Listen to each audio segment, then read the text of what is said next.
कृपापूर्णं जगत्पतिं हरिषड्वर्गजेतारं नित्यानन्दगुरुं भजे स्वभावचिन्मयानन्दं कृपापूर्णं जगत्पतिं हरिषड्वर्गजेतारं नित्यानन्दगुरुं भजे स्वभावचिन्मयानन्दं कृपापूर्णं जगत्पतिं हरिषड्वर्गजेतारं नित्यानन्दगुरुं भजे स्वभावचिन्मयानन्दं कृपापूर्णं जगत्पतिं हरिषड्वर्गजेतारं नित्यानन्दगुरुं भजे ईक्षणात्रयविध्वंसं गुणावस्थाविवर्जितं सर्वदेवं सर्वमदं नित्यानन्दगुरुं भजे ईक्षणात्रयविध्वंसं गुणावस्थाविवर्जितं सर्वदेव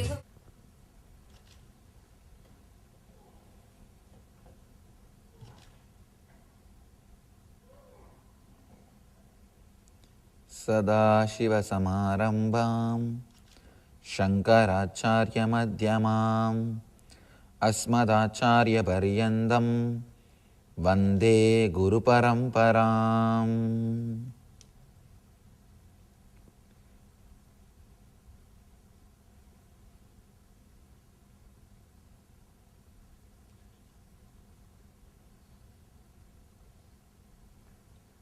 Namah Shivaya. I welcome you all with my love and respects.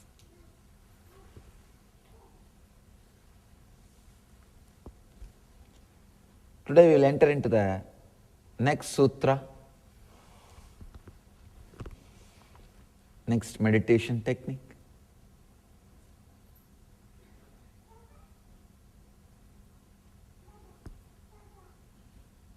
Mahadeva, the author of this technique, the author of this great book, Shiva Sutras,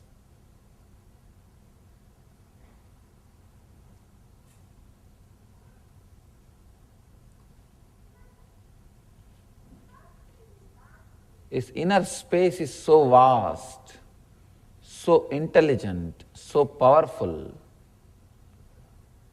He created meditation techniques almost for every possible human being. Every possible human being. Somebody asked me the other day, Swamiji, how do you know this book is written by Shiva? Somebody else would have wrote it and attributed to Shiva's name. Who knows? Anybody who can write the book of this caliber, this standard, he is Shiva, no doubt. He has experienced Shiva consciousness, no doubt. Unless you experience, see the very truth, all the details, all the subtle things he knows, that is enough. The author is a rare being. Nothing else is required. Just the very proof that the author knows all the rare details. Understand? Unless you know all the rare details, you cannot give solution. You cannot look at the same thing from so many angles. Very small change in a sutra, very small change in a technique, but helps totally different kind of human beings. Sometimes I am surprised what sophisticated level the society would have been when these sutras were delivered. See, the more the society is sophisticated, it will have more mental problems. That's the truth. You won't have too many mental problems unless society is sophisticated. Because you don't have too much energy. You will not have depression if you have poverty. Because you don't have enough energy to sit eat, find out some reason to get depressed.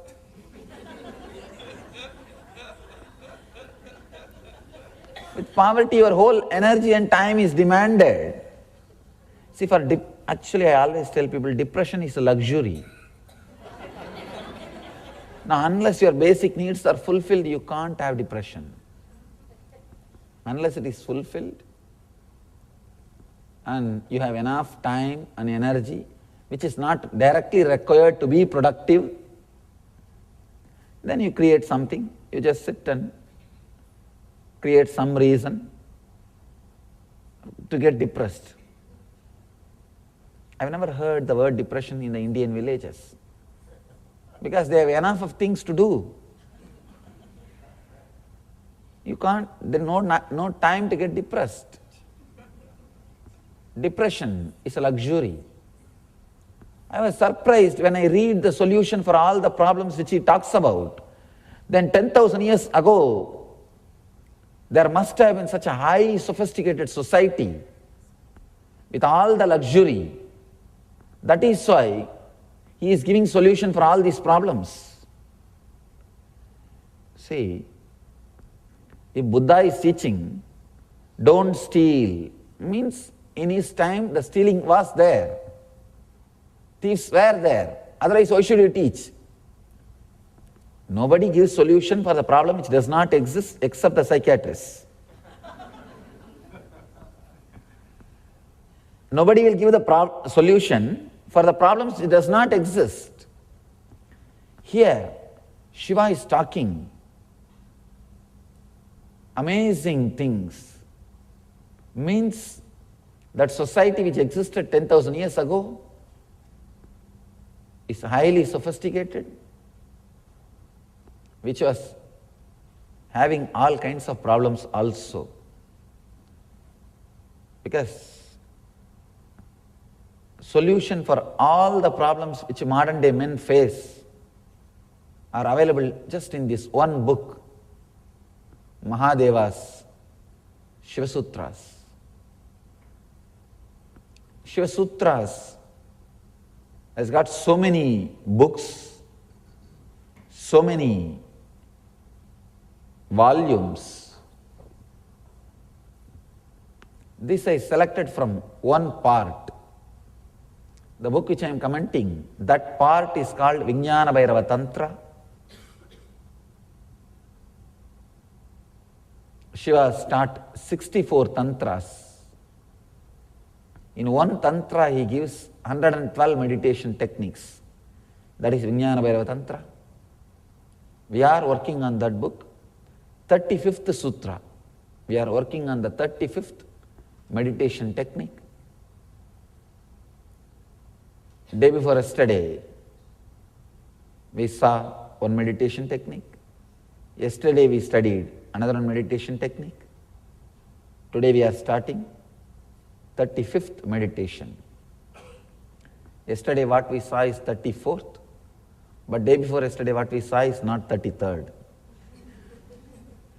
It was the technique which I did not speak during my last trip to Vancouver. We did not have that discourse, so day before yesterday I spoke on that. Yesterday new sutra, and today also one more new sutra.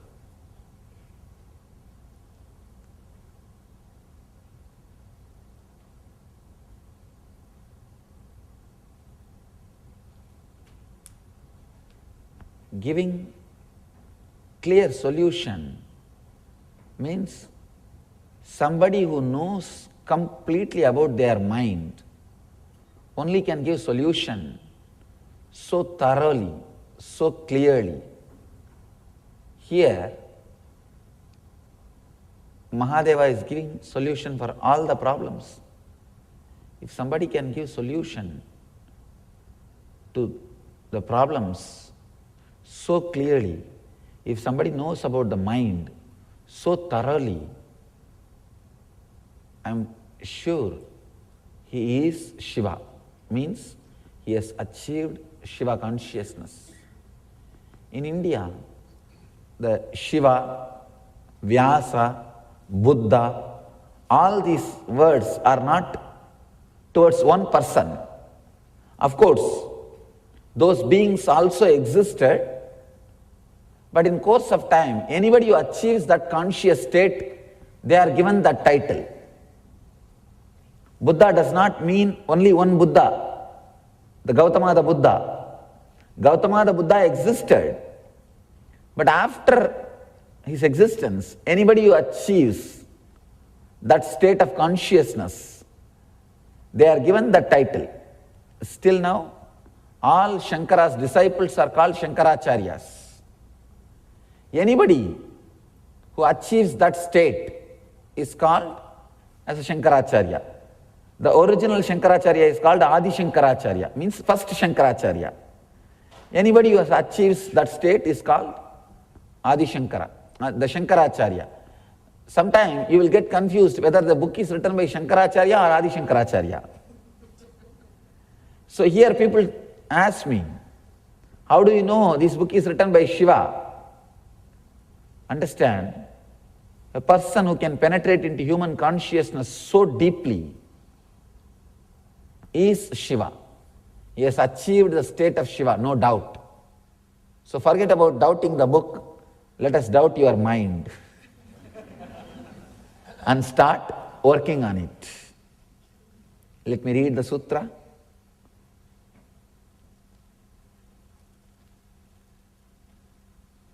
Gata vibhajane drishtim bittis tyaktva vinikshipet tallayam takshanat gatve tallayat tanmaya bhavet.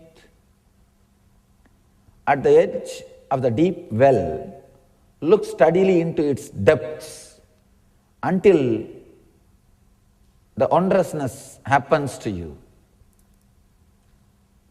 Very powerful technique.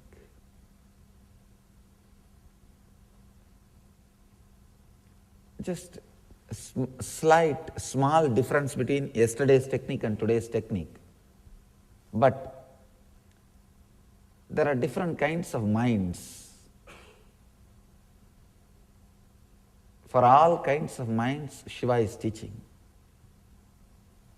At the edge of a deep well, look steadily into its depths until the wondrousness.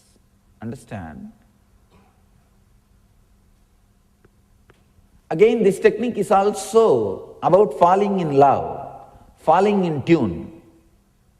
See, the yesterday's technique and today's technique, both are about falling in tune. But the yesterday's technique was falling in tune with a living being, an enlightened master. Today's technique is about falling in tune with an object. Sometimes falling in love with an object is little easy because you can possess it. You can possess it. Why? People have got pets, no food for living human beings. But these guys are spending so much on the pet animals. Actually, when you can't love human beings, pets is a nice substitute. See, the difficulty with opening up to human being is the risk of no is there. When you open up with a human being, he may say no. He may not receive you. He may not be behaving as you want. He may not be expressive. But with the pets, you feed them. They have to do what you want. And you can tie them in a rope and put them in a cage when you don't want to spend time with them. With human beings, things are little unpredictable. They may have the mood when you don't have, they may not have the mood when you have. But with pets, things are more under your control. You can choose. Understand, but it is very poor substitute. Learn how to open up to the higher level beings. Understand? First level, opening up to an animal, where things are under your control. Second level, opening up to a human being, where 50% is under your control and 50% is under his control. Third, opening up to an enlightened being, nothing is under your control. Nothing is under your control. That is why it is very difficult to open up to an enlightened being, because you will lose your very boundary. When you open up to an enlightened being, you will lose the idea where your hand ends, where your body ends. You just relax, disappear into him. His vastness, the amazing energy, just you are lost in his presence. Or I can say you are first time experiencing yourself. I can't say you are lost. First time you are back home. You discovered yourself. First time you will discover who you are. Different levels of falling in love. Shiva is not saying no to anybody. Any level is okay. He is ready to give technique for that level person. Understand? Whether you are able to open up to an enlightened being, there is a technique, yesterday's technique. Diksha, just initiation, liberates. If you are able to open up to a human being, again he has got a technique. Just few days ago, I finished the technique. If you are able to open up only to animals, again he has got techniques for that kind of a human being. If you are not even able to open up to animals, because even with animals there is one danger, they may die. If they die, things are not under your control completely. You can open up only to an object. Then you have a technique also. You also have a technique. Here, Shiva is giving methods even for that kind of human beings. Sometime, people who lived in the forest, who lived with nature, they can open up to an object easily, even if they are in high level consciousness. Even if they are in the level of opening up to a master, they may not find a master. They can just open up. They can just feel connected to an object in the forest. So even for that kind of people, this technique will be very useful. This is more like opening up to a nature. Opening up to a nature.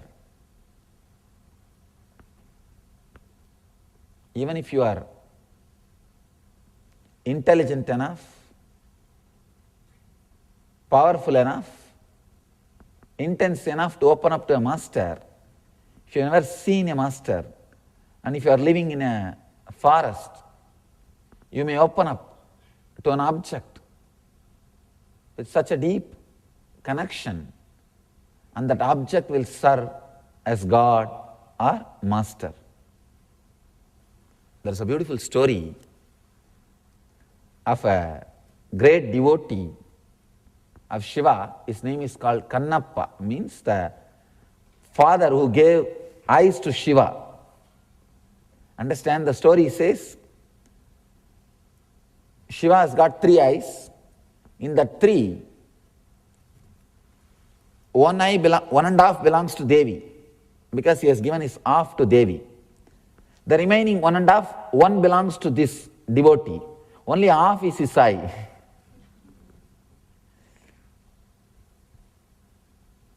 Let me tell the story. It's a beautiful story. There was a hunter in a forest. That guy, his only work is from morning till night, he will hunt animals cook them, eat, sleep.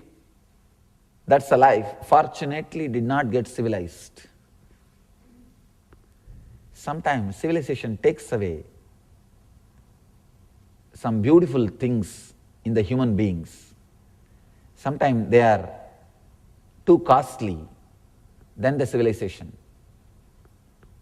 Means the possibility to open up is taken away in this process of so-called civilization. Fortunately, this guy, even though lived as a hunter, did not lose that dimension of his being. I call this dimension as a sixth sense. Possibility to open up. This guy did not lose that possibility.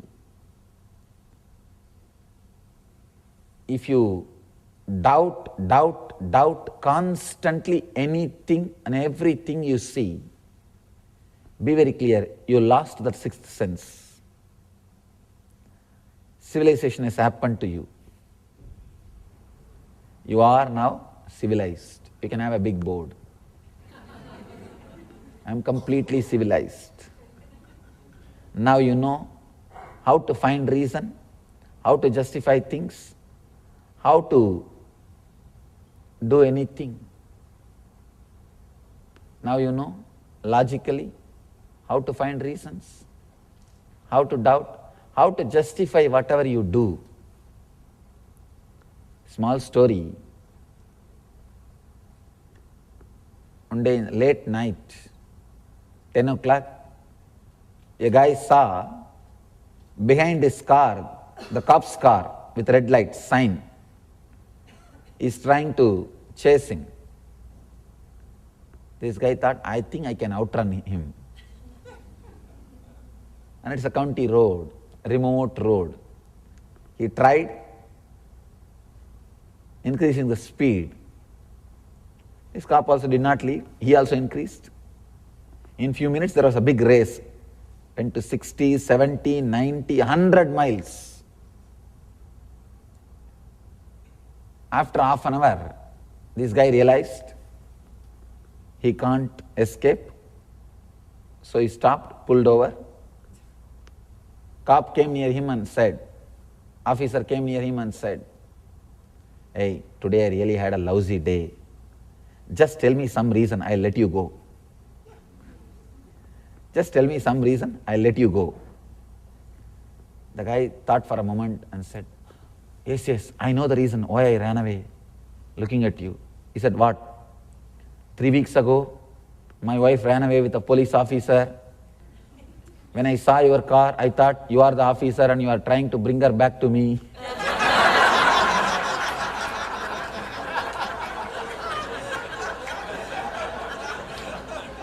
You can always justify. You can always justify. With civilization, you get the power to justify, but you lose the capacity to open up. Your logic becomes very sharp, but the sixth sense, power to open up, is lost. This devotee, fortunately, did not lose the ability to open up. In the forest, one day when he went for hunting, he saw beautiful Shiva's Murti, the Shivalinga. Shivalinga with a face carved on it. In India you will see varieties, different kinds of Shivalingas. Different kinds of Shivalingas with a different forms and ways and different things. There was a Shivalinga with a face carved on it. The moment he saw that Shivalinga, he saw that Murti, he saw that statue, he fell in love with that. Somehow he was able to open himself. Every day he started visiting that place. He felt the God is there in that form, or the higher energy is there in that form. After 2-3 days, he started talking to it, talking to Shiva. When you see God, you don't see statue. When you see statue, you don't see God. Understand? When you see it as a God, you will not see that as a statue or just an idol. When you see it as an idol, you will not see that as a God. Somehow he felt it's God. He did not see it as a statue. He started talking to Shiva. Oh Lord, it's so nice you are here just for me. And he said, just see that I get a good animal today so that I'll give you a feast. Whatever he gets, he will nicely cook. Not only he will nicely cook, he will first taste it and see whether it is really cooked well. Then bring that portion, that flesh, to that Shiva, and he will offer it. It's a very strange kind of worship. He doesn't have any vessel to bring water and wash that place. So he will take water in his mouth. He will collect all the flowers and put it in his hair. There is no other flower basket for him. He will collect all the flowers and put it in his hair, in his jata. The hunters will have a big matted lock. He will put it in his matted lock, fill water in his mouth, and carry that flesh or that meat in a palm leaf in one hand. Bring there, and he will spit that water on that statue, on that Shiva, and put all the flowers on that Shiva and decorate him. Put this flesh in front of him and pray to him, oh Lord, please eat the best portion of the meat, the flesh I brought for you. He will do all his puja. Then he will tell, oh, I think you are feeling a little shy because I am here. I will go away, you eat later on. When you feel like, you eat that time. When you open innocently the power of existence, the big problem is we lost how to open up innocently, honestly. He will tell, now it is time, you please eat later on. Maybe I'll give you private time. He will go away. Actually, there was a traditional intellectual guy who also used to come to that place to worship rarely. That day he came and he saw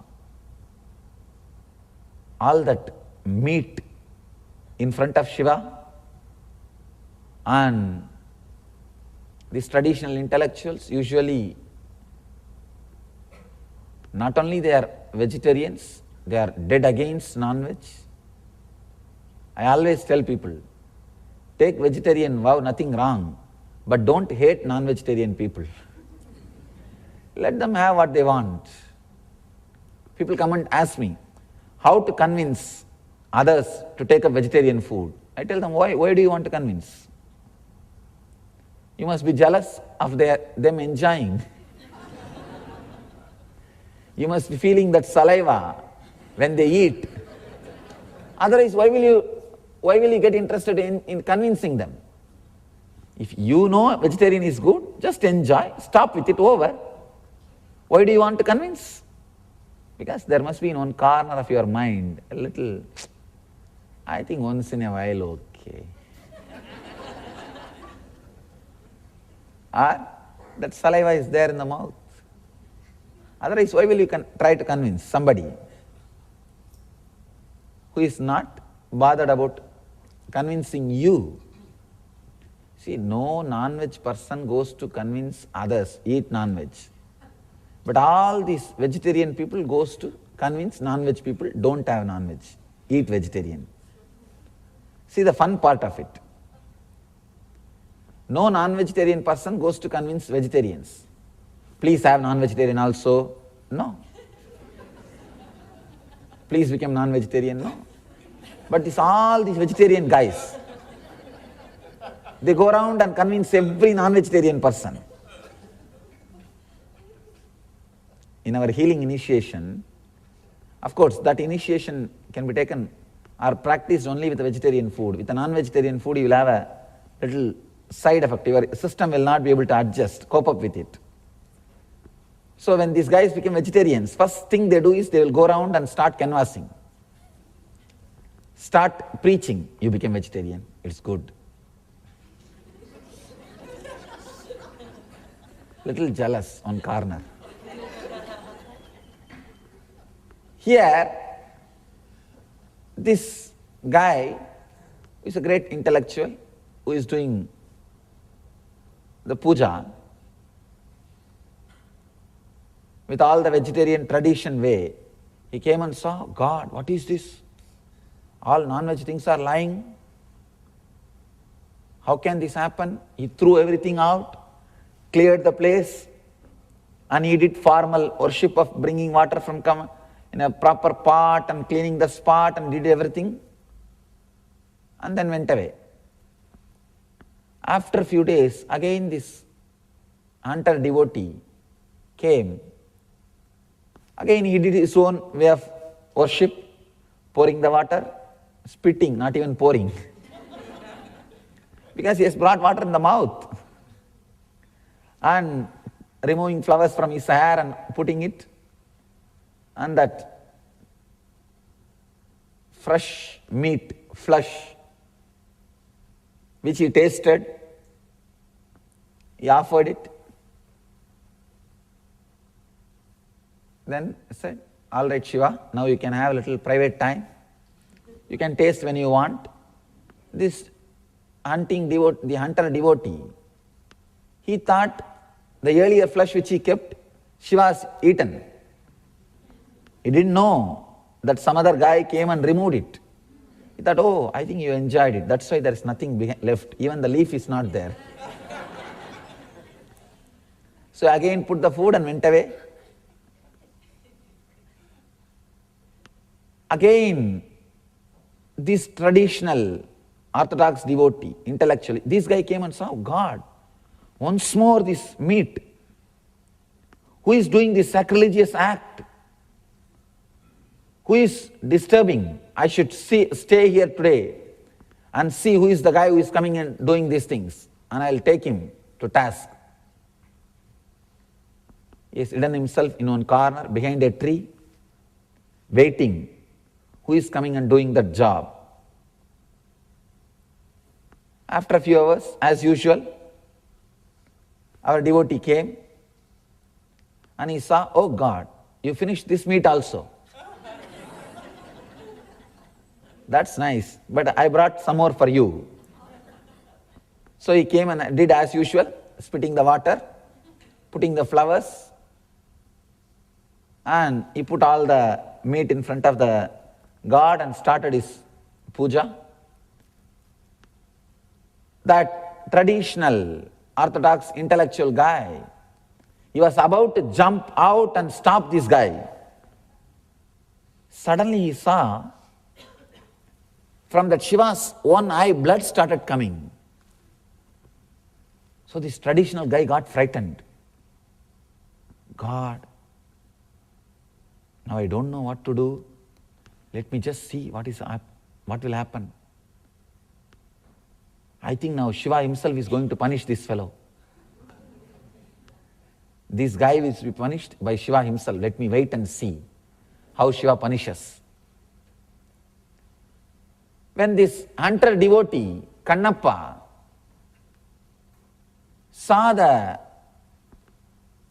blood coming, immediately he said, God, what has happened to your eyes? I should do something. He ran here and there to get some herbs to treat, but nothing worked. Then the devotee was hiding. That guy, the traditional old guy, he saw, oh, this fellow is not bad guy. He's trying to only cure. Let me just see what happens. He was hiding and just watching the whole fun, whole drama without coming out? This hunter devotee ran here and there, tried to collect some herbal medicines to heal Shiva's eyes. Nothing worked out. Then this devotee decided, I think first eye transplantation, eye surgery. He decided, I will give my eyes for Shiva.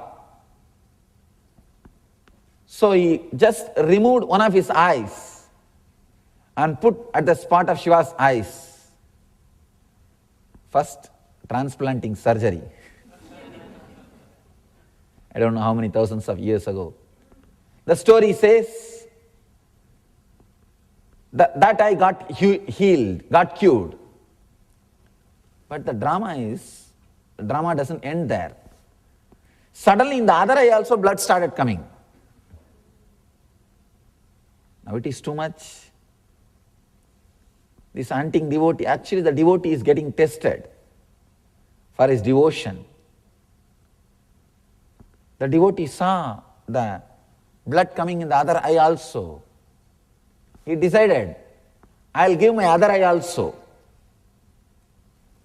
That traditional intellectual person who was standing, hiding behind the tree was shocked when he saw the power of devotion. But he did not come out. He was frozen in the fear, just hiding. This hunter devotee does not have much time to think, oh God, you are having pain, you are having bleeding, I should immediately help, do something. So he decided to remove the other eye also and put it. Then suddenly he remembered, if I remove my one other eye also, I will not know where Shiva's eyes are there, the second eye, because I will become completely blind. So now itself I should mark where that Shiva's eyes are there, and then remove the other eye, replace it. The donor and the surgeon, both are same person. Not only he is donating, he himself is doing the surgery also. So he put his hand and he started removing the eye, but he was not able to remove with one hand. So he has to use the arrow to remove his other eye. He needs two hands. So he put his feet on the second eye, Shiva's eye. Understand? He put his feet on Shiva's second eye, where that spot is there. And about to remove the second eye, Shiva appeared. The story says, Shiva appeared. My son, I have just tested your devotion. I have just tested your devotion. Whatever you did, if you see from the physical level, normal level, it is sacrilegious. Spitting water, putting the flower which was used, put in your head, and offering the meat which you tasted. Finally, above all, putting your feet on that God. But your devotion is so amazing, so great. Your devotion is such, from today you will be called as Kannappa, means father who gave me eyes. Understand? Only your father can give some part of your body. Only your father or mother can give some part of your body. At least in those days, when transplantation was not common. So Shiva says, you gave me eye. Because you gave me eye, I call you as my father. Because you gave, kan means in Tamil eye, you will be called as father who gave me the eyes. And the story says, that moment he became enlightened.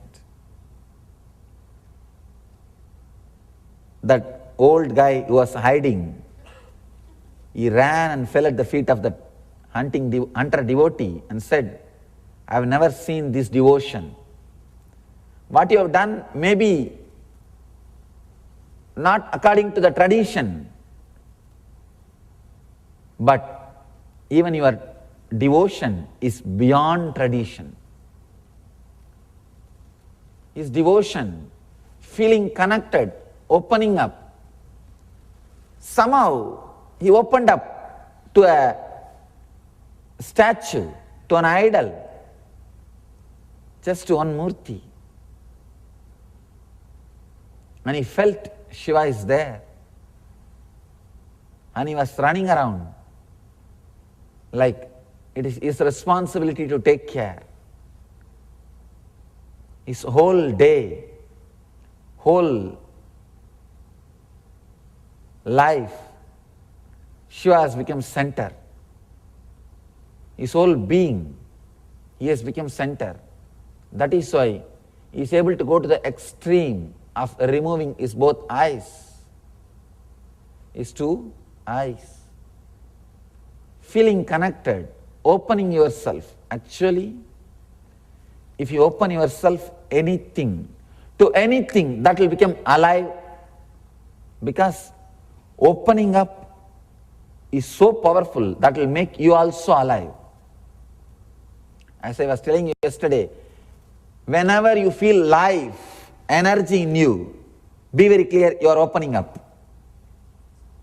That is the only thing which can bring energy and life to you.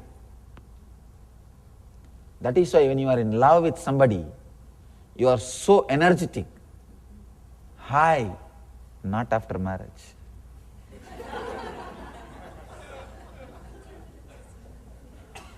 Not after marriage.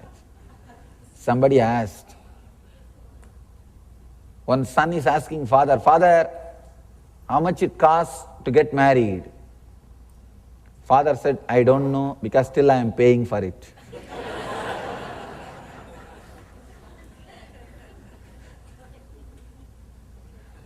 Son asked the father, "Father, in those days, ancient India, it seems that men will not know about women till they get married." Father says, "Not only in those days, ancient India, that anywhere, everywhere, men will not know about women till they get married." It's anywhere, my son, anywhere.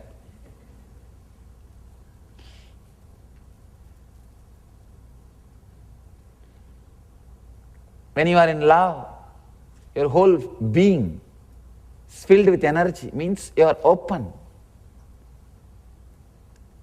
When you open up, not only you make the other person, the object to which you open, also becomes alive.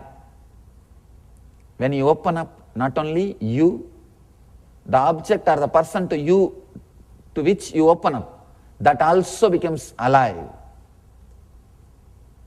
That also becomes divine.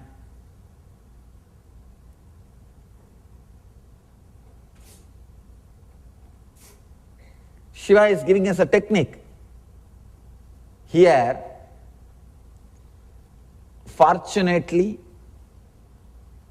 still, if your sixth sense is not lost, means the ability to open up with some object or nature, if you have not lost that capacity, this technique is for you. Sometimes, very rarely, people escape the social conditioning. Genius is a person who escapes the social conditioning. Understand? Genius is a person who escapes social conditioning and maintains his high energy.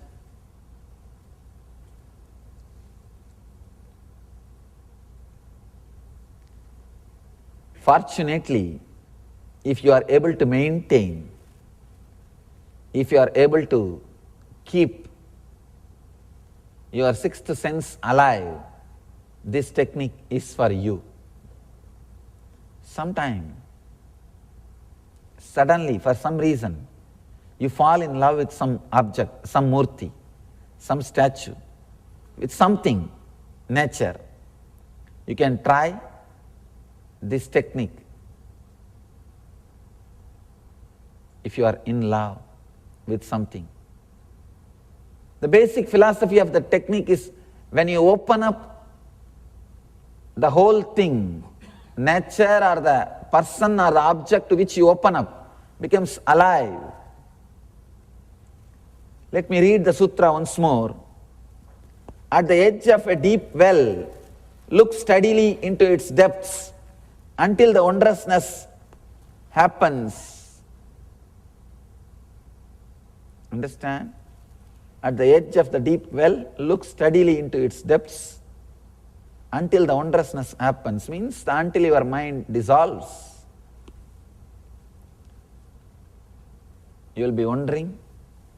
You will be in a wonder-filled mood only if your mind disappears. Other day I was telling, if you are in the wandering mood, you are in high energy.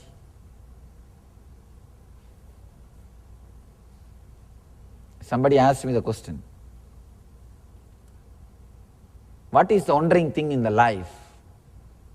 I tell them, life is the most wandering thing.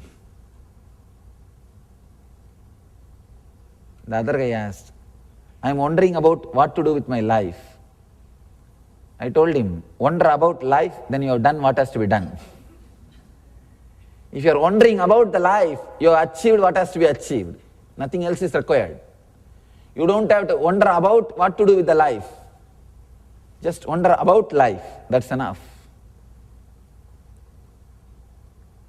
One guy asked me, I am wondering why so much of suffering, am I on the right track? I said no, that is worrying up why so much of suffering, not wondering. That can't be called as wondering.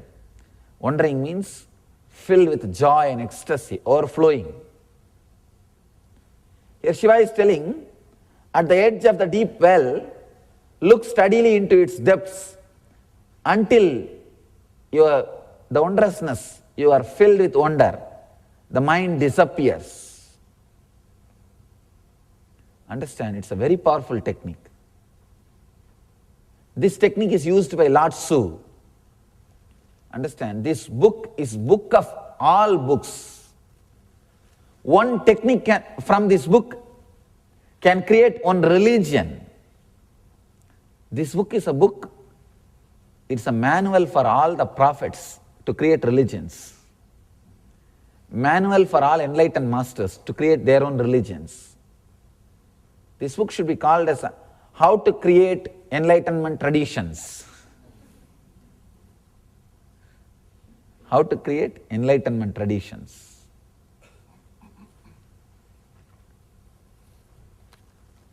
This is not just how to meditate. This book should be called as How to Create Enlightenment Traditions.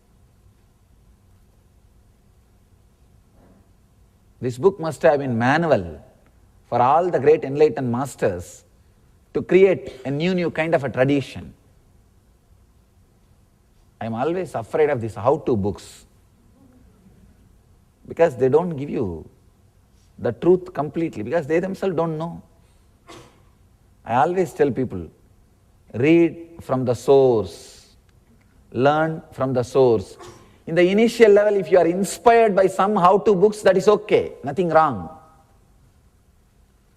But to grow further, go to the source. They are like signboards. These personality development programs, courses, books, all of them are signboards. Once you feel the taste with that things, then now it is time, turn towards the root. From the source, learning is little time-taking process, but you will learn authentically. Sometime in India I have seen, the compounders, means the doctor's assistants, the nurses, they will start giving medicines if the doctor is not there. By being around the doctor for a few years continuously, they know For headache, black color tablet. For stomach pain, red color tablet. For knee pain, yellow color tablet. They know. Sometimes the medicine which you receive from nurse also may work, but it is not advisable to take medicines from nurse. Medicines from compounders who are not trained for it, who have not studied for it, because they don't know the science behind the medication. They know only the color matching. Same way, the so-called personality development authors and the programs and the guys, they also, sometimes they will give solution, it may work also. But that does not mean they know the whole science. Sometimes they will miss a vital point. Small story. One guy goes to a personality development guru and asks, I'm very bad with women. I'm 33, still single. Please help me. Give me some tips. That guy said, don't bother. Early morning when you come out of your bed, just stand in front of a mirror and tell yourself you are a funny guy, you are an attractive guy, you are an intelligent guy, you will attract people.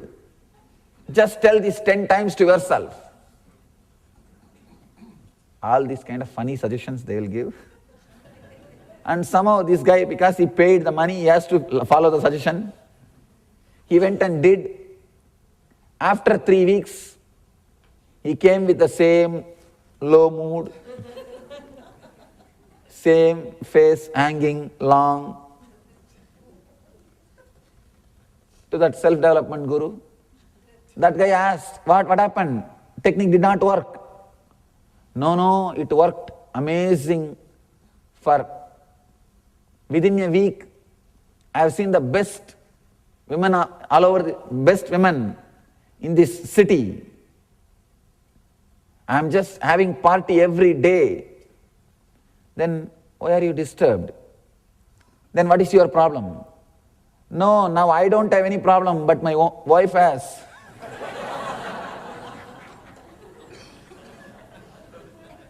Understand?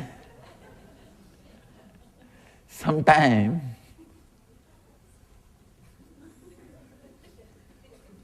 because within that 3 weeks he got married and now she is creating problem. Sometimes they will miss vital points. You should have advised him, don't get married. The vital point is not given. Remain as single as earlier. How you remained? Same way. You missed a single point, a single advice. Now the problem starts. Sometimes the self-development gurus also may miss a single vital point. Anyhow, this book must have been the how to create enlightened tradition, living stream of enlightened beings. Because Lord Tzu used this technique, and there are techniques which is used by Buddha, which is used by Jesus Christ, which is used by George Gurdjieff, and this book is 10,000 years old, so we can be sure this is a source book. This at least 10,000 years old, because the stone inscription of this book is at least 10,000 years old.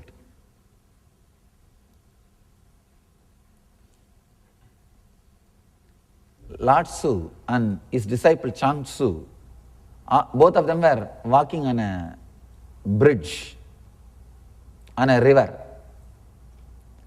Suddenly Lord Tzu said, stop here. When river stops and bridge moves, come back and see me, and went away. These enlightened masters are very crazy. You don't know what they will do. Especially if you are in tune with them, if you are totally open, if you give them the confidence that you are ready to learn, they will teach in all crazy ways. But they will do it. That's one great thing about them. Both of them are walking in a forest on a bridge. Suddenly he stops. Hey, stand here. When river stops and bridge moves, come back and see me. Till then be here. And he went away, leaving him alone. Just understand, you are coming with me somewhere in a forest. Suddenly I tell you, stop here, stand here, and come back when the hill moves. What will you tell? Get lost.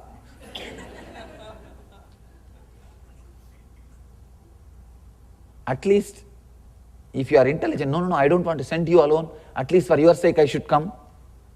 You will find some reason. But this Chuang Tzu is a very dedicated disciple.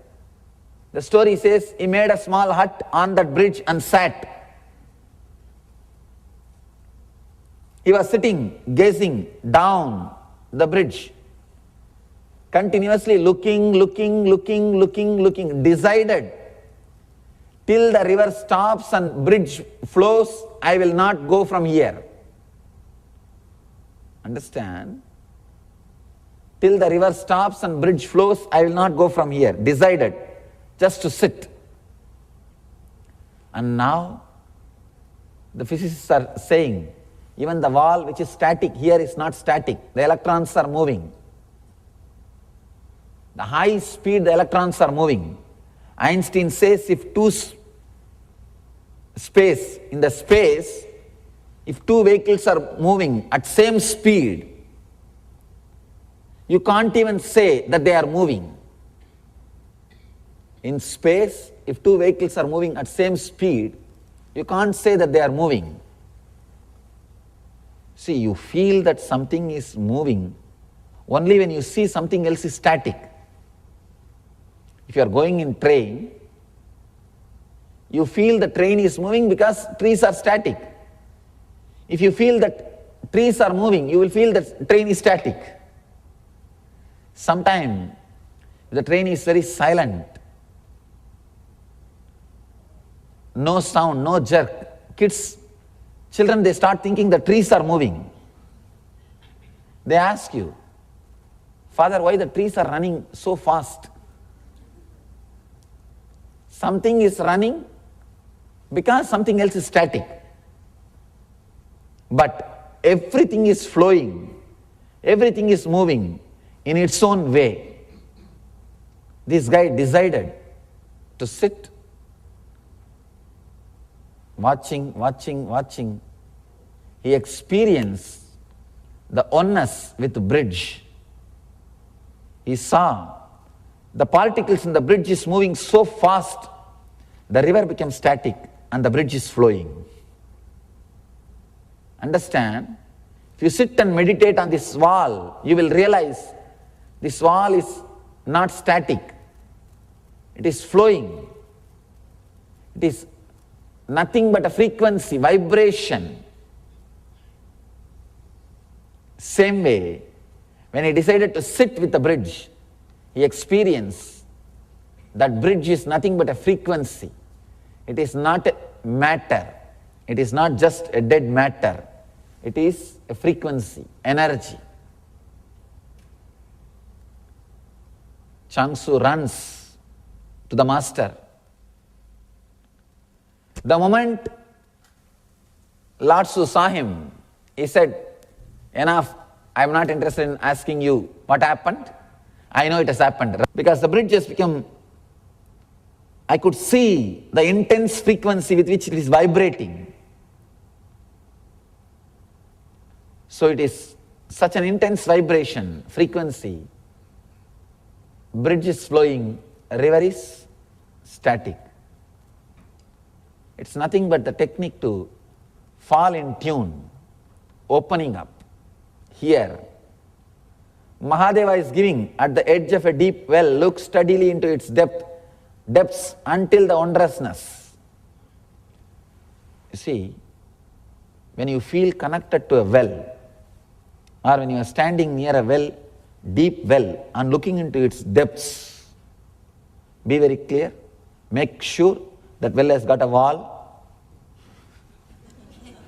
because liability problem.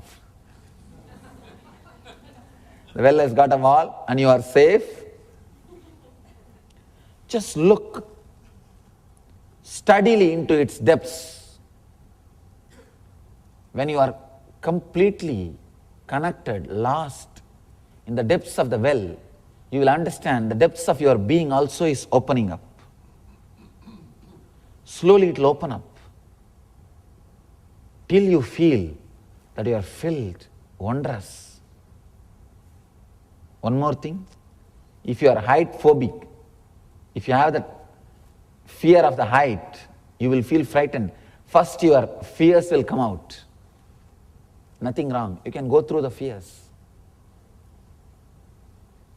If you really have too much of fear about the height, then this technique is not for you. If you have the ability to open up, this technique is for you. Just stand, look the depth. Actually, when you look at the depth, look down, you feel the fear because your Swadhisthana is awakened. Anything awakened Swadhisthana is filled with life, understand. Whenever your Swadhisthana is awakened, anything which awakens your Swadhisthana is filled with life. The same thing which awakens your Swadhisthana can be used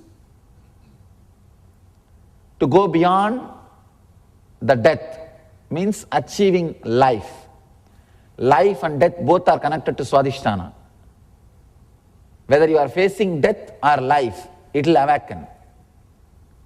If you are feeling the fear, seeing the depth means the Swadhisthana is awakened. You can use the same possibility to awaken the life also in you. Go beyond death. Go beyond death. At the edge of a deep well, look steadily into its depths until the wondrousness, until you are filled with wondrousness, you achieve the no-mind state. If you don't have a well, you can use master's eyes as a substitute. Understand, master's eyes is also deep, deeper than any ocean. Sometime, in those days during LBP, the sixth meditation, Agnya meditation, I myself will sit and people will be allowed to gaze at my eyes. They feel, Swamiji, it is empty, nobody is there inside. I tell you, that is true, there is nobody inside. It is just moving. Because somebody is there in that body, it gives you the feeling there is somebody in this body also. If you realize that there is nobody in this body, you will realize there is nobody in that body also.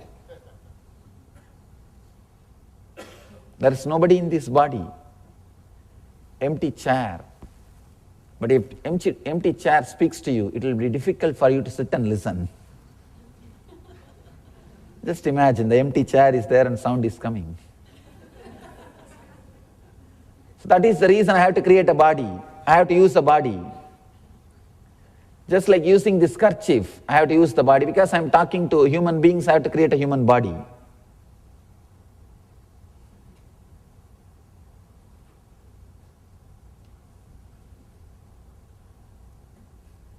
You can use master's eyes. I think we have photographs. You can use the photograph of the master's eyes. Just sit with it and see the depth. Just look into that eyes. You will see the empty, intense energy, nothingness and everything. Purna and Shunya. Purna means everything, Shunya means nothingness. You will see both in that eyes. Both are one and the same. Beyond your frequency, You can call that as emptiness or everything, Purna or Shunya. You will experience that in the Master's eyes also.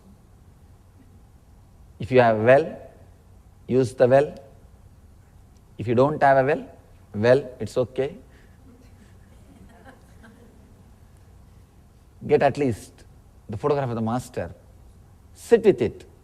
Decide till I am filled with a no-mind state, till I am filled with nothing or everything.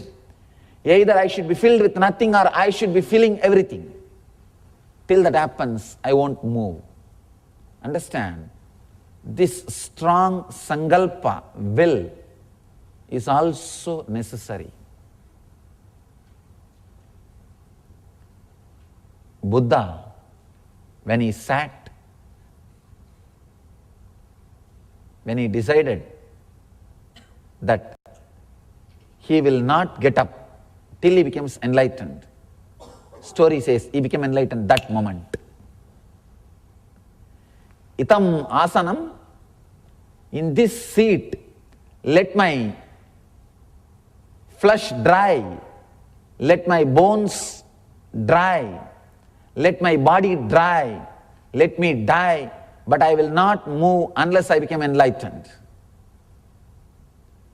This very strength, he became enlightened that moment. Same way, decide strongly.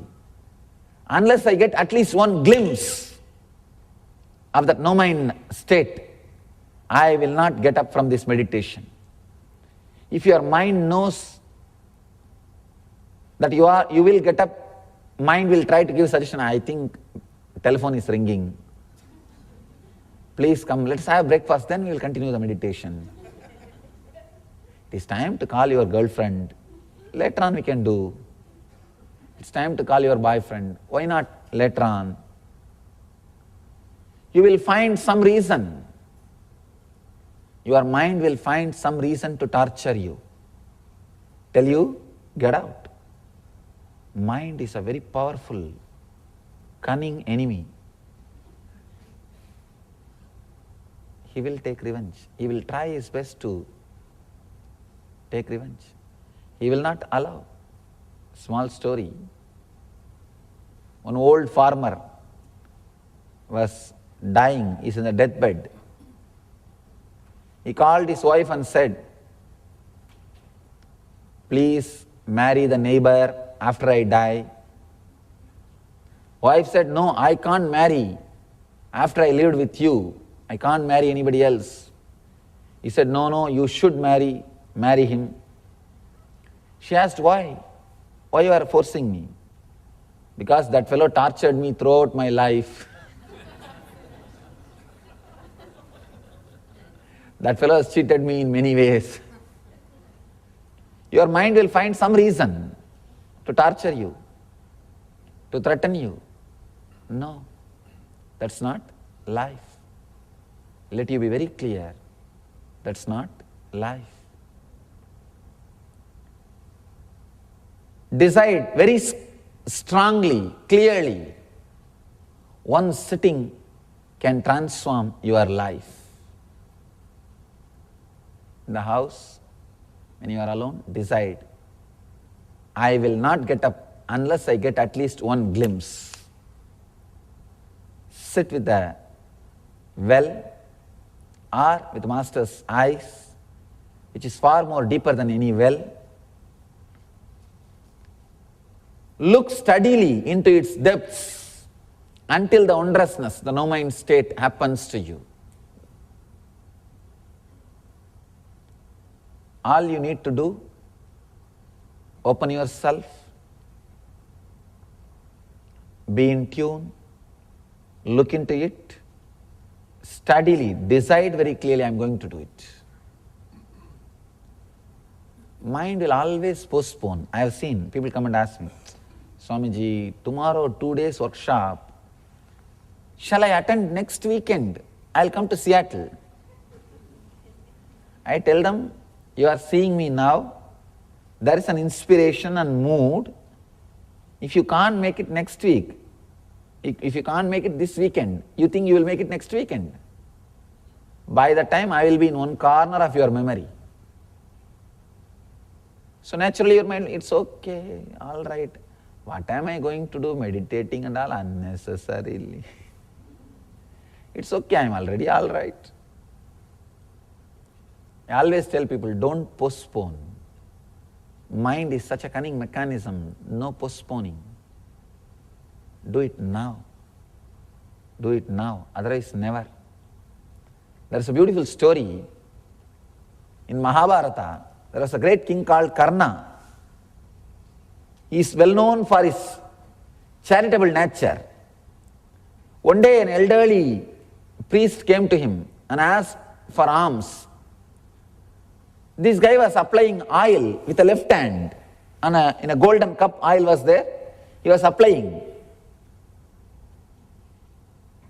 Just he took that cup and gave it away, that golden cup. But traditionally you are not supposed to do any charitable activity or giving anything with the left hand. The priest was offended. He said, how can you do this with the left hand? The Karna, the king says, please forgive me for doing something with the left hand, but I am afraid by the time I decide and move my right hand and pick it up, my mind may change. So I don't want to take that risk. It was in the left hand, I was applying the oil. Before the mind comes in, I want to finish the act. That's why I decided to give. Your mind is very cunning. It will always postpone. By the time I bring my right hand, my mind will say, wait, why unnecessarily this cup? We can give something else. Then, why so much of gold? Let us ask what is his problem and see. Whatever is necessary only, let's give that. Why unnecessarily giving too much? Your mind will play all its games and you are done. The whole giving process is corrupted now by your mind. Over. He says, before my mind interferes, I want to finish the act. So decide, till I achieve this wondrousness, I will not move from this state. Sit. Till I achieve at least one glimpse of that no-mind state, I will not move away. Decide that very clearly. This very strong will, you will achieve it. Let you all achieve and radiate the eternal bliss. Thank you.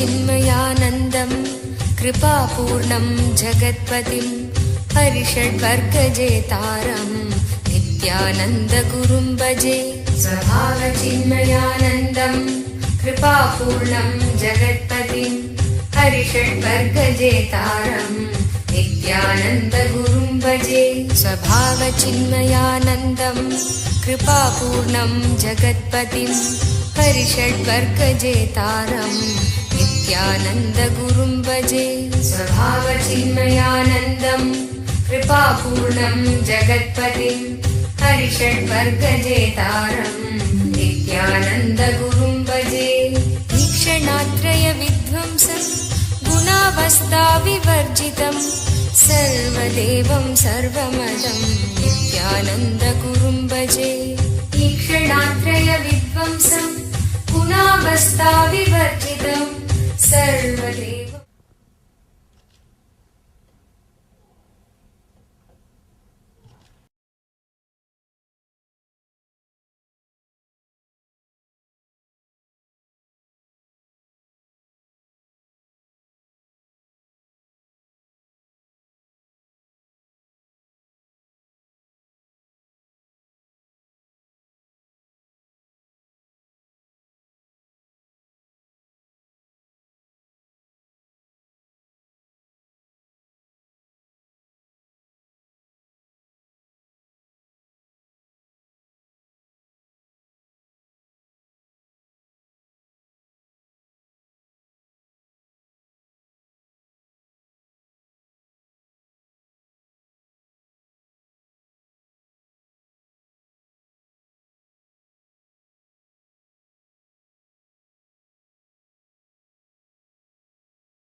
how many thousands of mistakes this civilization may have, how much backward it may be, but just worshipping everything, whether it is a stone or a tree, the ability to worship everything. It's not a joke, understand? The ability to bow down to everything, the ability to surrender to everything, the ability to trust everything. One of the greatest gifts from the Ganges civilization to the whole cosmos is the ability to surrender, the ability to worship, the ability to trust, ability to dissolve. It's the greatest gift from the Ganges civilization. There is a beautiful story, Zen story. There was a great master. His disciple also is an enlightened master, Suzuki. When Suzuki's master passed away, the disciple, his name is Suzuki, he started crying, weeping, rolling on the ground. All the other disciples came and asked, Master, what is this? You are an enlightened being. How can you cry like this? How can you weep? Then Suzuki says, if an enlightened person should not cry, get lost. I am not interested in your enlightenment. I can't be so insensitive to this situation. I am crying because I'll miss his physical presence. He can never leave me, or I can never leave him, because he became me and I became him. That is different. But physically I'll miss him. I'll miss the graceful actions of him and the beautiful conscious leela, conscious play happening around him. I'll miss him. I'll miss it. That is why I'm crying. Then another disciple is asking, then what about the teaching which you are giving all these years? Accept what is happening. Accept what is happening. Tatada, tatada, tatada. What has happened to the teaching? Have you taught this to us without you experiencing? Please understand, very beautiful truth. Just understanding can give you a very strong kick. The Suzuki's reply. The disciple is asking, then have you taught this tatada, accepting what is without you experiencing? Suzuki beautifully explains, there are two levels of acceptance. One, accepting whatever is outside, the situation. Accepting the situation. Surrendering to this moment.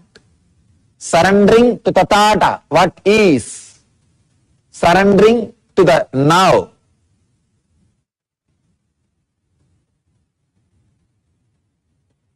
When surrendering to the now happens, that does not mean you will be insensitive. You will be insensitive. When you surrender to this moment, for example, this moment that when the master is dead, he is no more in the body. It is not that you will be insensitive. It can create a strong emotions in you, accepting that also. Acceptance in the internal level, in the inner level, the second level. See, usually what we do, we try to accept the situation in the outer world. Then immediately we have a scale. If I accept, I should be behaving like this in the inner world. You don't have acceptance in the inner world. You have a scale. If I accept this situation, I should be peaceful, collective, calm, restful. You have a scale about the inner world. You accepted the outer world, means you are very moral, conscience-based, but not conscious-based. There is a big difference between just accepting the outer world happening and accepting the outer and inner world happenings. Here, Suzuki is throwing a light, new light on tathata, acceptance. He says, Ishvara Pranidhanani. Let us surrender everything unto the God. It is one spiritual quality. He is not even bothered about God, he is bothered about the surrendering, that quality. He is not talking anywhere else about anything. He says, you can use God as a tool to surrender, that's all. As a tool to surrender. As an object to surrender. That's all. He takes the complete responsibility. So, take the complete responsibility. Even surrendering with responsibility. Understand? Surrendering with responsibility is enlightenment. Responsible surrender is enlightenment. I have seen people surrendering or claiming that they are surrendered. Oh God!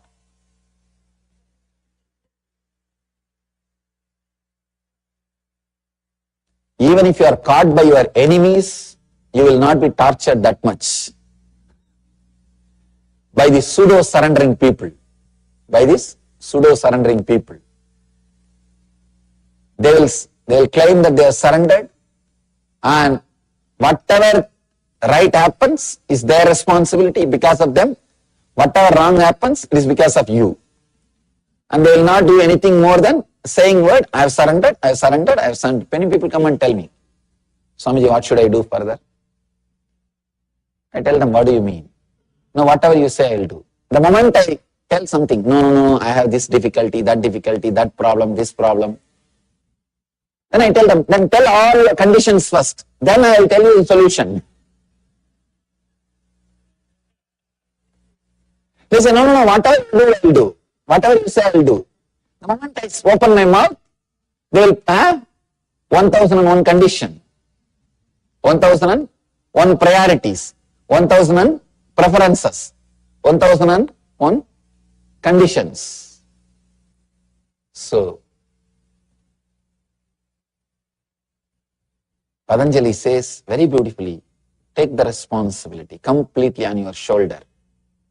A responsible person, even if he surrenders, it will be so graceful, so beautiful.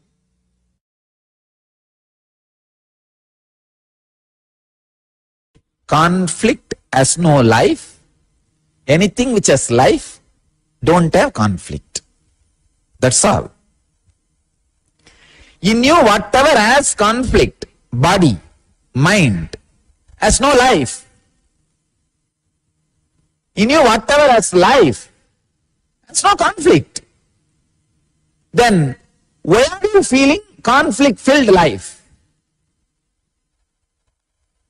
Especially when you come around the master, he will see that you fall into conflicts. Because he has to remind you, till you realize the conflict-free space, the conflicts are there in you. Understand? Whatever conflict the world creates in you is to put you in more and more conflicts. Whatever conflict master creates in you, to lift you out of the conflict. I tell you, if you are blessed enough to be around master and he tries to create some conflict in you, that is the greatest blessing. Just stand by master. Just stand by master. I tell you, whatever can create conflict in you has no life, he will make you understand. He will make you understand.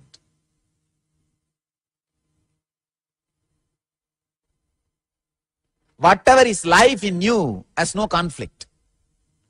Whatever creates conflict in you has no life. Whatever has life in you has no conflict. Anything which creates conflict in you has no life. Understand? Your fear, it may have life.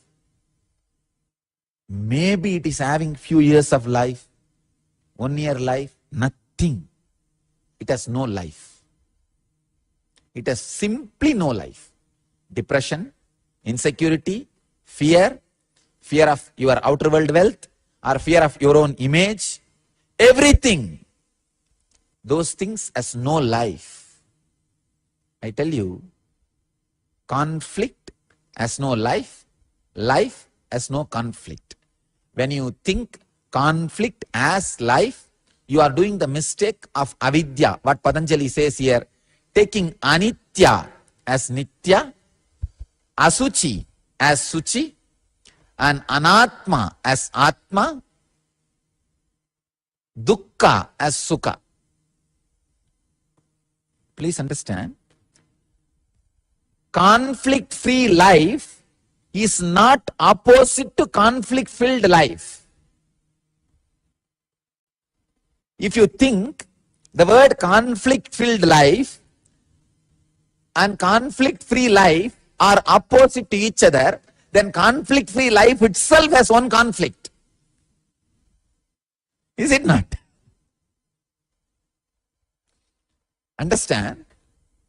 If a conflict-free life as an opposite of conflict-free life, then even if you achieve the state of conflict-free life, you have an opposite, you have a conflict of conflict-filled life. For example, now you all have a conflict-filled life. You achieve conflict-free life. Then naturally even there you have a conflict. Anytime conflict-filled my life may come back. Is it not? That is why I am telling you, conflict-free life is not opposite to conflict-filled life. It is beyond conflict-filled life. Whenever Master inflicts conflict in you, he invokes conflict in you. Take that opportunity to jump and be in the space of conflict-free life. Understand, conflict-free life is not opposite to conflict-filled life. It is above the conflict-filled and conflict-less. Conflict-free life, the only way out of depression.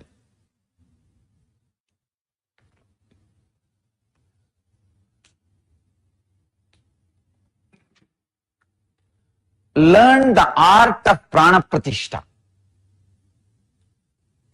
Learn the art of prana pratishta, giving life to what you want. Then you will just live in conflict-free life. Understand? It's a very simple truth. I think I would have explained this villager with whom I had a very strange experience.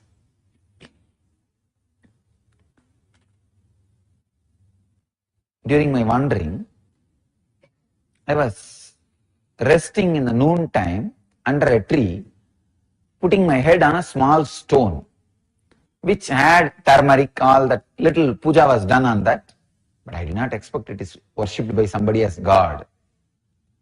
I thought maybe in village every stone, every tree is worshipped. In India, that's why when British put the milestones, first it was all painted in yellow.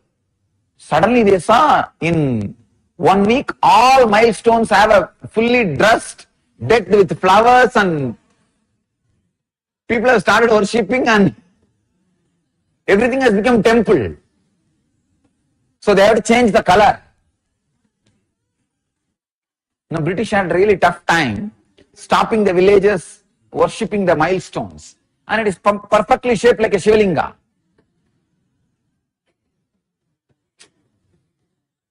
That is why I just bow down to this civilization. How many thousands of mistakes this civilization may have, how much backward it may be, but just worshipping everything, whether it is a stone or a tree, the ability to worship everything, it's not a joke, understand? The ability to bow down to everything, the ability to surrender to everything, the ability to trust everything.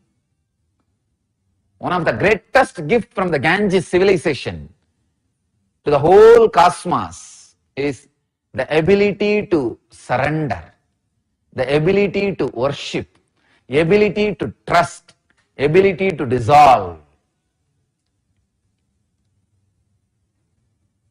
It's the greatest gift from the Ganges civilization.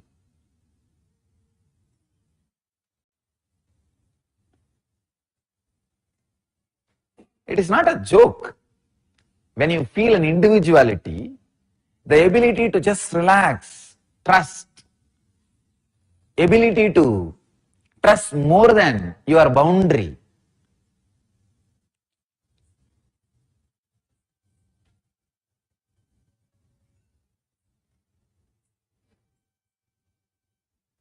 There are some many peculiar diseases only the ego-based civilizations suffer. One is osteoporosis. They don't trust their own bone structure. Many of the diseases the ego-based civilizations suffer does not even exist because this guy just knows how to bow down to anything. Go to village, whether it is a small kids or the officer going to an office or anybody, when they walk on the road, see, every street will have 20 temples, small or big. They will bow down in front of every temple and go. And they will bow down in front of every temple very sincerely. Even in my school days, if school starts at 8:30, I'll start from my house by 6:30. And the school is only maybe 2 kilometers, not more than that. Because I will have to bow down in every temple, every deity. On the way, at least 25 temples are there. So I need 5 minutes in every temple. But I will always be late for the class, if at all I reach the class.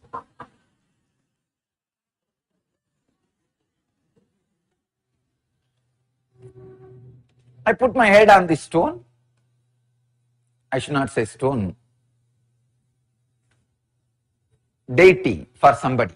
Once it is deity for somebody, it should be deity for everybody. So I put my head by mistake without knowing the deity on deity. Usually when there is a turmeric powder smeared, snakes will not come there. That is why in the snake holes, before worshipping they will put the turmeric powder. Snakes won't come.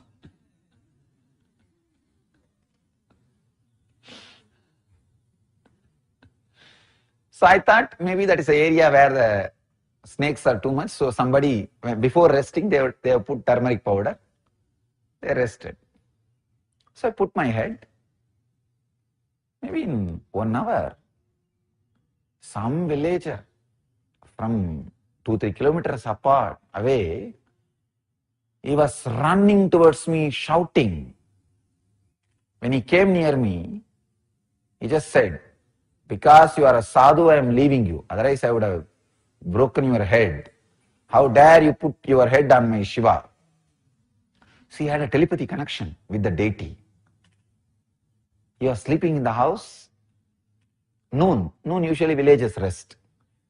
In morning they work before the sunrise, like around 5 o'clock to 8 o'clock, 9 o'clock they work in their field.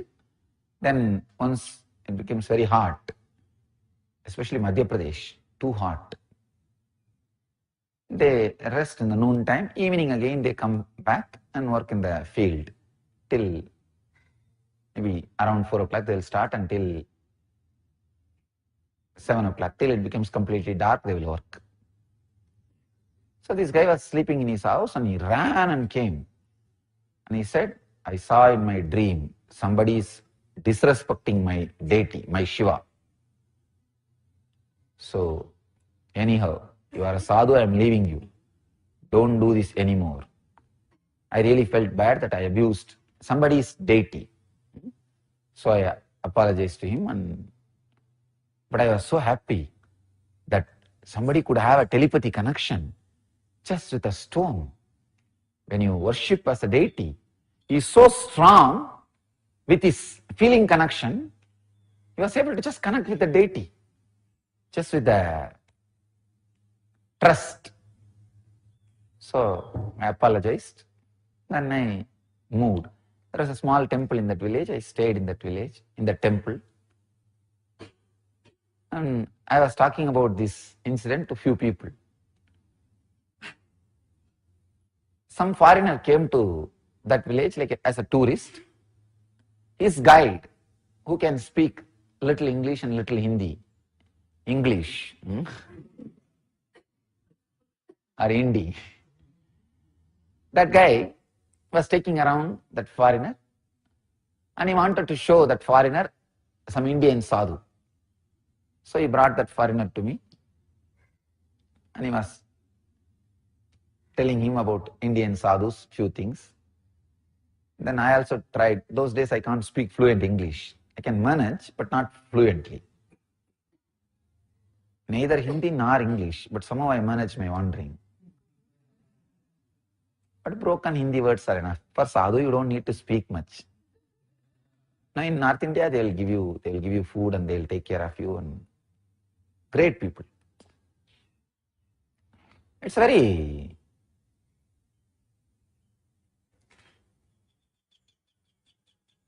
beautiful civilization. In the north, so much of respect and love for the sadhus and for the tradition.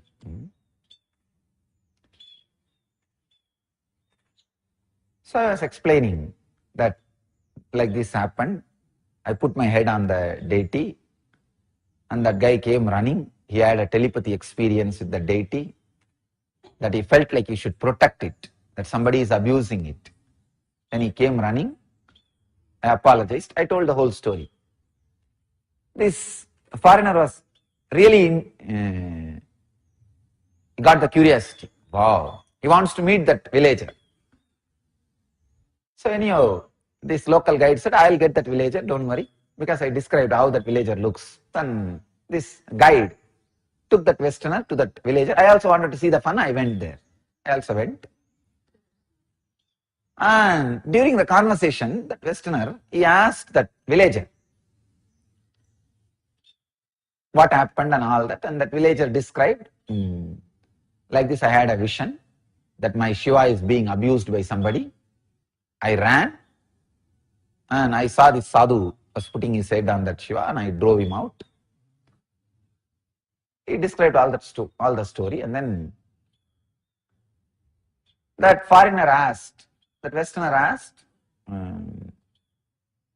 how did you feel this? How can this happen? He said, no, I feel it is Shiva for me, and so through this deity, Shiva responds to me. That foreigner, I don't know whether he wants to test that villager or really offered. He said, if I give money, will you give this? I'll give you $5,000. Means now 2.5 lakh. I don't know at that time what value. At least few lakh. Few lakh is not a small money. The villager, maybe his whole property will be only that much worthy. Whatever property he has, his house or little land, whatever he has, the whole thing will be only that $5,000 worth. And I thought really that villager is going to jump on that foreigner and finish him off. Shout at him or abuse him or drive him out, saying, how dare you bargain, give money, fix a price for my God, for my Shiva. I thought there is going to be big ruckus, chaos, big scene. I was just keeping quiet. I was really surprised. That villager very simply said, please take it. He gave it away. He said, please take it. Give the money and take the deity. And that westerner really wanted to carry that as a souvenir. So he gave the money and took it. I think he gave in Indian rupee and took it. That guide, he also made little commission in the fixing the bargain. Everything was done. I was really shocked. Then after that westerner went away, I caught hold of the guide and caught that farmer, that villager, and asked, how dare you sell your God? He was very cool. And I tell you honestly, he had a telepathy experience with the deity. It was not lie. It's the truth. He was very cool. And he told me very cool way, Swamiji, I did not sell my God. I just sold a stone which I thought as worshipped as God. I'll put another stone. And not only that, with this money, I'll build a temple for that stone.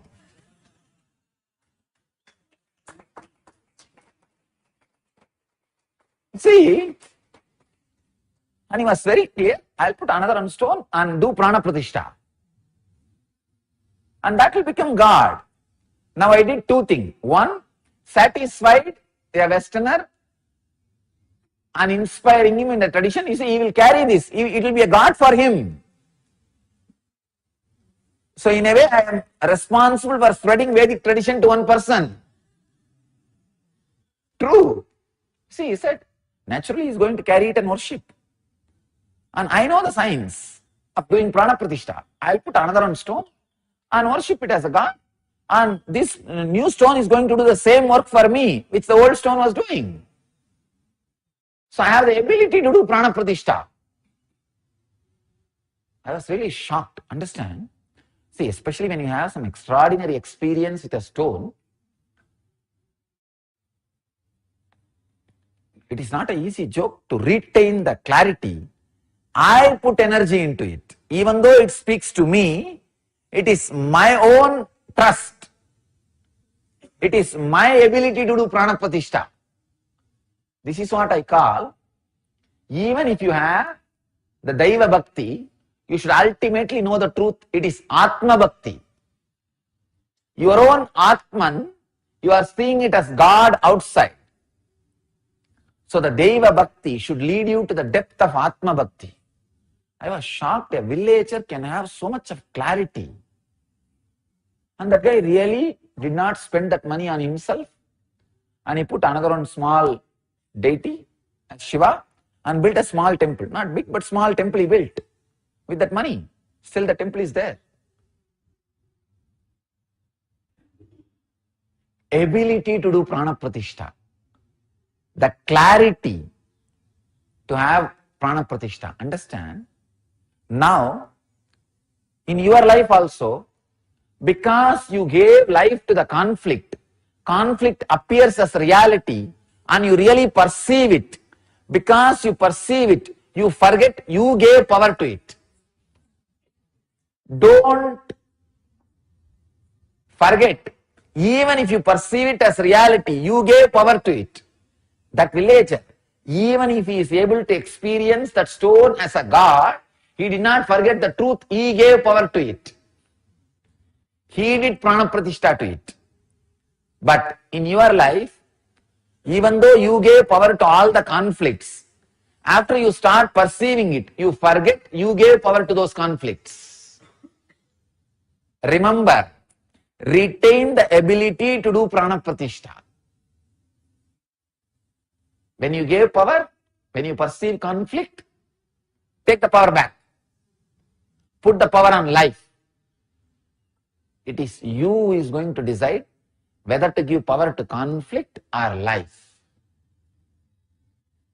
Again, life has no conflict, conflict has no life. Life has no conflict, conflict has no life. This is the truth. So, yesterday I received a question from one early participant. Swamiji, sometimes the conflicts are so real. If I go on feeling it is not true, it is not true, is it not like cheating myself? Where is the line? Understand, he was asking, where is the line for the optimism? Be extreme optimistic. Be extreme optimistic. There is no such thing as borderline for optimism. I tell you, give power to life continuously. Don't even a moment slag and give power to conflict. Optimism means giving power to life, doing prana pratishtha to life. So there is no extreme in optimism. Learn how that villager, he was able to put God in a stone. Immediately next moment he was able to put another on stone and put God in it. Same way, have the ability to move life. If you have given life to conflict, if it is hurting you, just move it to the life. That's all. Nothing else.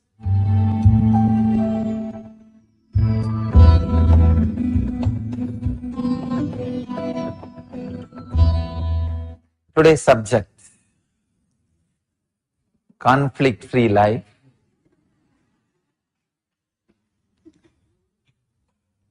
We have right decision making.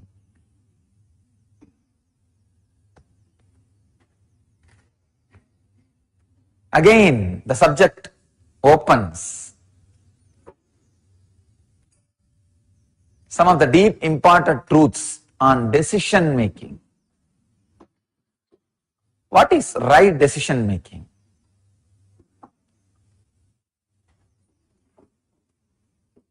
Seeing the past as past, future as future, present as present, and deciding is right decision making. Right decision making means seeing the past as past, future as future, present as present, without infusing the past into future or future into past. Many times, what you want in the future, you start dreaming, you had it in the past. We go on dreaming, we had a golden childhood. Every individual again and again and again goes on dreaming. If he is in the old age, he feels his middle age was great, golden. If he is in the middle age, he feels his youth was great and golden. If he is young now, he thinks his childhood was golden and great. Understand, this is one of the biggest illusion we have. Not only you project your past into future, you project your future into past. Understand, there was never any golden childhood. If the childhood was golden, out of that, whatever comes out, you see, out of your childhood, youth came. Out of your youth, middle age came. Out of your middle age, old age came. So if your childhood was golden, then youth would have been golden or diamond. If your youth was golden, then your middle age should have been diamond or platinum at least. If your middle age was golden, then at least your old age should be platinum. Understand? Not only we project our past into future, we go on imagining our past was what we want in the future. We miss this important truth. We projecting our future into the past. We always feel, ask anybody, they'll say, oh, my childhood was great, golden childhood. No, you had all fears, all insecurity, all greed, all troubles. Actually, it all started there only. It all originated there only. So, right decision making means seeing the past as it happened, seeing the future as it is without projecting your past into the future, and deciding in the present. One important thing, many times you don't decide in the present. You just execute what you decided in the past. You don't wake up for the great changes happened, the different situations. We forget that you need to be in the present to make decisions. Do not be a worker executing your past decisions. Be a leader deciding every moment. All your suffering is because you are not deciding. You are a slave executing the decisions made in your past, sometime by mistake. Sometime you make some decision by mistake. You sit and think pros and cons, make one decision, over. After that, you forget that you have a component in you which has capacity to decide. And go on executing that past decision. By that time, you are executing 50%, the whole situation is different. But you are not sensitive for the present. You are just executing. So, the right decision making means these two things. Not projecting what you want in the future as you had it in the past. This is one of the biggest illusion we all have.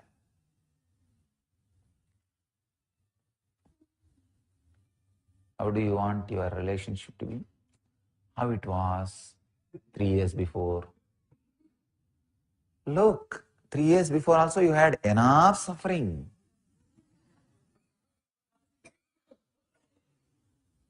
Unfortunately, you forget. Because you forgot does not mean it was not there. So, seeing the past as past, seeing the future as future, making decisions from the present is what I call right decision making. I'll expand a little more on this truths of time, Kala, so that you will be able to understand this truth of right decision making.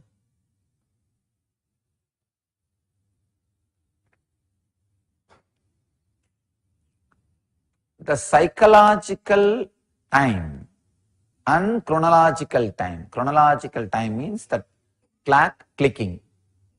That is chronological time. Psychological time means your mind moving. Your mind moving to and fro or back and forth, whatever way it moves.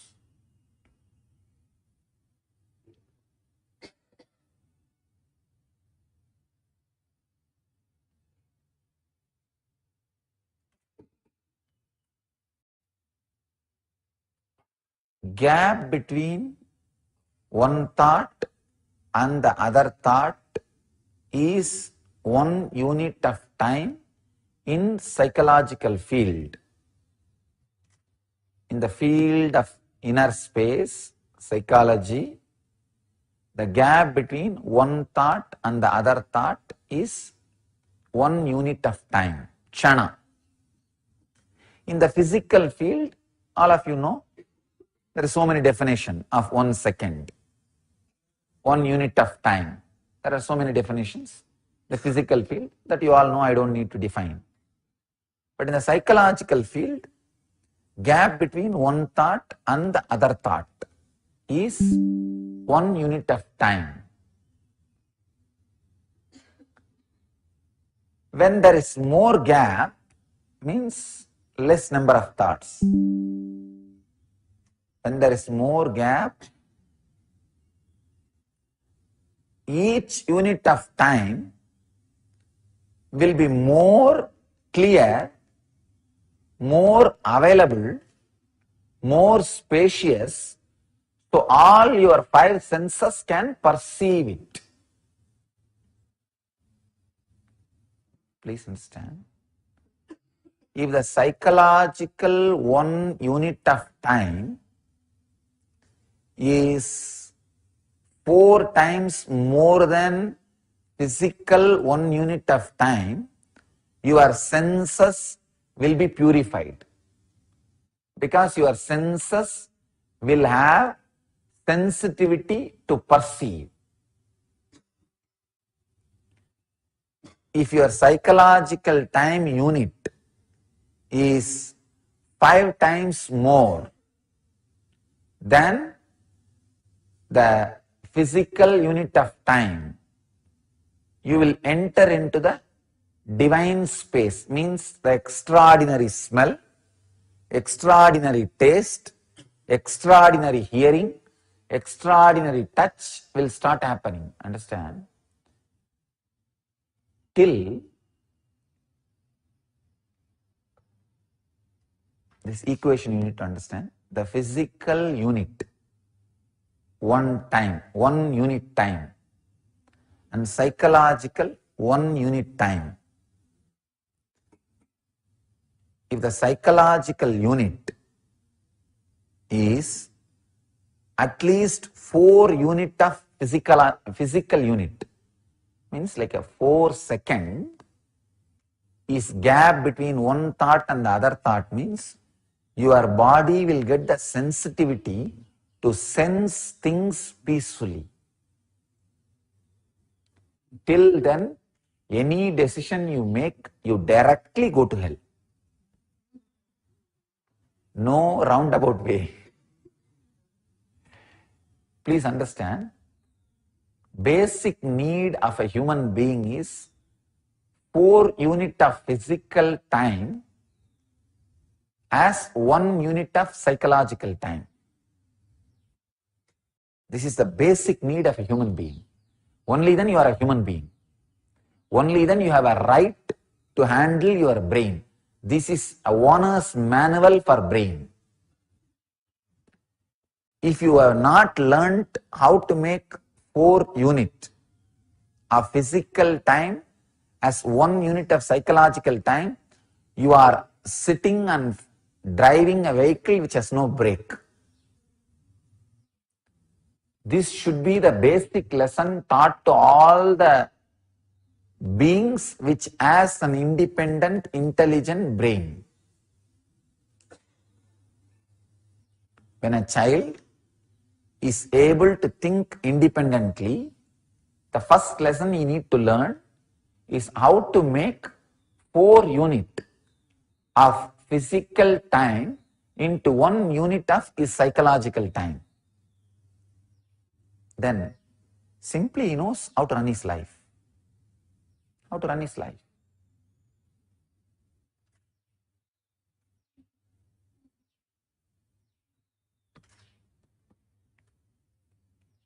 When you are able to make 5 unit of physical time, physical unit into 1 psychological unit time, means 5-second gap between one thought and the other thought. Then you will start experiencing the divine, I can say that intense smell. What you go through in the energy darshan, the intense sound, the intense touch, the intense taste in the tongue, all this starts happening. Another important truth is, if your psychological unit is less than physical unit, 1 second,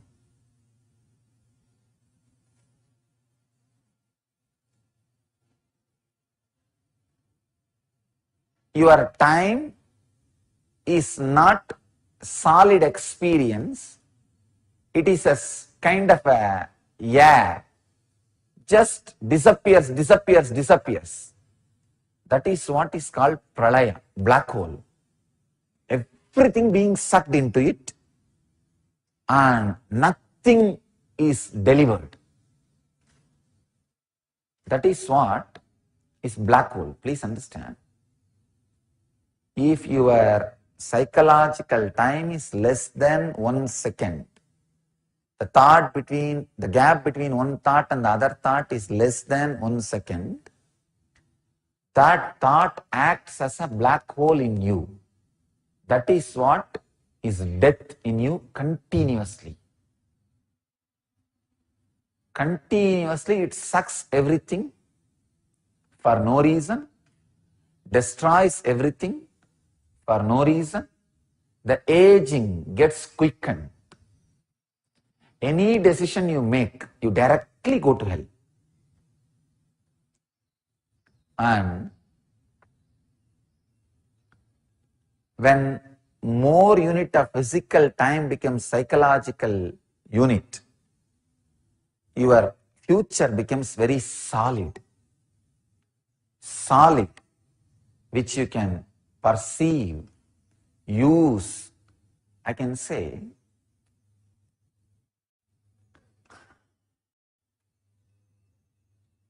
if your psychological time unit, the gap between one thought and the other thought, kshana, is more than 4 seconds, the future, which is a solid material, will be given to you, out of which you can make as you want. It's like a wax handed over to you. You have freedom to do what you want with it. That is the material out of which your dream and waking state is made. Now, whatever you perceive, the persons who are sitting next to you, the person who is sitting opposite to you,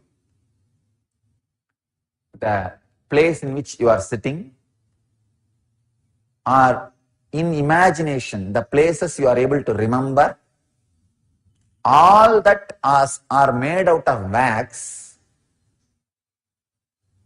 which is called time.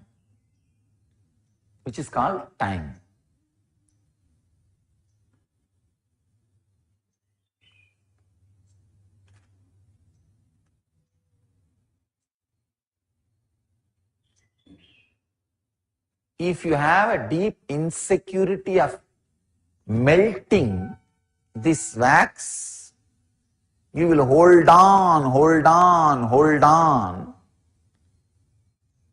even if this wax is torturing you, even if the structure you created is binding you. But if you do not have the fear to melt this wax building you created, wax world you created out of you, you are called Kala Bhairava. Bhairava means Bhayat Ramyate iti Bhairavaha. Who can flirt with fear is Bhairava. Understand? That's an exact translation. You can just flirt with fear. Means if the fear happens, come on, sit, let's have a little fun. You can very comfortably, very beautifully spend time with fear. Bhairava, who can just have the Ramya, very romantic space with Bhaya.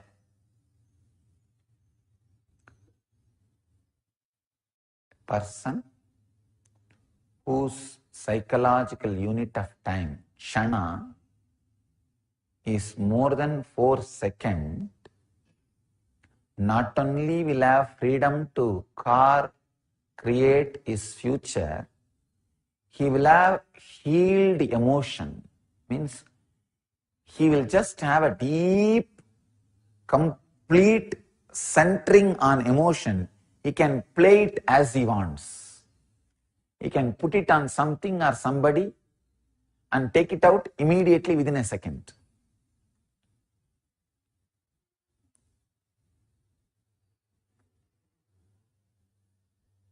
Living without getting attached, renouncing without having hangover.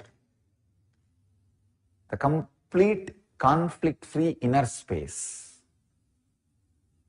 So, work on seeing your past as past, future as future, present as present. Any decision you make in the present will be the present to you by the presence.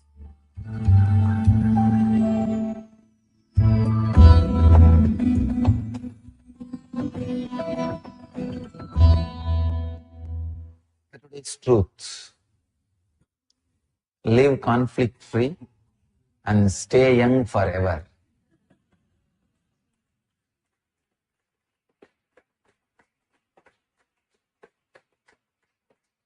You may think how living conflict-free can make you live young forever. Understand the concept of time in the Vedic tradition.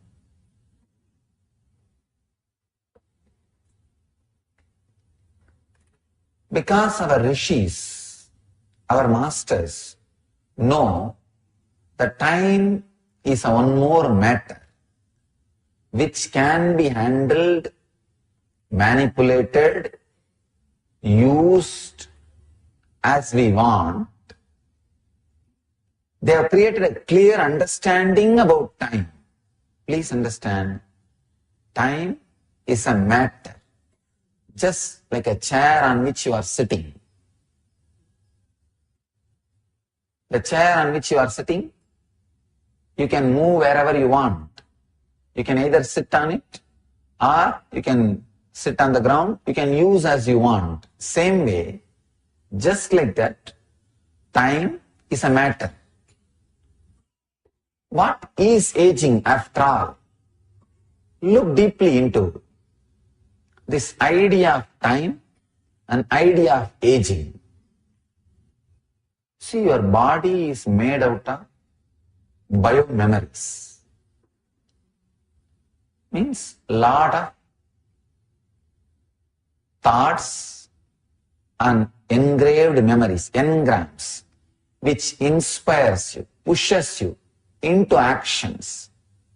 Thoughts, engraved memories which pushes you into actions. These two are the base material for your body. Thoughts are like a random, vague, as I said, that random fishes jumping.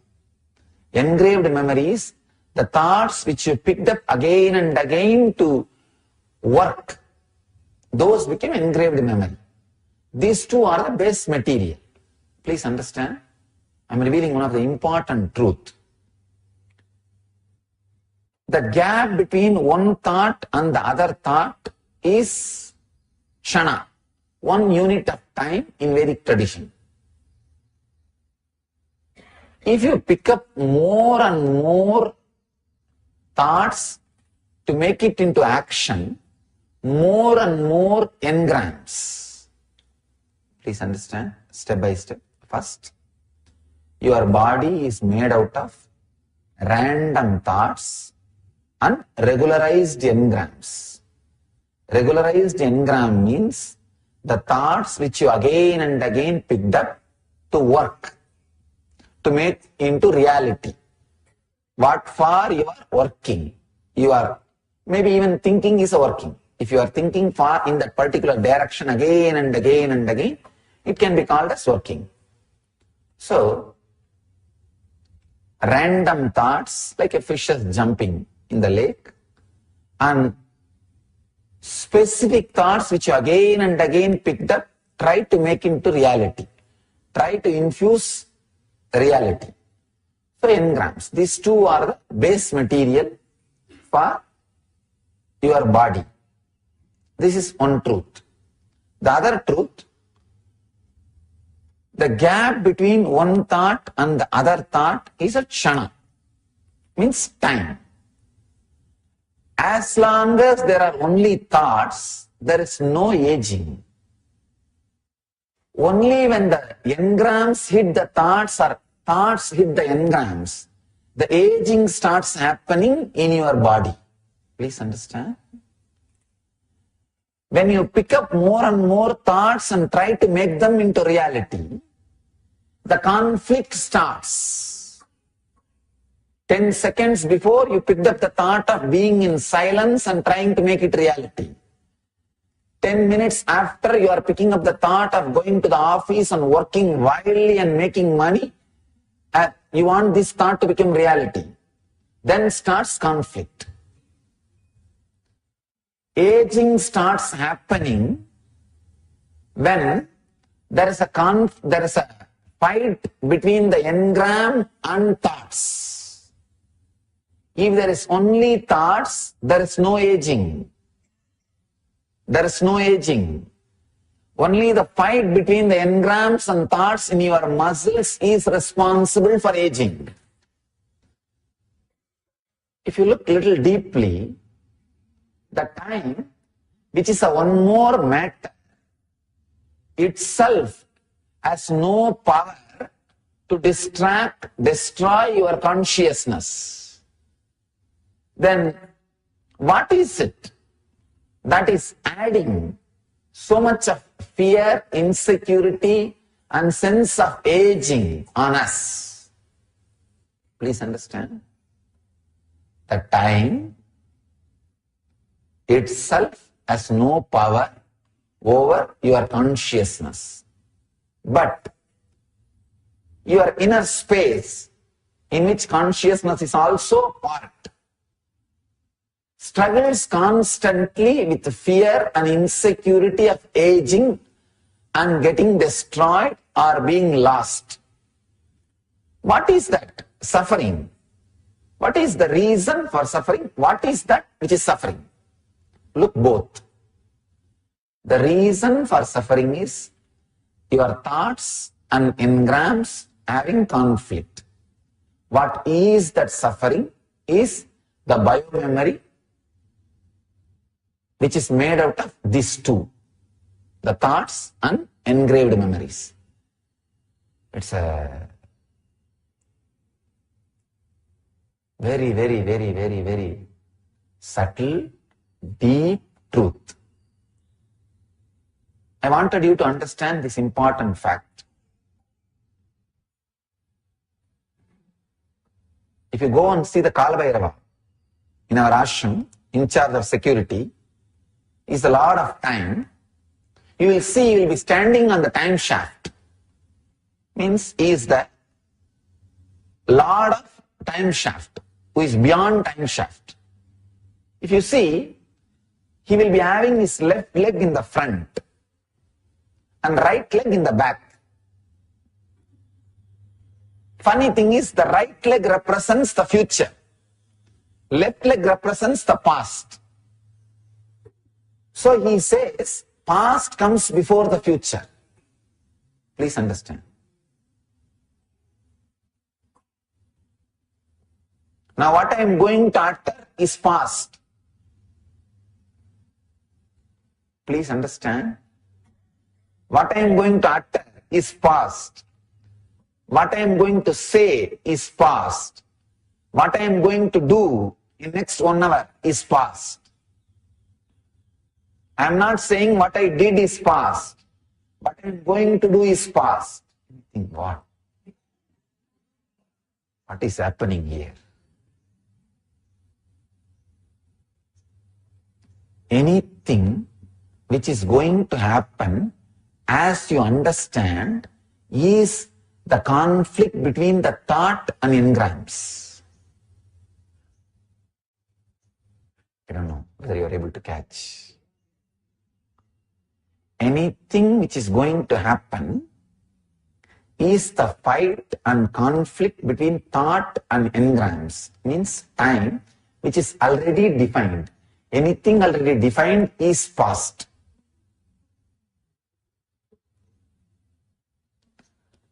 So the layer of your thought and engram which is projected further, even if it has not yet happened, it is past. It is past. You understand? It is standing. It is standing, but it is past because already it is projected. And that moments you spent in the past without the fight between thought and engrams is future, even though it is already lived. Listen.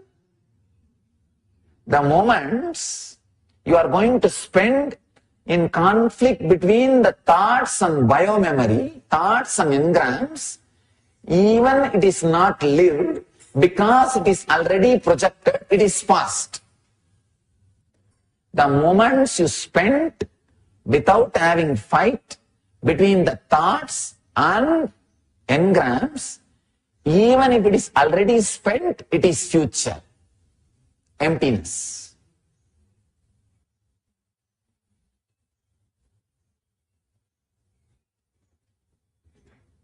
the aging process is quickened if more and more thoughts hit engrams, or if more and more efforts are made to make thoughts into engrams. Now, stopping the conversion process of thoughts into engrams is unclutching. The process of converting thoughts into engrams is an automatic process when you are clutched. Stopping that conversion is unclutching. That is what I call conflict-free life. Either just go on fulfilling engrams, then they will become thoughts, they will get diluted and become thoughts. Or go on having thoughts, don't create engrams. Just sitting and something is going on, like a breeze. It's like a dreams passing by. Both will not let aging happen in you. When thoughts are getting converted into engrams, that is where the conflict starts happening, the aging starts happening, your muscles get tired, the aging process is working on you, time is creating its impact on you.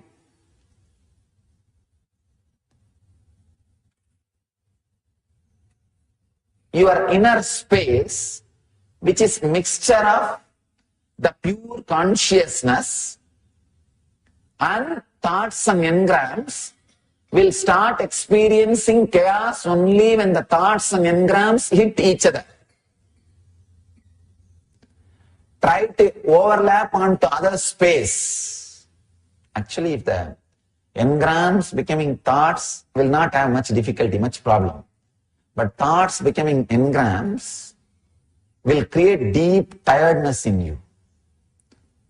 See, all catharsis process which I am teaching you, either shouting or screaming or crying or releasing, is nothing but diluting engram into thoughts so that you can unclutch easily from it. All catharsis process, including samana balancing. See, samana balancing is a subtle part of engrams becoming thoughts. A reversal of engrams becoming thoughts. What you do in the life is making thoughts into engrams. That is what we call pravritti marga.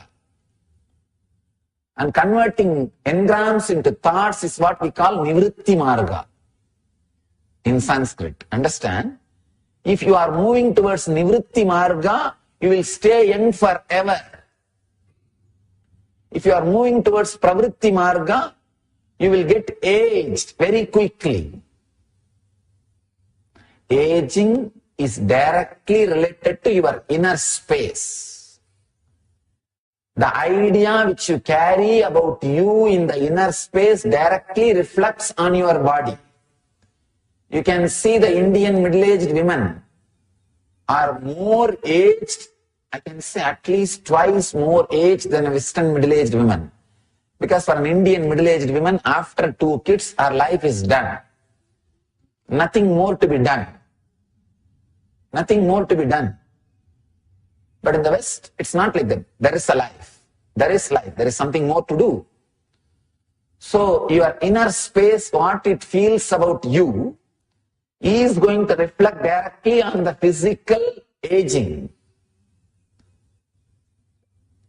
One devotee asked me in US when my father died. My father died by the age of 50.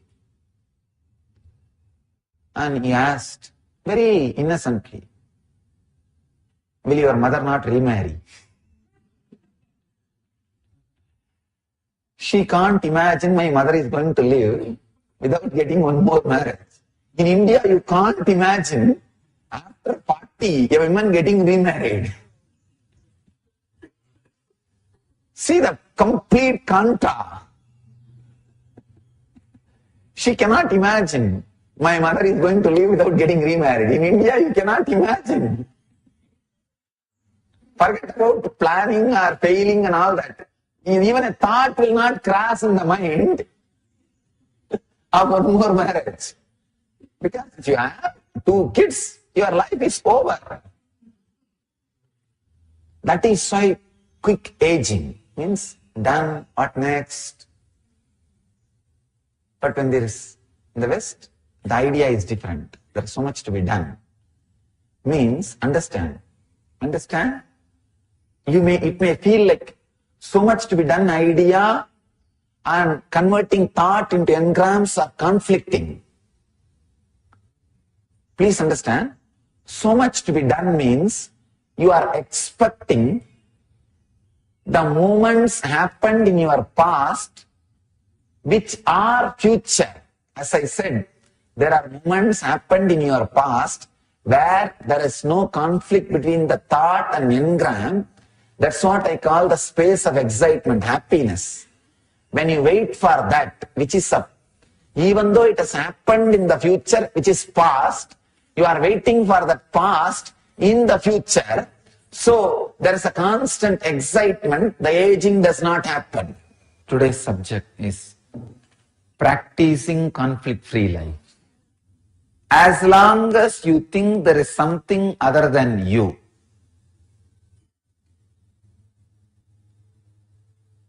conflict has no life, life has no conflict. As long as you think there is something other than you exists, the fear or conflict continues to be alive in your system. All you need is tuning your system, tuning your body and mind to understand that there is nothing other than you exists, or there is nothing other than you exists. Please understand. Either there is nothing like you other than the other exists, or nothing like other exists other than you.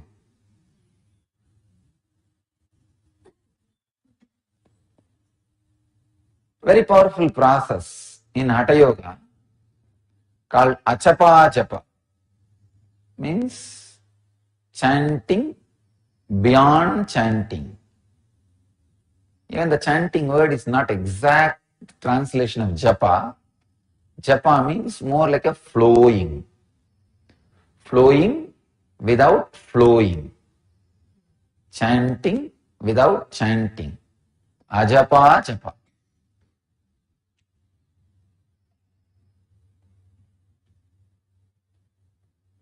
Constantly, knowingly or unknowingly, consciously or unconsciously, your being goes on chanting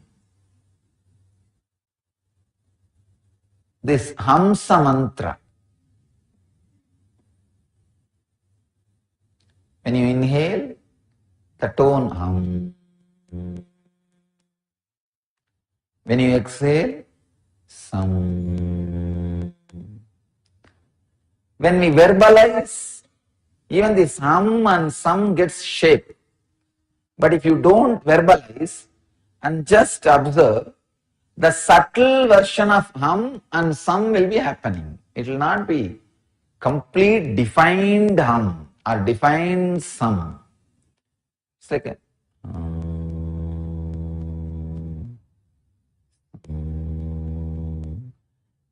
see, physically when you see, you have a defined body.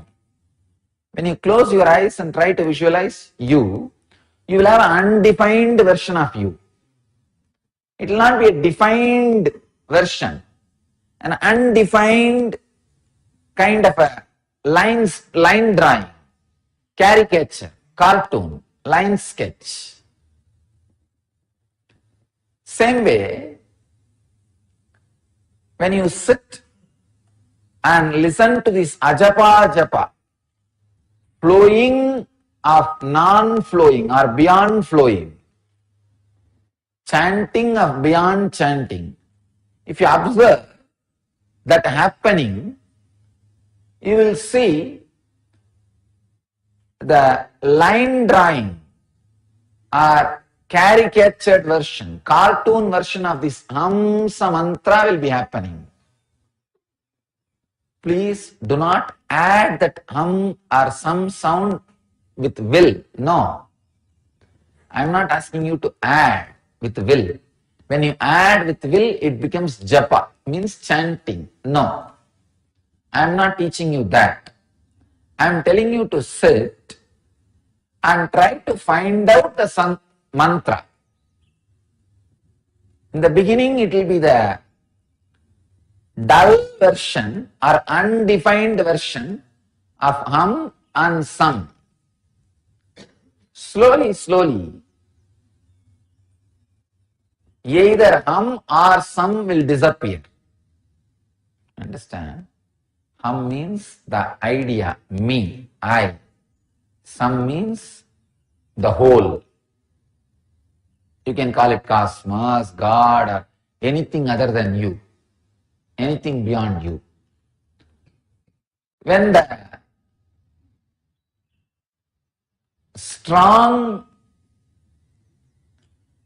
defining difference between this hum and sam disappears, you become Paramahamsa.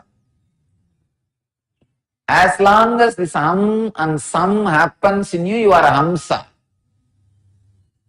When the gap between the sound difference between this hum and sam disappears, means merges into one, that you and he merges into one, the I and you merges into one, you become Paramahamsa. You are beyond the Hamsa.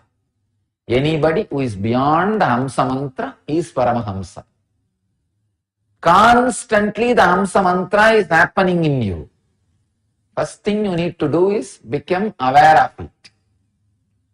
Second thing, constantly try to be with it. Third, automatically the gap between the two will disappear. You are Paramahamsa. Understand? Very powerful technique for practicing conflict-free life. It's a very powerful way of balancing or elevating your internal consciousness beyond the conflict.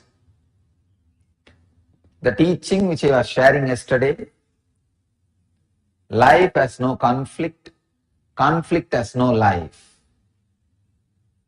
will become reality in you when your Hamsa mantra gets in tune, because any verbalization goes on inside, adds its smell to your breathing. Any verbalization goes on inside, adds its smell to your breathing, means adds its vibration to your breathing. So when you sit with Hamsa, first thing is verbalization, inner verbalization settles down. Only the physiological movements will be happening, means the physiological conflict of going in and coming out. When you sit with that also, even the physiological conflict will disappear. Please understand. As on now, you will not even be having pure hum or pure sam. Along with that hum sound, all the garbage which is going on the head will be going. Along with the sam, all the garbage, chaos happening in the mind will be happening. So when I asked you to sit with Hamsa mantra, the psychological mutation will happen. When you are having only the hum and sam, the psychological mutation will happen. Second step, when you continue to be with just hum and sam, the purified hum and sam will start getting settled with itself. So the difference between the hum and sam will start melting down. That is what I call physiological mutation. When the psychological mutation and physiological mutation happens, it's conflict-free life, living enlightenment. So the straight process, please understand, sitting with hum and sam, psychological mutation. Second, getting into the space where the hum and sam meets and merges, that is physiological mutation. When you work on this process, you will understand how directly it leads to conflict-free life.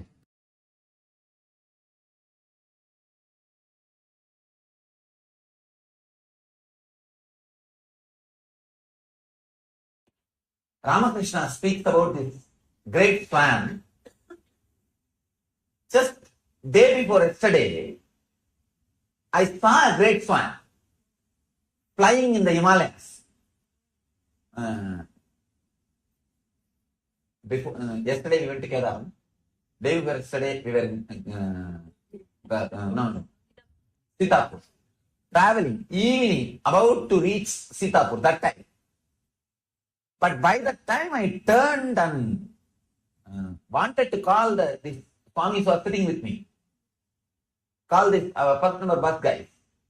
By the time it is not there. Then I decided, I think these fellows can't see. I put my head down, relax. Again I was seeing. 3 times I just slowly raised the head, turned to call these guys without losing the eyesight where the fellow is flying, because such a height, a single bird cannot be flying. The moment I saw, I found out, this is Paramahamsa. This is great swan. This is Paramahamsa. By the time I turned to call these fellows, it's not there. 3 times. Then I decided, I think these fellows can't see by the ordinary eyes. Maybe it won't be seen by the ordinary eyes. I just stopped trying to call these guys. Then, at least half an hour it was in my vision. Half an hour it was there. Physically. See, the great swans are like the enlightened masters who take this the bird body just to go around and see their territory. Anyhow, Ramakrishna speaks about this great swan.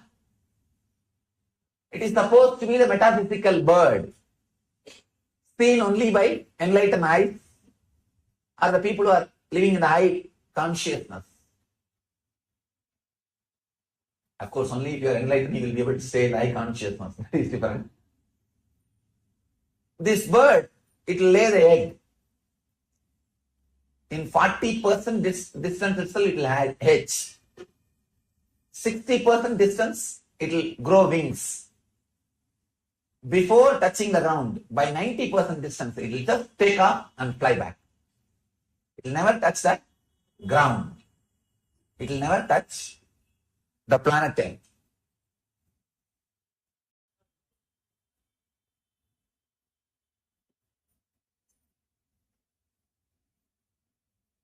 When the reflection of the swan falls on lakes or the ocean or river, when the reflection falls on the lake, all the fishes in the lake start jumping. Oh, some new fishes come. Big fishes come. They all start jumping on the reflection and start playing with it. Some fishes jump this way, some fishes jump this way, some fishes jump that way. Some fishes are thinking, oh, what a beautiful fish. What wonderful fish. And they try to jump this way and that way. Some fishes start calling other fishes, hey, come quickly and come and see this fish. Beautiful fish, big fish, pretty fish, whatever you want to call. Some fishes will start even putting fence. Hey, only we can go near this fish quickly. You guys have to come. Yes. And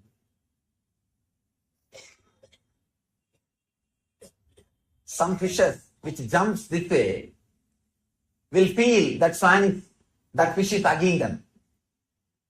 They will go and write the reminiscence. Oh, this fish is so great, it's so loving, radiating compassion, amazing love and compassion. Some fishes which will jump this way, they will feel as if that swan is kicking them out. That reflection is kicking them out. No. This fish is arrogant. This is not so loving as this fellow told me. In books I read it was very loving and compassionate, and I went there, but the reflection was shouting. It is not as compassionate as this fellow say. Some fishes will go out and write, no. It is not. It is very arrogant, condescending, and whatever they feel like. Those fishes feel like. There are some intelligent fishes which will think, no, this does not seem to be a fish. Seems to be something else. Those fishes are called devotees. Very few intelligent fishes which sees, no, it is not even something else. It is just a reflection of something, and they will look up and see the swan flying. They are disciples. Understand? There are fishes which jumps this way and feels that reflection is hugging them, loving, caring, compassionate, go out and write reminiscences. One level. There are some fishes who will jump this way and will say, no. That's fish kicked me out. It is not loving, compassionate. That's one batch. Some rare intelligent fishes only will look. No, this is not even a fish like us. Something else. The moment the doubt is created, he is not, see, there is a beautiful sloka in Gita. Whoever thinks Guru as a better human being has abused the divine presence. Guru is not a better human being. He is completely disconnected from this very idea of human beings. So only few intelligent guys get an idea. No, he is not a better fish or a big fish or different big fish or a beautiful fish or anything. No, he is not this species which we think. The very quality, the very brand, the very idea is totally different. Those people who feel that, who are fortunate enough to have that click, only they start becoming devotees. Start living around or practicing very sincerely whatever is expressed. See, the people who come and go, both fishes which claim that he is love and compassion and embodiment of care and all those things, the fishes which jump out and say, no, not like that, everything is business. Both fishes are called consumers. They are consumers. The fishes which start looking, no, this is no more a fish. No, this is not a fish just like us. He is an investor. He starts investing. Only when you have that doubt, no, this is not just a fish, something else, you are ready to look up, see the source. When you look up and see the original fish, original swan, you understand the truth, suddenly you see you were also never a fish. You were thinking you are a fish. Suddenly you see, I am a swan. You fly and play with that swan.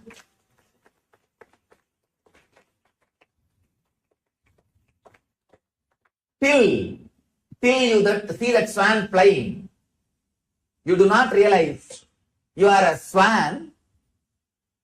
By some reason, you fell into the water and you forgot you can fly, and you are just tumbling this way, that way, struggling to survive, thinking you are a fish. It's the truth.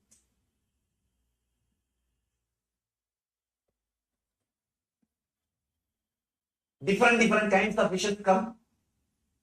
There are some fishes very busy, just jumping this way and that way. When these fishes jump this way and that way, the reflection starts moving just because of the wave created by the fishes. And these fishes think that swan is moving. That's why reflection is moving. Understand one important thing. Whether the fishes are jumping and moving the reflection, or they are feeling it is loving and compassionate and hugging, or they are feeling no, everything is business and hating, or they look little deep and find out, I think this is not just a fish, this is something else. Only at that point you start doing puja, worship. No, he's not just an ordinary human being, something more. At the time the devotion starts, start doing puja. When intensely the thirst is awakened, you look up and see the swan.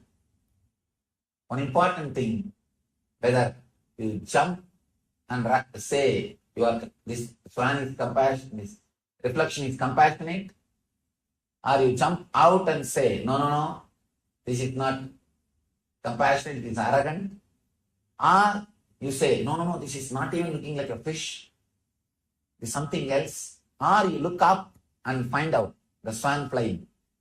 All these 4 steps, the swan does not even bother. It's not even touched. Neither touched nor bothered about all these 4 steps. Intelligent are those who can look up and fly. Its reflection falls on the lake for only one purpose. Just expecting maybe the few fishes will look up, that's all. Maybe the few fishes will look up, nothing else.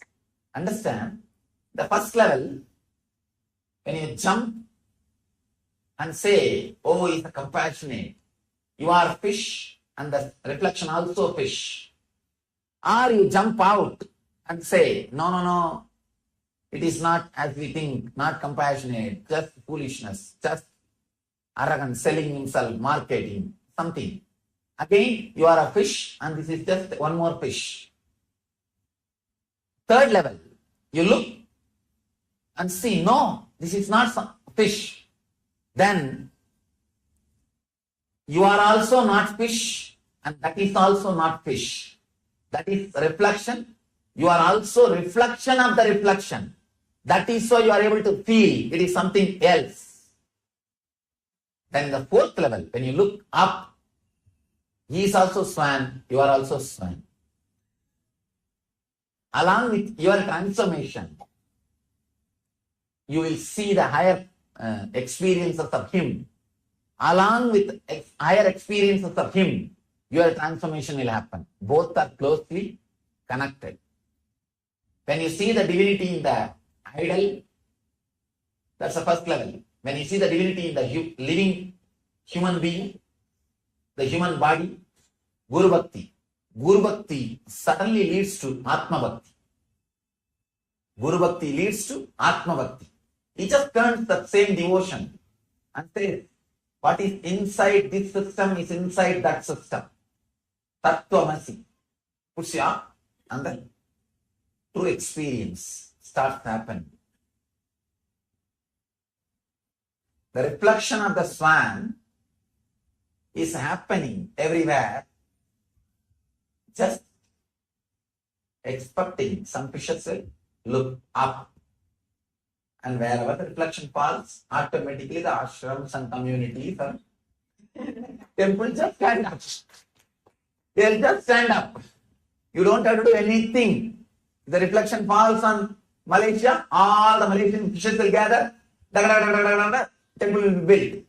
If it falls on Los Angeles, all the Los Angeles fishes will gather, and temple will be built. And if the reflection falls on Bangalore, all the Bangalore fishes will gather, the temple will be built. The reflection falls on some other country, all the fishes will gather, and naturally the temple will be built. Understand? I always tell people, especially the temple who are our organizers, I always tell them, these rituals, rites, temple, everything is for service, public. You fellows understand, do not forget to see the swan. Because some fishes are so busy collecting pebbles to add the height of the temple, they forget to look up and see the swan. Early morning, swan is not there. Empty water. They are stuck with the memorial they built. The swan has disappeared. Understand, before the swan disappears, do not forget to look up and see the swan.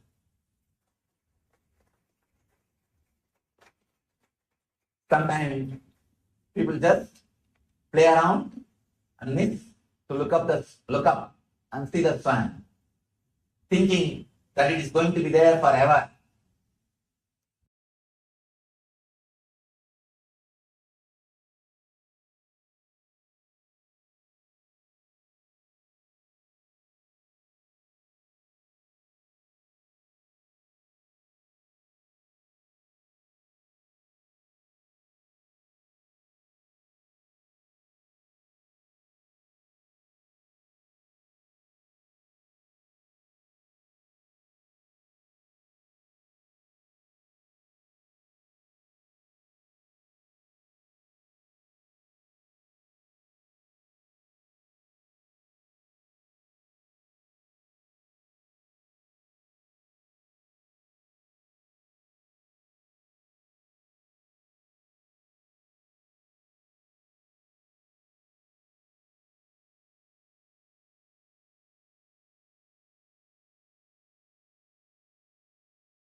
Kongu Tamil, and Madurai, Chennai, in Chennai, Kuvam Tamil,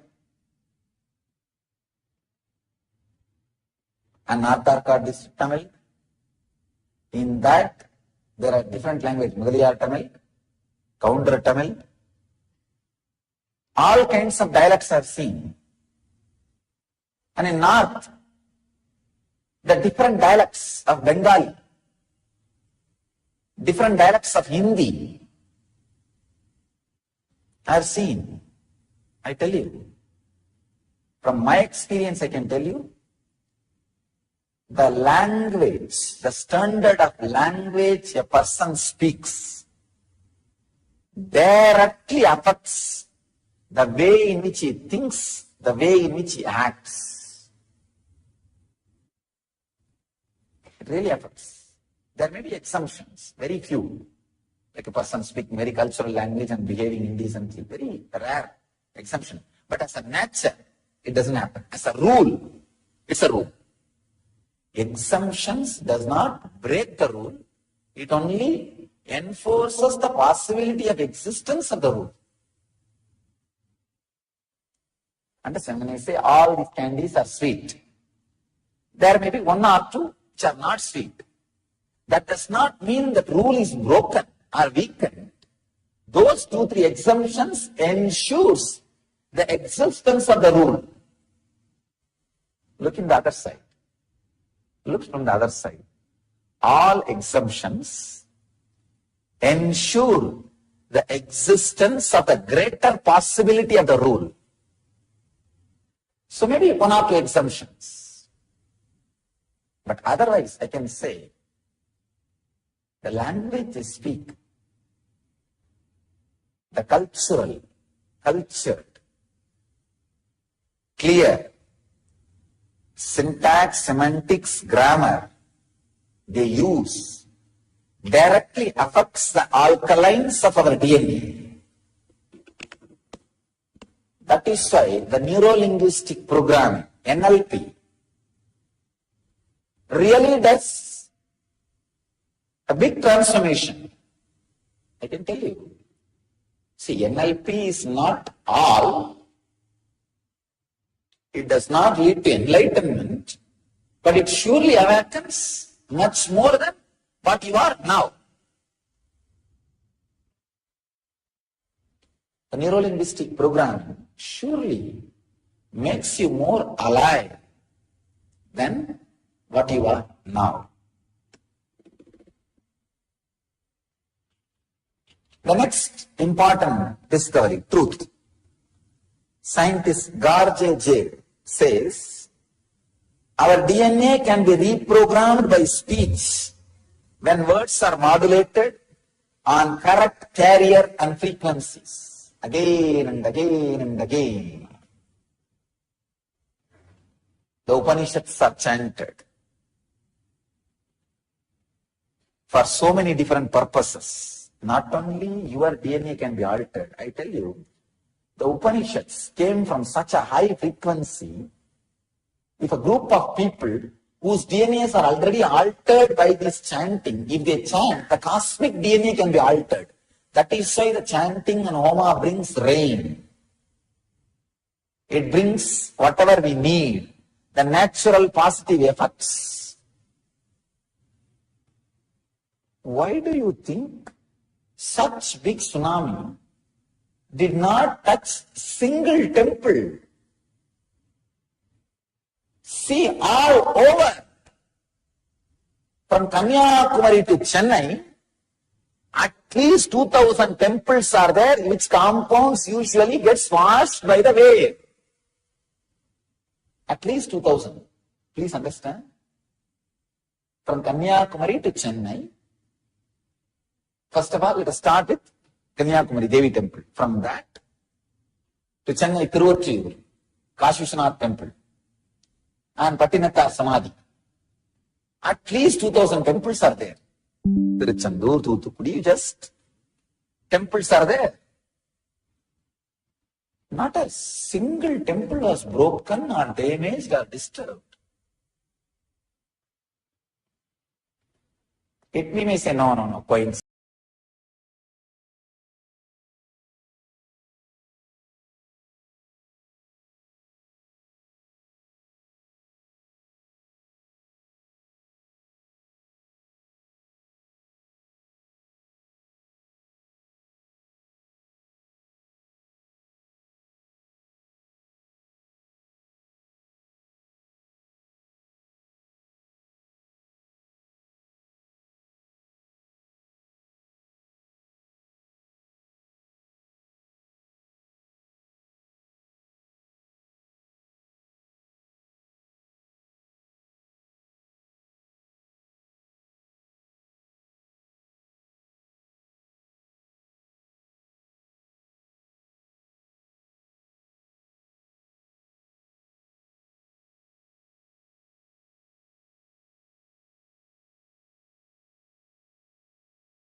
Maya, about everything.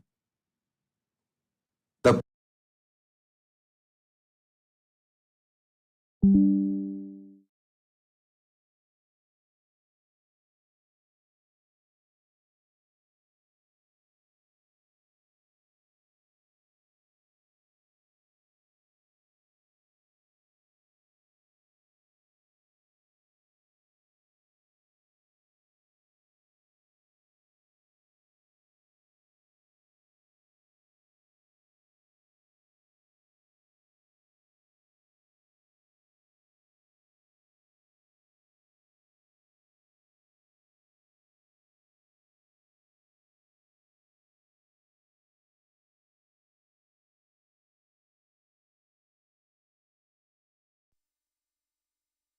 Nithyanandam, welcome to the 8th day of the Guru Purnima Brahmotsavam.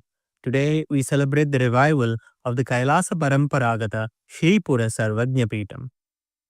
The Guru Shishya Sampradaya of this lineage includes Paramashiva, Sadashiva Rishihi, the Shri Vidya lineage through Satya Sai Baba, Trichi Swamigal, Mataji Vibhudanandapuri.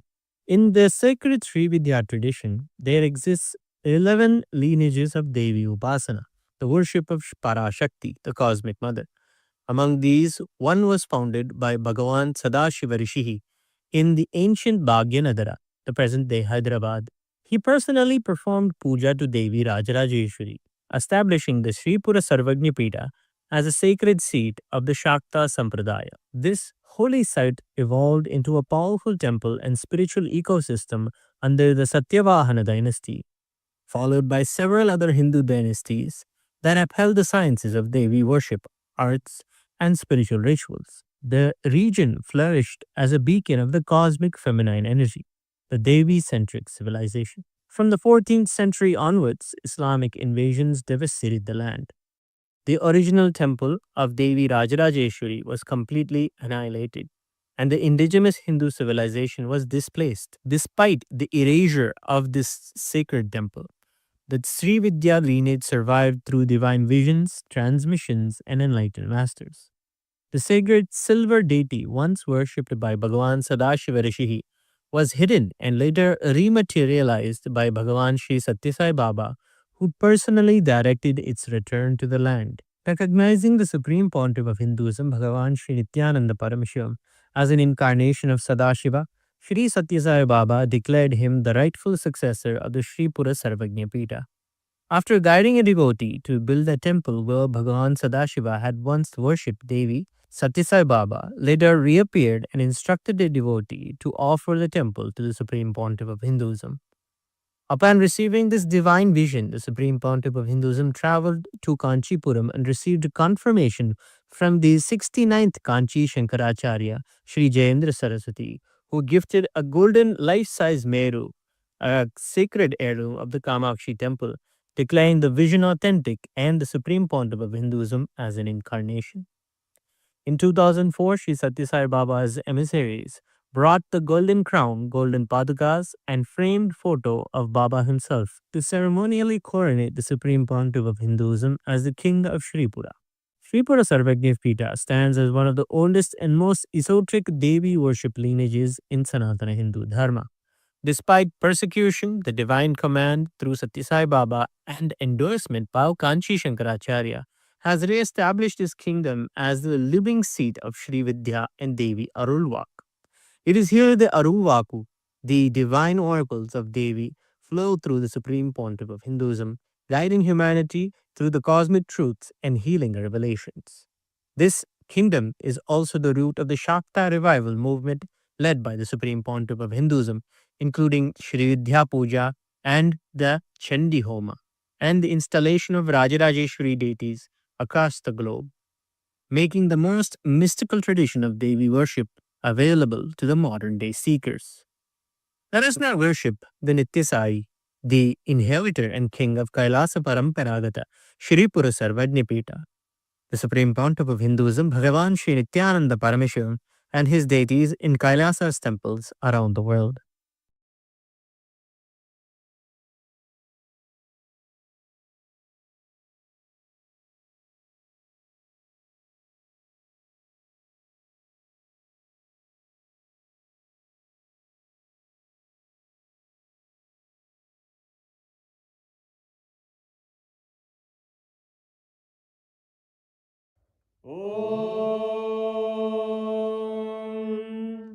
सहस्रदलपङ्कजे सकलशीतरश्मिप्रभम् वराभयकराम्बुजं विमलगन्धपुष्पाम्बरम् प्रसन्नवदने क्षणं सकलदेवतारूपिणम् स्मरेत् शिरसि हंसकं तदभिधानपूर्वं कुर्वन्। अथ धूपः ॐ धूरसि धूर्वधूर्वन्तं धूर्वदयोस्मान् धूर्वदितं धूर्वयं वयं धूर्वामस्त्वं देवानामसि संस्थितमं वप्रतमं जुष्टतमं मन्यतमं देवहूतममृतमसि हविर्दानं त्रिगुंहस्वमाह्वाः मित्रस्य त्वा चक्षुषा प्रेक्षेर्मा संविक्ता मात्वाहिकं शिशुम्। श्री सर्वदेवदेवी स्वरूपाय भगवते श्री नित्यानंद परमशिवाय नमः। धूपमाग्रापयामि। अथ दीपः ॐ उद्दीप्य स्वजातवेदो भग्निं निर्वृतिं मम पशुभुजमध्यमापः जीवनं च दिशो दिशा मानोहिकं श्रीर्जातवेदो रामश्वं पुरुषं जगत् अभिभ्रदग्नागहि श्रिया मा परिपादया। श्री सर्वदेवदेवी स्वरूपाय भगवते श्री नित्यानंद परमशिवाय नमः। दीपं सन्दर्शयामि। अथ नैवेद्यम् ॐ मधुवातारतायते मधुक्षरन्ति सिन्धवः माध्वीन सम्बोधति मधुरक्तमुदोषधि मधुमत्पाति मधुव्रजः मधुर्यो रस्तु नः पिता मधुमानो वनस्पतिर्मधुभागं अस्तु सूर्यः माध्वीर्गावो भवन्तु नः मधु मधु मधु। श्री सर्वदेवदेवी स्वरूपाय भगवते श्री नित्यानंद परमशिवाय नमः। नैवेद्यं निवेदयामि। नैवेद्यानन्तरमाचमनं समर्पयामि। नीराजनम् ॐ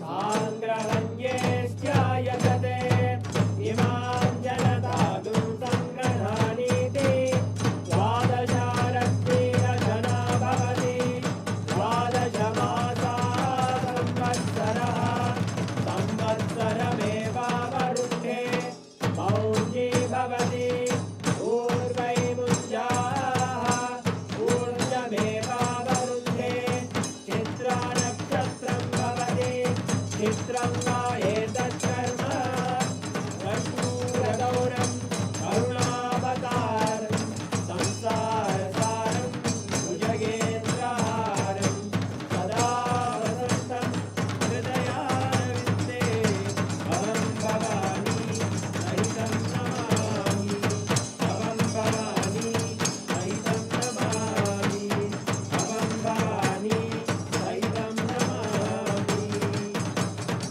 श्री सर्वदेवदेवी स्वरूपाय भगवते श्री नित्यानंद परमशिवाय नमः। कर्पूरनीराजनं सन्दर्शयामि रक्षां धारयामि।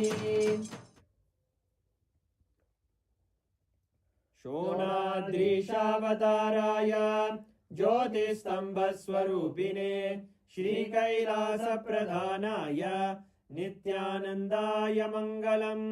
तत्त्वज्ञानप्रदाताय नित्यानन्देश्वररूपिणे श्रीकैलासप्रधानाय नित्यानन्दाय मङ्गलम्। मूलप्रकृतिरूपाय परमशिवशक्तिस्वरूपिणे श्रीकैलासप्रधानाय नित्यानन्दाय मङ्गलम्। दण्डत्रिशूलहस्ताय कालकालस्वरूपिणे श्रीकैलासप्रधानाय नित्यानन्दाय मङ्गलम्। आदिपूज्याय देवाय सकृत्पूर्णत्वरूपिणे श्रीकैलासप्रधानाय नित्यानन्दाय मङ्गलम्। सर्वाभयविनाशकाय शत्रुसंहाररूपिणे श्रीकैलासप्रधानाय नित्यानन्दाय मङ्गलम्। योगपट्टाभिषिक्ताय राजसन्न्यासधारिणे श्रीकैलासप्रधानाय नित्यानन्दाय मङ्गलम्। सार्वभौमैकपत्याय राजराजार्चिताय च श्रीकैलासप्रधानाय नित्यानन्दाय मङ्गलम्। मङ्गलं कल्पवृक्षाय मङ्गलं ज्ञानदायिने परमशिवाय श्रीनित्यानन्देश्वराय मङ्गलम्। मङ्गलं श्रीविद्याम्बायै मङ्गलं कामदायिन्यै सर्वमङ्गलदात्रे नित्यानन्देश्वर्यै मङ्गलम्। मङ्गलं गुरुदेवाय मोक्षमूलाय मङ्गलम्। परमावताराय नित्यानन्दाय गुरवे मङ्गलम्। हरि ओम् तत्सत्। सर्वं भगवत् श्रीनित्यानन्द परमशिव पादुकार्पणमस्तु। ॐ नित्यानन्दम्।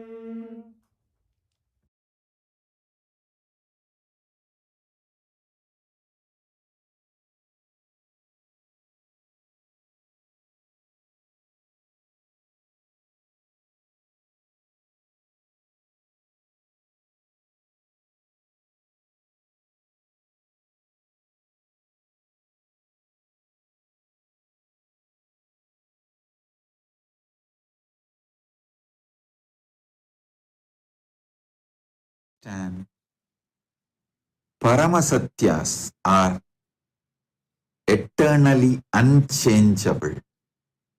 Sanatana, it is beyond time, it is beyond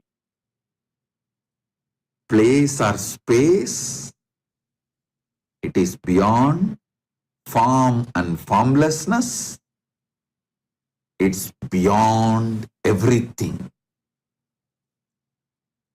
The more we add Paramasatyas in our life, ultimate truths in our life, more we manifest Paramashiva,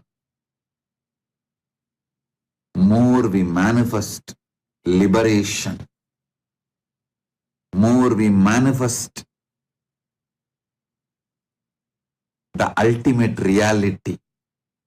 All the Paramasatyas, he reveals about himself, Paramashiva, Parameshwara. When you know, you literally evolve Paramashiva Bhakti, Paramashiva Jnana, Paramashiva Vijnana. All the ultimate truths Paramashiva reveals about individual soul, Jiva. When you understand, you are liberated. You start living moksha-centric life. Even if you earn wealth, it will be moksha-centric wealth, moksha-centric artha. Even if you enjoy pleasures of life, it will be moksha-centric pleasures, moksha-centric kama. Your whole life will be moksha-centric dharma. Life, when it becomes moksha-centric, you live enlightenment. You are a Jivan Mukta. Paramashiva has revealed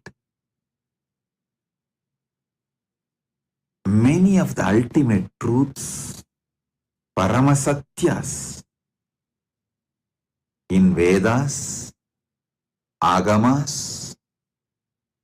Paramasatya vibrates as Paramashiva. Paramashiva vibrates as Paramasatya. Paramasatya Paramashiva Paramburul reveals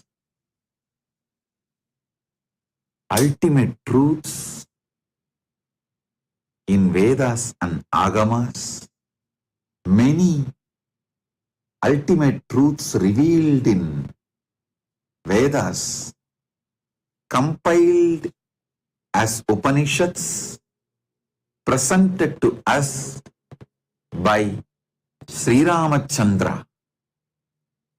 Sri Ramachandra did not author all the Upanishads. He revealed Muktikopanishad. In that, he clearly names all the Upanishads, revealing ultimate truths of Paramashiva. Then Krishna reveals the ultimate truths of the Upanishads in Bhagavad Gita. That is why we call it Bhagavad Gita Su Upanishadsu Brahma Vidyayam Yoga Shastri. Bhagavad Gita is Upanishad and Brahma Vidya and Yoga Shastra. Then Vyasa compiles the ultimate truths, gives us Brahma Sutras. This Prasthanatraya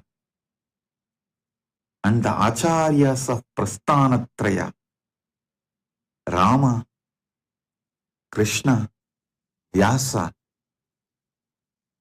I should say, revealers of Prasthanatraya, Rama, Krishna, Vyasa, has done a great service to humanity by compiling and presenting the various Paramasatyas,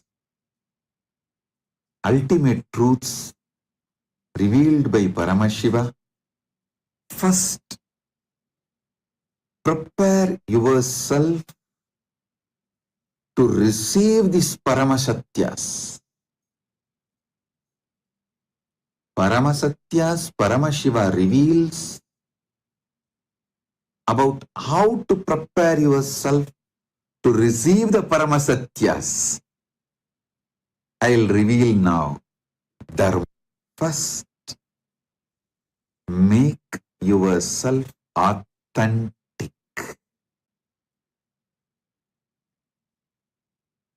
Drop ferociously all fakeness. Enough. You lived your life as a fake being. Being fake will not gain any great things for your life. Listen. Being authentic only awakens you to the ultimate reality, Paramasatya. Paramasatya,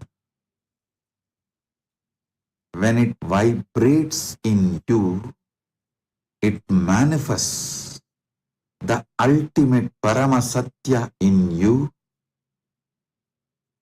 Paramashiva manifests through you. Parameshwara manifests through you. Prepare yourself to receive the Paramasatyas throughout this year. In Paramasatya is the message not just for today, for this whole year. I am getting live messages There's a large number of important persons gathered in many of our temples, universities, Kailasas all over the world. I would like to welcome every one of you. The more and more the name and details comes, I'll read out their names and welcome. Madam Isatu Timbo Okedi, Honorary Counsel of Sierra Leone in California, United States of America. Thank you for coming to our Kailasa, Los Angeles. We are honored by your presence. Thank you for being here representing Sierra Leone. We look forward to grow together and support each other to make this planet Earth a better place to live. Same way,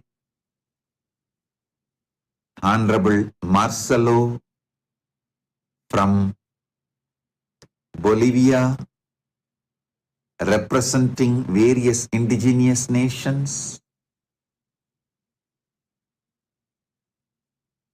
I acknowledge, appreciate all the cooperation Kailasa and all the indigenous nations in Andean countries having. Let's grow together, make this planet Earth a better place for humanity and Paramashiva decided to manifest Kailasa, the revival of ancient, enlightened, Sanatana Hindu Dharma civilizational nation on this planet Earth. Then he assumed this being 41st Jayanti 2018, end of the December. He revealed Kailasa. May now 48th Jayanti, December 2024 end. Not only is revealing United States of Kailasa, various autonomous lands and sovereign lands Kailasa has, which is open for people to come and settle down, practice enlightenment, enjoy the enlightenment ecosystem. Paramashiva also has manifested United Nations for indigenous nations, a body for United Ancient Nations, roughly equivalent to United Nations. All the indigenous nations which have become members, the heads of those nations are also today here. I welcome all of you and formally announce the United Indigenous Nations body, a global body for United Ancient Nations, as functional from today, opening it, revealing it to the world. Paramashiva also manifested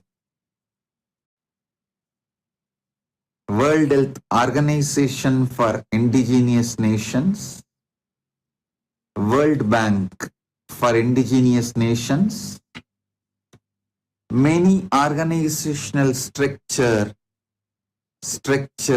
parallel to United Nations for indigenous nations.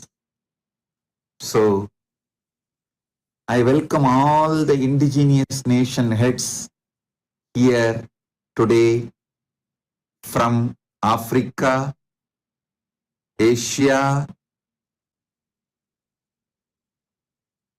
Andean countries, temples, Oceania region, Caribbean region, Americas. I welcome each and every one of you. I sincerely apologize for not reading out all the names as it is a long list. But I sincerely welcome every one of you.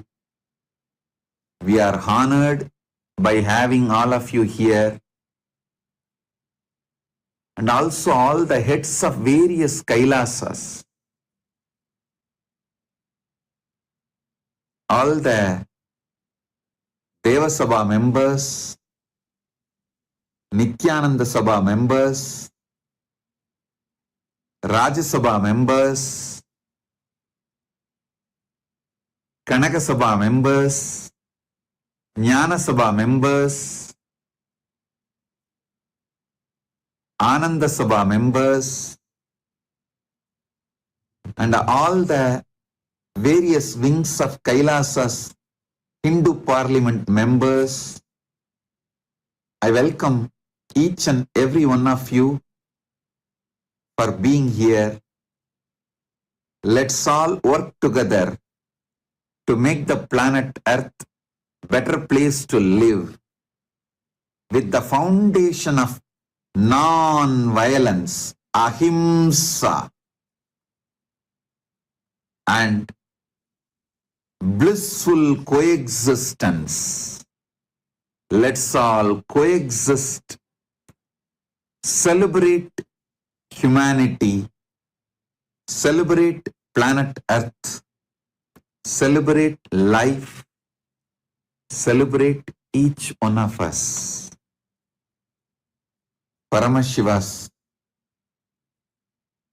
important, ultimate truth, one of the Paramasatyas Paramashiva reveals is why he became many. He says beautifully, Ekoham Bahushyamaha. He decided to become many to celebrate himself, to enjoy himself, not to compete with himself, not for any violent reason, not as accident, out of free will.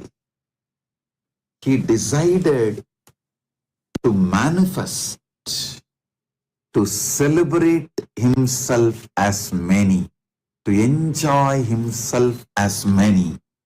So understand, Paramashiva is here as all of us to enjoy himself. When we enjoy and celebrate, all of us, we manifest the Paramasatya of Paramashiva, the ultimate truth of Paramashiva, ultimate Sankalpa of Paramashiva, ultimate reality of Paramashiva, ultimate reason why he decided to become many. Understand, enlightenment for all, Paramashivatva for all, Paramasatya for all is the vision with which Paramashiva is manifesting Kailasa. Listen, preparation to receive Paramasatyas of Paramashiva is, the first step is decide to become authentic in your cognitive level, emotional level, personal level, social level, moral level, political level, in every level of your personality. Decide to be authentic. Paramashiva, clean up all fakeness. Ferociously detox yourself from all fakeness. Any organization being fake, you waste life. Being fake may give little comforts, but not great success. People who try to be fake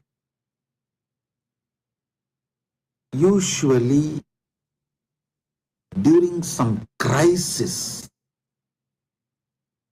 spontaneously you try to be fake to escape from that situation. You utter words which you don't really mean. You show emotion which you really don't mean. You try to be fake. If you manage that situation, that crisis, by being fake, you start believing by being fake, you can manage life. And you start believing being fake is smartness. By and by, you start developing being fake as one of the competence you need for life. You start uttering the words you don't mean. You start committing to people which you really don't mean. You start doing the actions which you really don't mean. You start doing things which is really not as per the goal of your life. You start acting and reacting not aligned to the goal of your vision.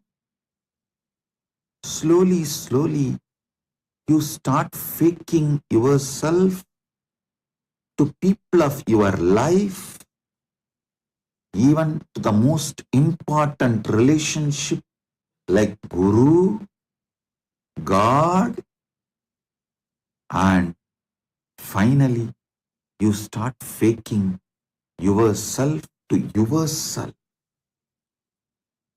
Even to you, you start uttering the words which you don't really mean. Even though you know those words are not going to be fulfilled by you, or they have no meaning, but you continue to utter. Listen, first time when you started faking during the earliest crisis you faced, that is the time you develop root pattern.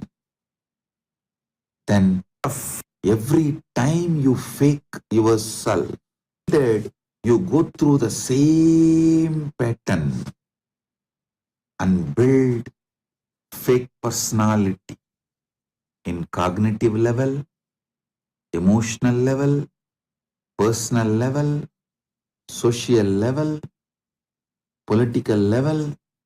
In every level, decide to be authentic. Break all kinds of fakeness, inauthenticity. Clean up all. Detox your being from all fakeness, all the patterns you accumulated due to inauthenticity. Be ferocious with yourself. Study what is real authenticity, ultimate authenticity, Paramashraddha. Build Paramashraddha. Detox yourself from all fakeness. Utter the words only which you really mean. Do the actions only which you really mean.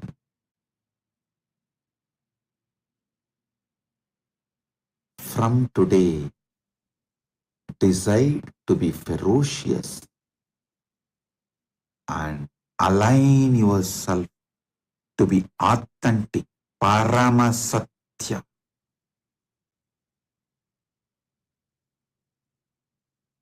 Ultimate truth, ultimate reality, ultimate authenticity, Paramashraddha. This is the way you will attract Paramasatyas in you, manifest Paramashiva in you, manifest ultimate you in your cognition level, conscious level, emotional level, physical level, mental level, social level, political level, moral level, in every dimension of you. You will make ultimate Paramasatya enlightened ecosystem around you. Science is yet to understand the parallel universes, multiverses, infinite universes. But Paramashiva has revealed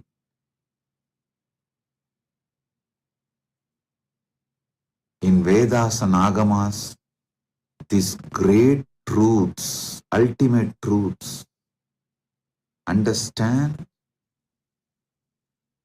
When you decide to become ferociously authentic, ultimate authentic, Paramashraddha, not only you manifest Paramasatyas, Paramashiva, you attract that kind of beings around you. Vibes attract the tribes. You manifest that kind of ecosystem around you. Every level, your life becomes the ultimate.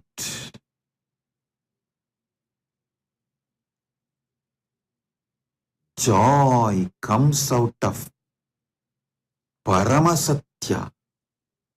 Ultimate truth is bliss. Santosha comes out of Paramasatya is Ananda.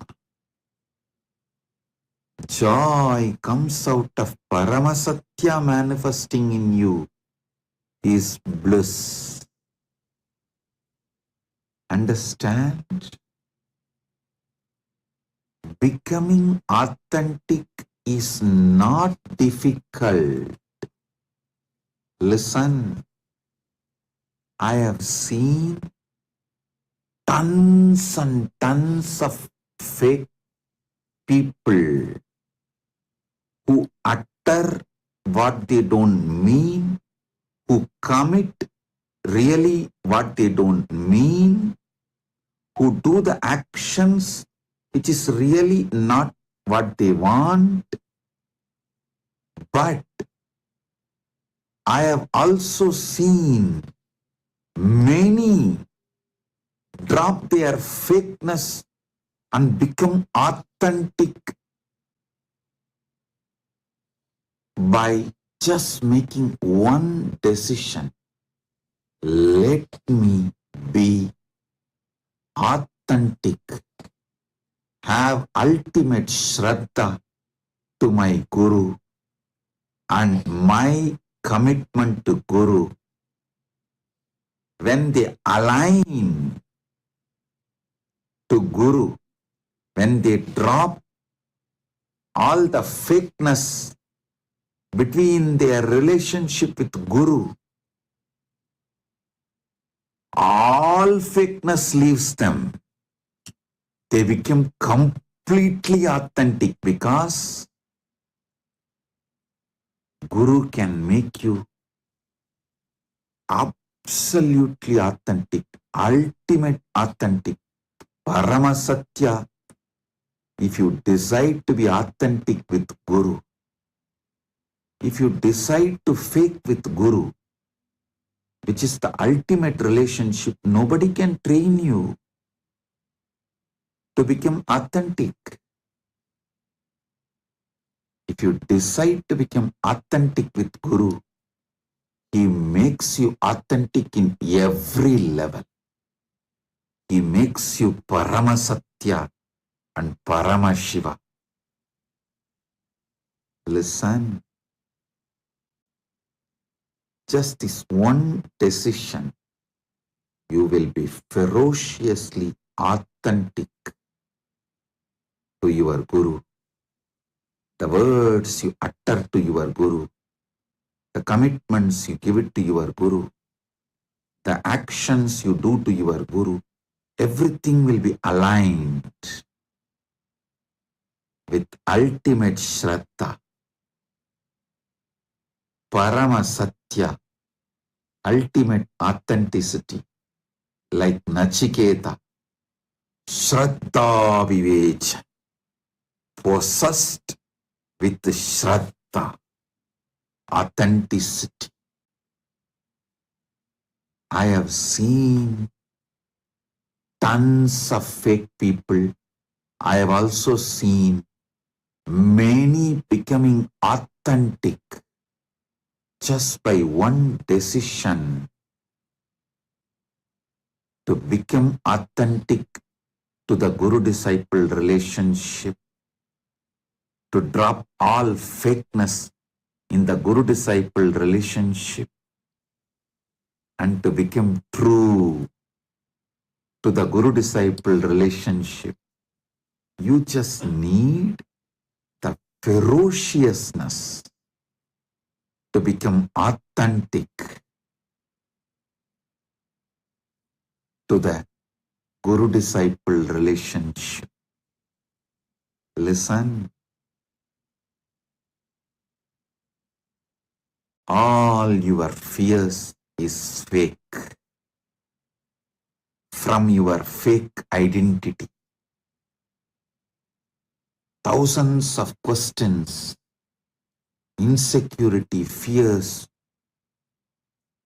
you feel about becoming authentic. Oh, if I become authentic, what will happen? Will I be exploited? Will I lose all I built?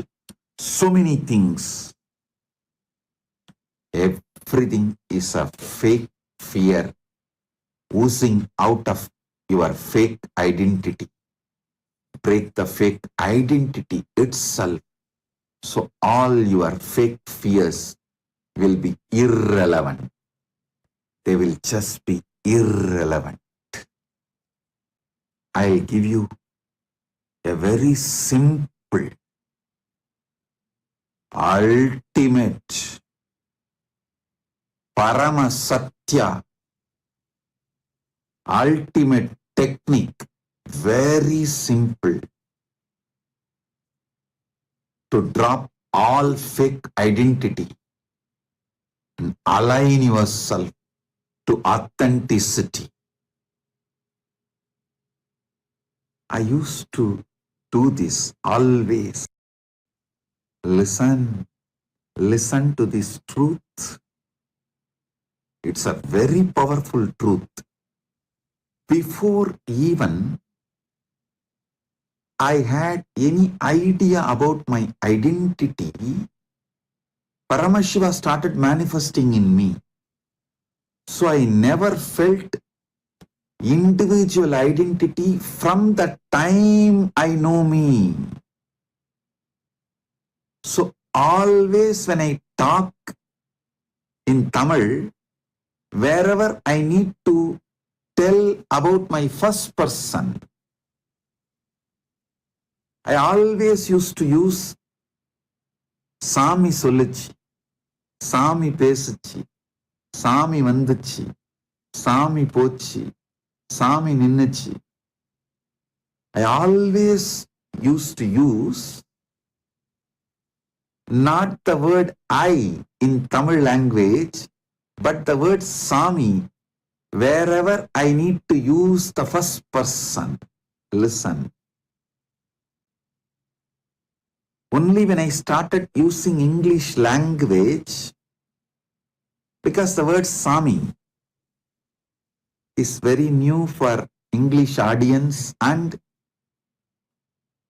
the English audience cannot understand somebody addressing their first person like a third person. So I started using the word I whenever I need to mention my first person. I started using the word I. So from this moment, I get back to my original style of using only Sami wherever Sami need to use, speak, tell about first person, whether in Tamil or English or any other language. This is one of the most powerful Satya, Paramasatya, and very simple technique. Because during every conversation, you remember your first person as Sami. Every time Sami remembers his first person as Sami, that keeps the authenticity in every action, words, everything Sami does. And even when Swami was using the I word for first person, he never gets polluted, corrupted, as his identity was already Paramashiva's identity. So, as Swami renounced the word I to speak about the first person, going to use only the word Sami, even to mention about the first person forever. Any one of you who is interested becoming authentic, use the same technique. Be very clear. The moment Swami initiated all of you. You are all Paramashiva. Paramashiva manifested as this being. When he initiates you all have become Paramashiva. Decide your identity from now is Swami. No more I for first person. Swami always used. From that time, Swami remembers himself only as Swami to identify his first person. It's only after speaking in English, especially going all over the world, traveling all over the world, giving public satsangs, interacting with people from different cultures, Swami started using first person. If you are a disciple, lived around me 15 years before, 20 years before, you will know Swami always used only the word Swami to express his first person, never the word I. So use this. You can take this up. It's a powerful way constantly to know you are Paramashiva, and you have to be authentic. Paramasatya should be you. You should be established in Paramasatya. Let this be the first revelation method for every one of you who want to become authentic, ultimate authentic, Paramashraddha, ultimate Shraddha, and manifest Paramasatya in your life. Identity. I have one more very important person.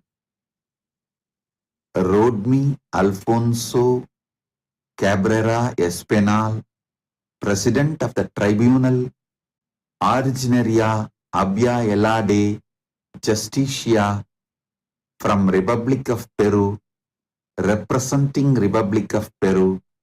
Thank you for being here. Honorable Rodney Alfonso Cabrera Espinal, thank you for being here. We are honored by your presence. Listen. Swami will continue to reveal. Swami will continue to share the Paramasatyas for all of you to live, radiate, manifest. Just apply this simple one process. What Swami has revealed in this satsang, you will see so much detoxing will happen. Fakeness will be cleared. Your life will be aligned to authenticity, Paramasatya, in cognition level, conscious level, emotional level, mental level, moral level, social level, at any family level, teamly level, political level, in all aspects of life. all dimensions of life.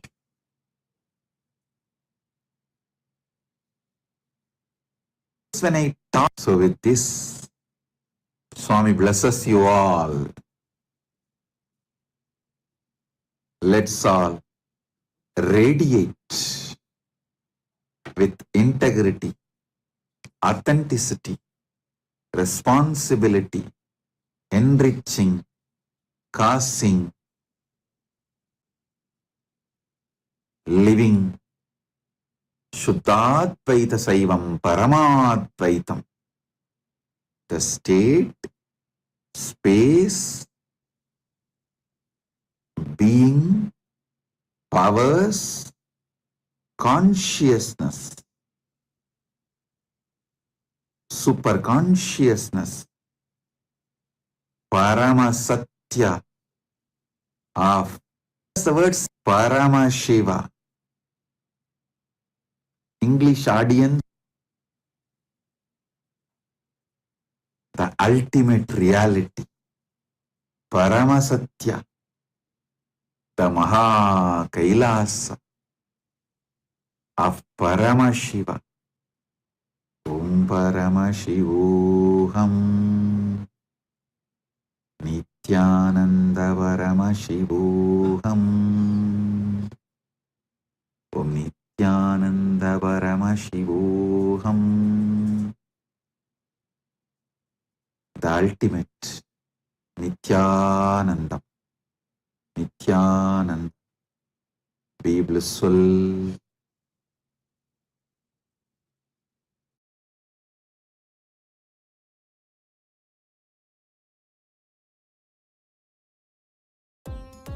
Nithyanandam, thank you for watching, and if you found the video enlightening, please give it a like, share it with your loved ones, and subscribe to stay connected with us.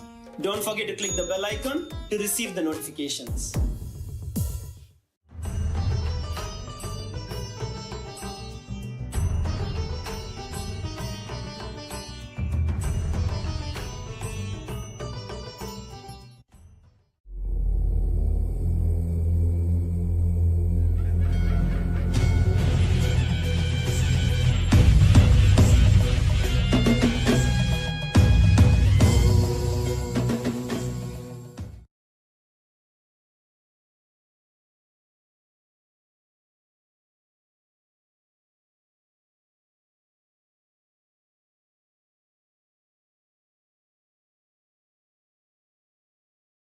Oh, oh, Paramashivasya Vikshadhanamurtayoho Sartula Gajasura Samharamurtayoho Bhujangalalitamurtinam Paramavatare Bhavatya Sarvepya Paramadvaita Praptaye Asishahadatam.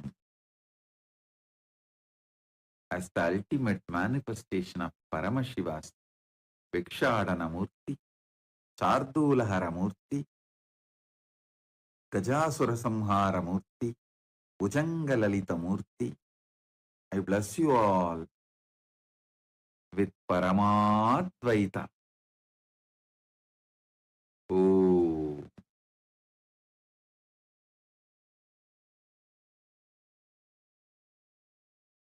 Paramashiva's message directly from Maha Kailasa. Yasmin Richaha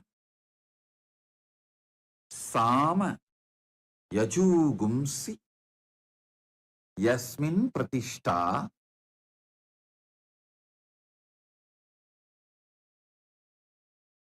Ratana Bhavi Varaha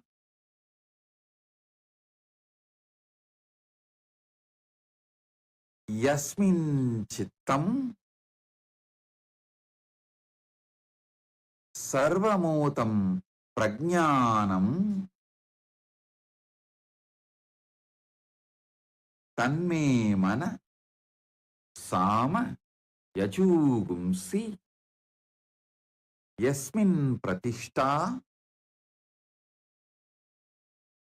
Ratana Bhavivaraha Yasmim Chittam Sarvamottam. Listen. Yasmin Chittam Sarvamottam Prajnanam Tanme Manaha Shiva Sankalpamastu. I'll read out the English translation, then I'll reveal the deeper sacred secrets from this truth. The Paramasatyas, Paramashiva is revealing from this verse, through this verse. O Lord, the hymns of the Vedas have their firm root in the mind. The hymns are firmly established in the mind because in earlier times, the Vedas were learnt by memorizing them and transmitted from one generation to another by the oral method, which required the active involvement of the mind as opposed to transmission of knowledge by the method of books. The mantras of the Sama and Yajurvedas are established firmly in the mind, just like the Vedas. They were used as a chants while performing the actual offering to the sacrificial fire. So they had to be well remembered so that the chants were not disrupted because someone of the priests had forgotten some verse or stanza. These recitations had to be flawless and rhythmic, just like the deliverance of the dialogue in a theatrical performance. So the mind had to be alert and well versed in them. It must be remembered that in earlier times of the Vedic period, the life of the society revolved around fire sacrifices, and any great deed and all success were measured in terms of their contribution in such exercises. Therefore, the importance of the mind is also measured in terms of its contribution to the successful performance of the religious sacrifice. Let such a mind of mine be steadfast and possessed of the noblest qualities of virtues. Let it have the most auspicious and righteous of desires and aspirations. Listen. As you all may be aware, this whole year is dedicated to Paramasatya, the ultimate truths. I will go on be revealing the ultimate truths as it is. I wanted to assure you all, I will not hurt anyone. I will not entertain or cherish any violence, anger, irritation, or any incompletion towards anyone or any community, any caste, any creed, any gender, any religion. I will just go on be revealing Paramasatyas. Paramasatyas as it is from Paramashiva. So understand, it may not be the convictions carried by the masses. I may not be following the masses or their convictions, their truths. And I told many times, don't always try to follow the masses, because in the word masses, M is silent. Anyhow, so I may not be following the truth of the masses, but I want to tell you, I do not have any anger or incompletion with the masses. I am just going to tell the Paramasatyas as it is. Even before I started the satsang, my princesses were talking about depression. If you ask me, Paramasatya about the depression, the first word I will utter is, there is no such thing as depression exists. But human beings get very angry. No, there is a lot of medical evidence. Medical science is proving depression is true, depression is real, and you can't go on be telling these words like there is no such thing as depression. Of course, the mass is convinced even about their own lies. Understand? One generation think their own fake problems as real problems. Where was this whole depression? Just 100 years before? I am telling you, when you start teaching a child the fake concept about depression, by the time he becomes 30, he starts strongly believing the depression is a real experience, real disease. Just like many of his other experiences. So, surely I cannot fight. I don't have the intensity or intention to fight with the masses who are already convinced that depression is a real problem. And what is the solution? Some medicine which just puts you into sleep, like a diversion tactic. Anyhow, if you are convinced about it, I can't fight with you. But any of you want Paramasatya, be very clear. There's nothing called depression exists. It's all just little hormones and chemicals up and down in your system. You just need little yoga, little pranayama, nothing else. I have decided, anyhow the mass is not following me, and I am not interested in being followed by masses. I am only interested in Paramasatya. So this whole year, I will reveal the Paramasatya as it is, uncompromised. Whoever wants, take it and enjoy. And if you are an adult who is already convinced strongly in your mind depression is real, and you are not able to change your conviction, your belief which has become reality, the belief which is already solidified as a reality, at least for your kids, don't teach that depression is true. Make sure your kids are protected. At least for that, use all the Paramasatyas I am revealing. Now let me come to this verse. Yasmin richaha sama yajugumsi yasmin pratishta ratana ba vi varaha.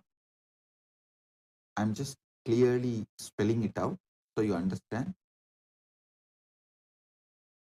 Ratana bhavi varaha yasmin chittam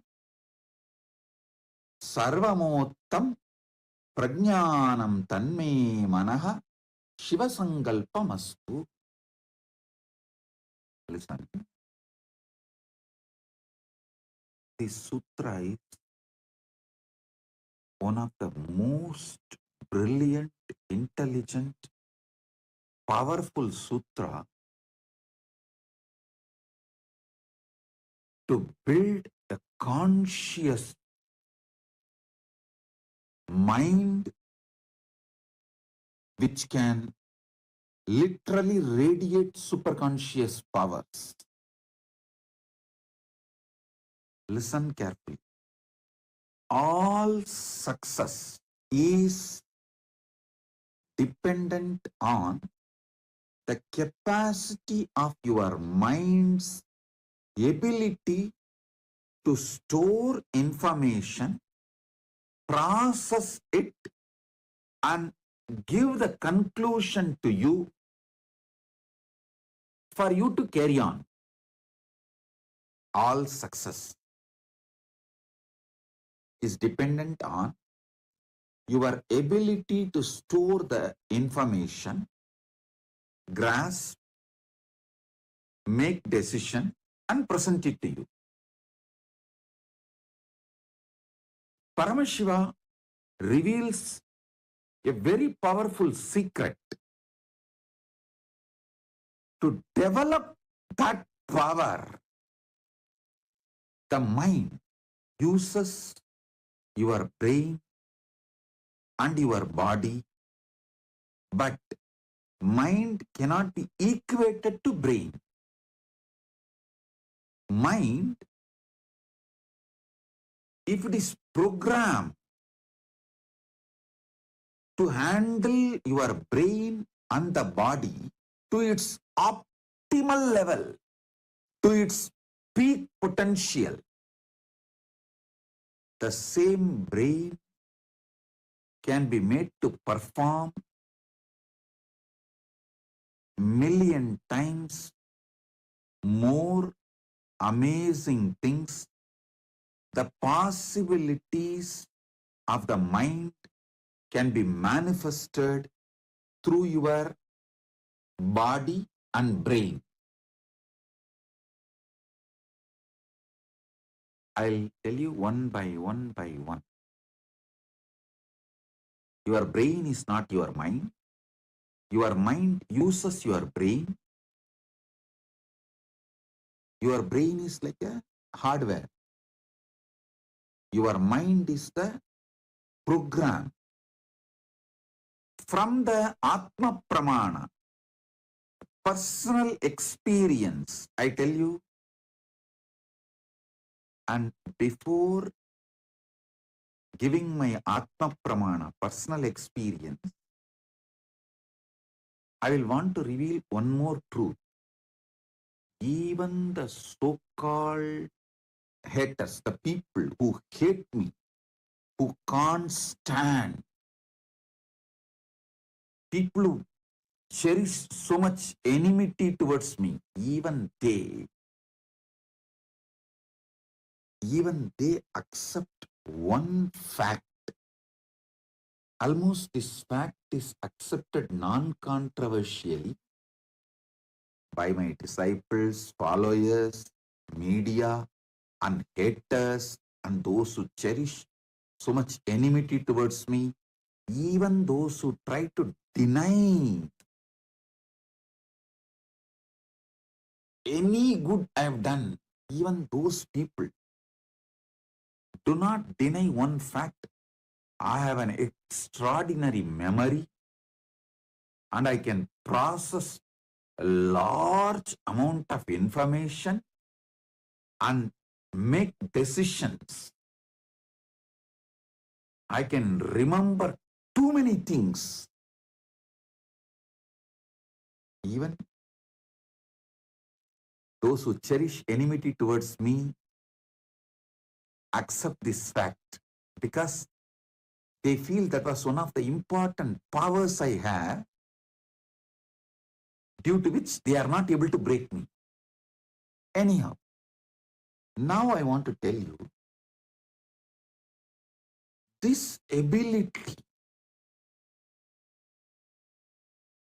is developed solely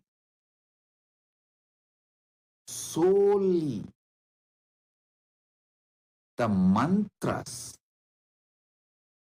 Veda, Agama, Upanishad, in Tamil Devaram, Tiruvasagam, Tiruppugal. These mantras which I started listening, memorizing, repeating as a kid. That is the sole reason. Listen, I am telling you a Paramasatya. It is not even like a brain gets trained when you learn this chanting. I should tell you, your mind gets programmed. Listen, many people, even in the Orthodox Pandits, who are trying to promote Vedas and Agamas, even they try to tell it trains your brain. No, I tell you, it programs your very mind. To all my kids, Gurukul kids, who are my kids who are going to carry my mission, to them, I make sure they chant Upanishads, Bhagavad Gita, Brahma Sutra, Guru Gita, this Devaram, Tiruvasagam, Tiruppugal. Listen how these medications are advertised in the televisions and social media. Heart specialists, doctors use this medicine for their family. Same way, I tell you, for my kids, if I want someone to be genius, the first thing I will teach is make them chant Vedic mantras, Vedic hymns,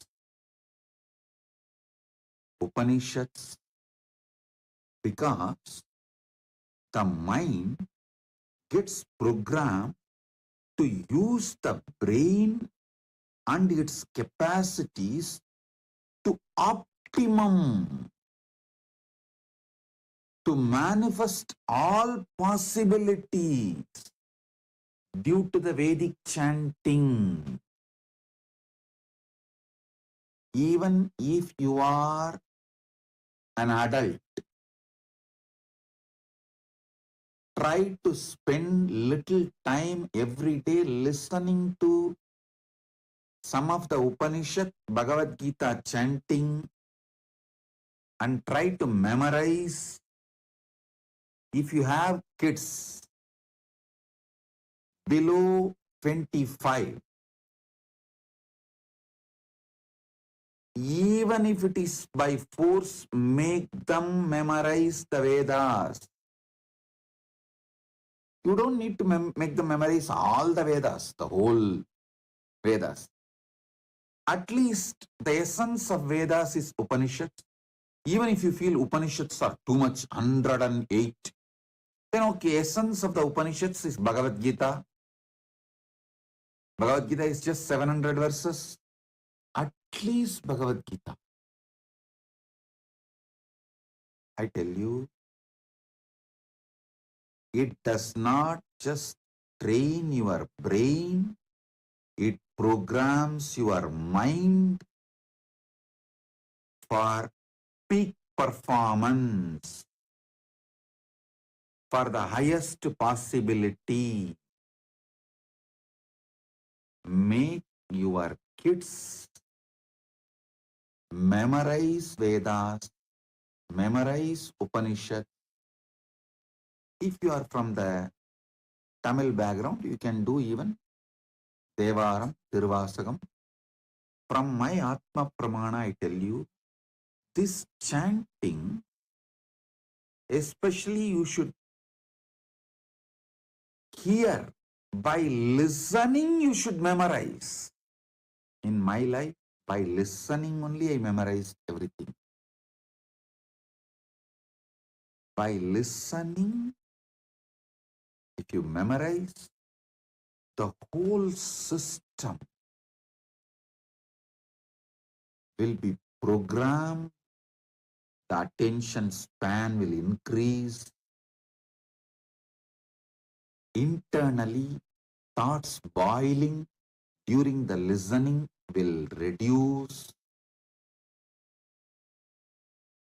It will give you a very deep, in the modern day, they use a word delayed gratification. Same way, delayed agitative reaction. See, this agitative reaction is like you constantly destroying yourself. If you want, see, when you see someone who has an agitative reaction, be very clear, he is not going to win in anything. Because any great success he achieves also, he will destroy it. If you find your enemies have this agitative reaction pattern, don't even try to harm them. Just leave it. They will destroy themselves. Go and do your job. Do some creative work. They will destroy themselves. The implosion, they will collapse. This listening and memorizing will program your mind never to have this agitative reaction. This pattern of agitative reaction will never be built inside a Vedic mind. I tell you, just like doing heavy yoga, workout, gym, Pilates, whatnot, and building body, muscles, internal organs, how all these are asset. Building a Vedic mind is the greatest asset which will be useful for you even when you become old. Because in the old age, biggest hell you will experience is loneliness. I have never seen a Vedic mind person suffers any type of loneliness or old age problems. Because it is such powerful old age insurance. Hey, keep this as your retirement plan. Listening to Upanishads or Bhagavad Gita and memorizing. Keep this as part of your healthy retirement plan. Your retirement plan should not be just money or health related. It should be related to your mind, because you are going to have the mind during your old age. The most important retirement plan for your old age should be building your mind by listening and memorizing. I have seen tons of Vedic mind people. What an amazing old age. So energetic, alive. Absolutely, even the idea of frustration does not exist. I have seen Swamis, Pandits, Vedic minded people living more than 100 years. At least 100 people I have seen who lived more than 100 years. All of them lived such amazing old age. Such amazing old age. I tell you, this is the best retirement plan you will build for yourself. Yasmin richaha samayaju gumsi yasmin pratishta ratana bhavi varaha sarvamim chittam Sarvamottam yasmeens chittam sarvamottam prajnanam tanme manaha shivasankalpamastu. If you want your kids to become a powerful CEOs, make them chant the Upanishads by listening, memorizing, and chant. I tell you, I'm taking it one step further, but it's Paramasatya. People of Vedic mind pass this power through their very genes. At least next 3 generation carries the same capacity. So if your parents were Vedic minded, your father and mother, but you were not, but you are successful CEO or making big money, be very clear, it's a gift from your parents. Make sure at least your next generation develops this competence. Listening and memorizing is a conscious competence. It builds a spiritual stamina. Make sure your kids are given this competence so they don't lose it. Listen, if your parents are Vedic minded people, means when I say Vedic mind, this is what I mean. Who listened, just by listening, memorized the Vedas and able to transmit. And you are not. You did not build that competence. Then be very clear, your next generation will lose the benefits of the Vedic mind, because by 3rd generation, it will not be a living competence.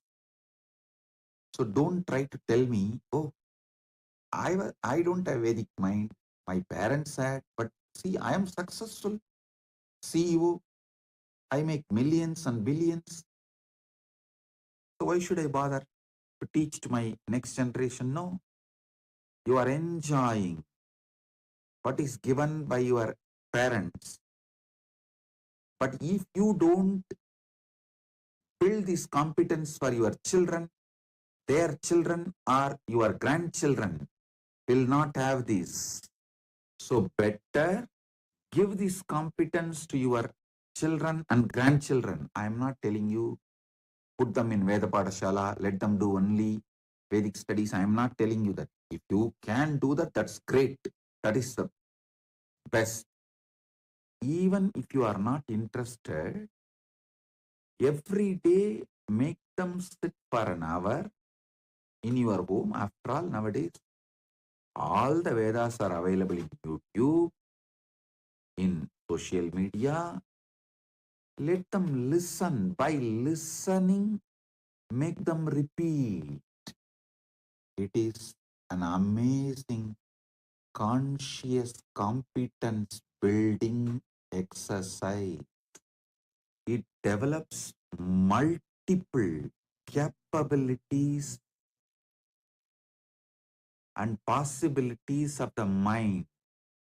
First thing, as I told, the ability to listen, and while you are listening, this agitational reaction component should be silent. Only then you will process large information and make wise decisions in your life. Processing large information, making wise decision is one of the conscious competence for any success in life. For example, if someone brings a problem to me, I will give 50 various solutions for that problem. Not just one or two, 50 various solutions. Because I do not have agitational reaction pattern. I listen. By the time I finish listening, so much of vast my experiences, expertise, everything gets processed. So now, by the time I start giving one answer, second answer is ready. When I finish the second solution, third solution is ready. When I finish the third solution, fourth solution is ready. Put any question, I can give minimum 50 solution for that. The sole reason is grace of Veda Mata. I learned listening, memorizing, repeating. Listen, it's not that I know the full Vedas. No, let me be very clear. As Paramashiva, my superconsciousness knows all the Vedas. But this mind, which was trained in this body, learnt whatever was used in Arunachaleshwara temple. To understand, as Swamiji, when I took this body, all I heard in Arunachaleshwara temple, only that much. In Arunachaleshwara temple, for daily puja, all four Vedas are not used. Little Agama, little chanting, Vedic chantings are done. Whatever was done there only, I started listening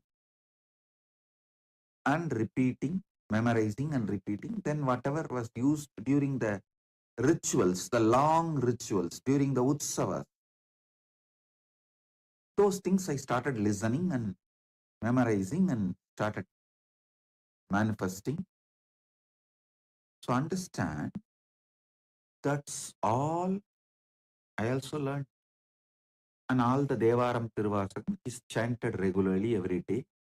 I started listening and memorizing and repeating the Tiruppugal, which used to be chanted in Tiruvannamalai temple for many festivals during celebration. Just I listened and started repeating. Be very clear. Just this much only built Vedic mind. This ultimate, most beautiful Paramasatya. If you imbibe, you will understand this one benefit I told, that you will not have an agitational response. That's the one small benefit. But I can give you tons of benefits. You will not have inner restlessness. So naturally, you will not have an urge to violate your dharma. You will not have any obsessive compulsive behaviors, obsessive compulsive disorder related issues. You will not go on be demolishing the life you build. You will not go on be doing the self-sabotaging. How many of you understand? Just by your self-sabotaging pattern, so many wonderful things you build, you destroy it. When you start building and destroying, people around you lose their trust on you.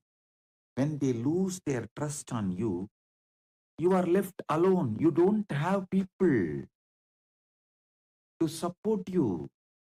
So listen, this self-sabotaging pattern will not be there inside you if you have that cool ability to listen, process, and make decisions, work further. That is why I insist.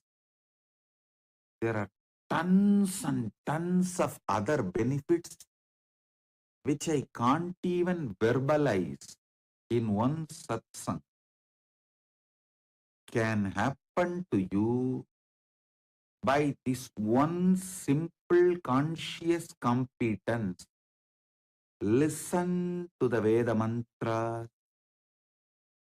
By listening, memorize and start repeating.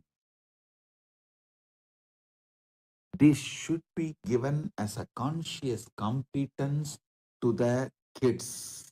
This is the best retirement plan. You can do it for yourself because during old age, your body will be almost incapable, unable to do anything. But your mind is going to be active. If you did not mend your mind and it is going to be agitated, that's a hell. On this Western New Year Day, I give you all my blessing. The New Year, as per the Western calendar, and our mission day, Adi Kailash, was inaugurated on this very day in 2003. Actually, the foundation stone was laid on Deepavali. Inauguration was done on this very day, January 1st, 2003. On this new year, as per the Western calendar, I give you all my blessings. Due to some agitation, internal restlessness, you may miss certain truths, especially when there is some powerful truths are revealed. So those satsangs we may do replay, whether it is live or alive replay. Do not miss satsang. Take this as the sankalpa for this year.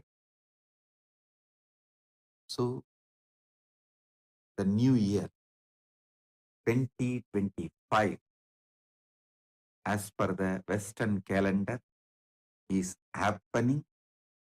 I give you all my blessings with all the auspiciousness.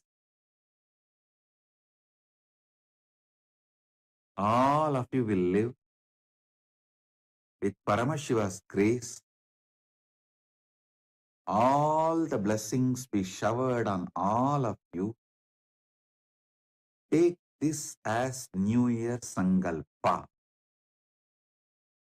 If you are just curious person, seeing what is spirituality and all that, a kind of a window shopper, every day we will upload the shots, the Paramasatyas I reveal, like a reels.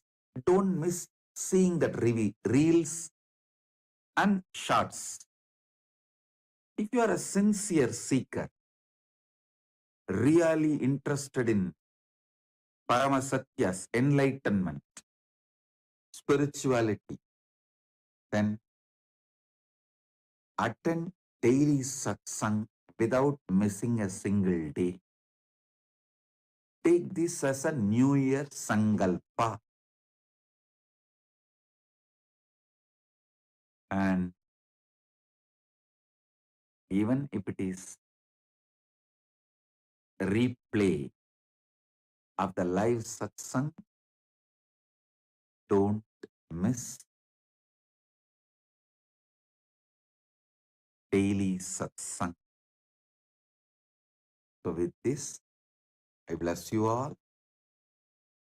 Be blissful.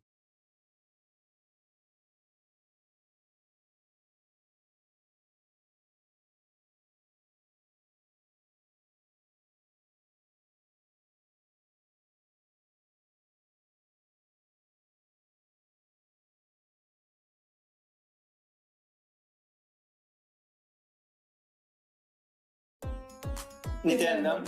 Thank you for watching, and if you found the video enlightening, Please give it a like, share it with your loved ones, and subscribe to stay connected with us.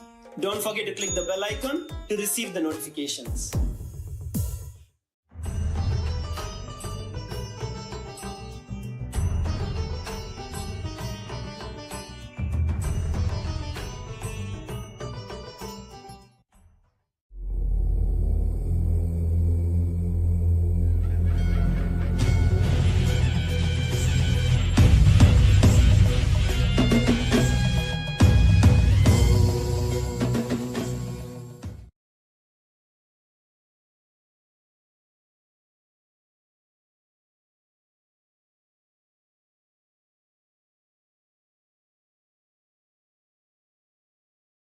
Om. Om. Nithyanandeshwara Paramashiva Samarambam. Nithyanandeshwari Paramashiva Shakti Madhyamam. Asmadacharya Paryantam. Vande Guru Paramparam.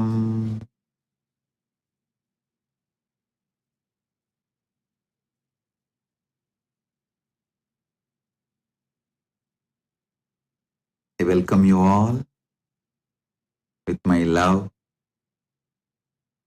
respects, blessings.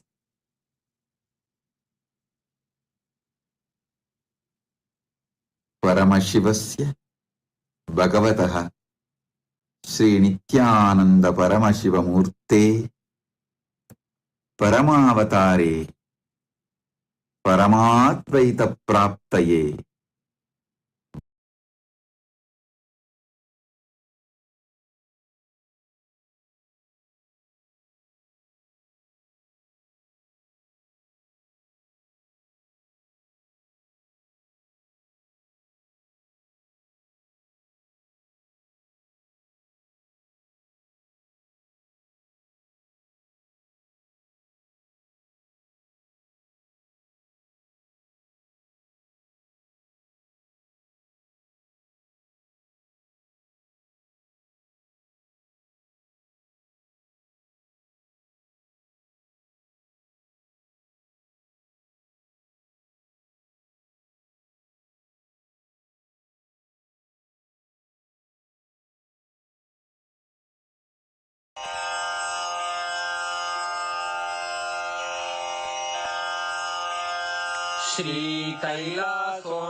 श्रीकैलासोन्नतद्वादशान्तश्यामलापीठारूढ श्रीमीनाक्षिसुन्दरेश्वरा भिन्नस्वरूप परशिवपुत्ररत्न Kumar गुरुमण्यतुल्यावतार श्रीपार्वतीस्तन्यपानलब्धदिव्यज्ञान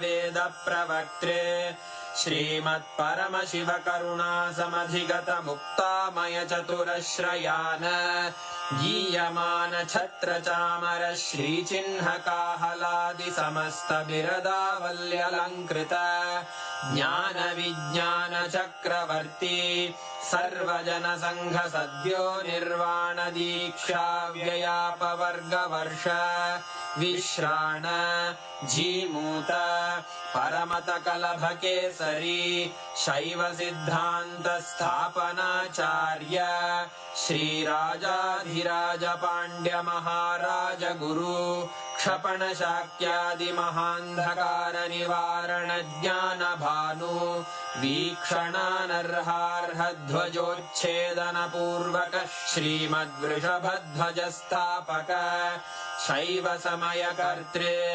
सर्वज्ञपीठारूढ श्रीजगद्गुरु श्रीज्ञानसम्बन्धदेशिकस्वामि वागीशसुन्दरमाणिक्यवाचकस्वामिनाम् अवतारभूत श्रीज्ञानसम्बन्धस्वामि पुनरुद्धृत श्यामलापीठ सर्वज्ञपीठ त्रिनवत्युत्तरद्विशततम गुरुमहासन्निधान अरुणगिरियोगीश्वर परम्परागत अरुणाचल सर्वज्ञपीठ गुरुमहासन्निधान कैलास परम्परागत काञ्ची कैलास सर्वज्ञपीठ त्रयस्त्रिंशदुत्तरद्विशततम गुरुमहासन्निधान नित्योत्सव नित्यमङ्गल नित्यकल्याण नित्यरजित कैलास परम्परागत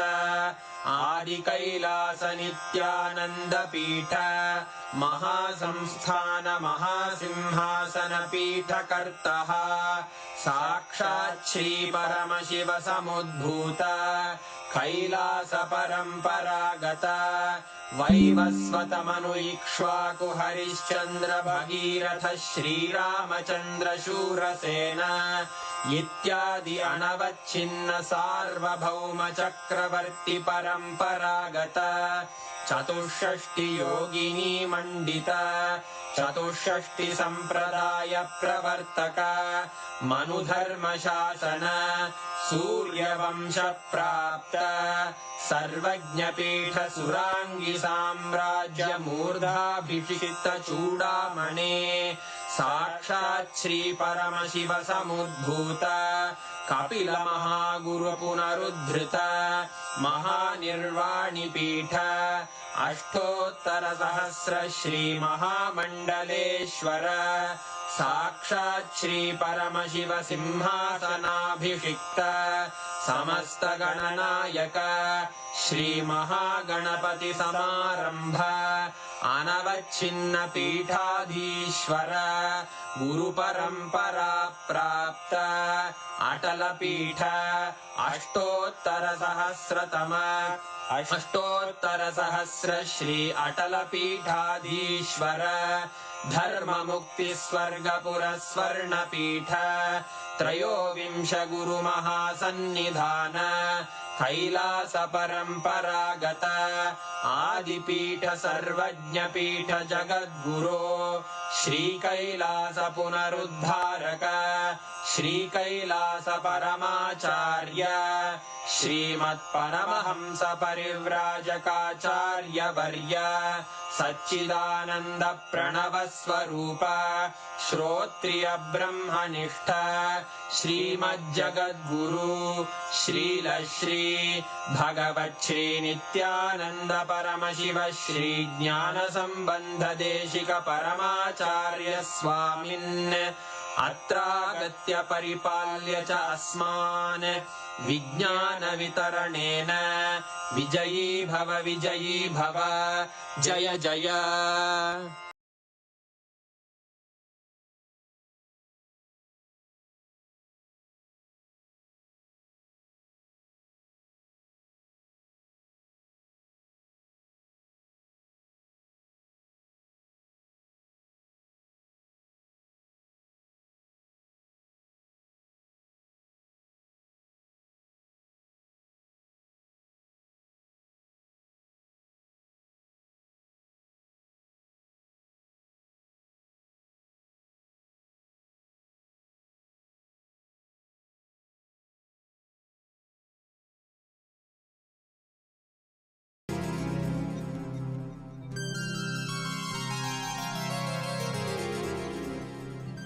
मृत्युञ्जयाय रुद्राय नीलकण्ठाय शम्भवे अमृतेशाय शर्वाय नित्यानन्दाय ते नमः नित्यानन्दाय ते नमः नित्यानन्दाय ते नमः।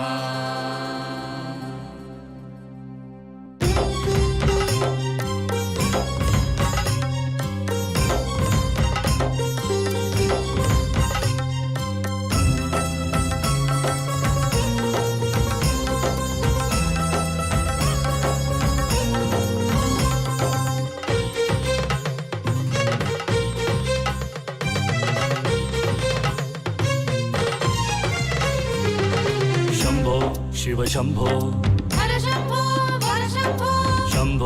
ಶಿವ ಶಂಭೋ ಹರ ಶಂಭೋ ಹರ ಶಂಭೋ ಶಂಭೋ ಶಿವ ಶಂಭೋ ಹರ ಶಂಭೋ ವರ ಶಂಭೋ ಶಂಭೋ ಶಿವ ಶಂಭೋ ಹರ ಶಂಭೋ ವರ ಶಂಭೋ ನಿತ್ಯಾನಂದೇಶ್ವರ ಬಿಡದಿಪುರೀಶ್ವರ ನಿತ್ಯಾನಂದೇಶ್ವರ ಬಿಡದಿಪುರೀಶ್ವರ ಸಾಮಗಾನ ಪ್ರಿಯ ಶಂಕರ ಪ್ರೇಮ ಹೃದಯ ಶಶಿಶೇಖರ ಸಾಮಗಾನ ಪ್ರಿಯ ಶಂಕರ ಪ್ರೇಮ ಹೃದಯ ಶಶಿಶೇಖರ ನರ್ತನ ಪ್ರಿಯ ಪರಮೇಶ್ವರ ಈಶ್ವರ ನಿತ್ಯೇಶ್ವರ ಹರ ಹರ ಹರ ಹರ ನರ್ತನ ಪ್ರಿಯ ಪರಮೇಶ್ವರ ಈಶ್ವರ ನಿತ್ಯೇಶ್ವರ ಹರ ಹರ ಹರ ಹರ ಶಂಕರ ಶಿವ ಶಂಕರ ಶಂಕರ ಅಭಯಂಕರ ಶಂಕರ ಶಿವ ಶಂಕರ ಶಂಕರ ಅಭಯಂಕರ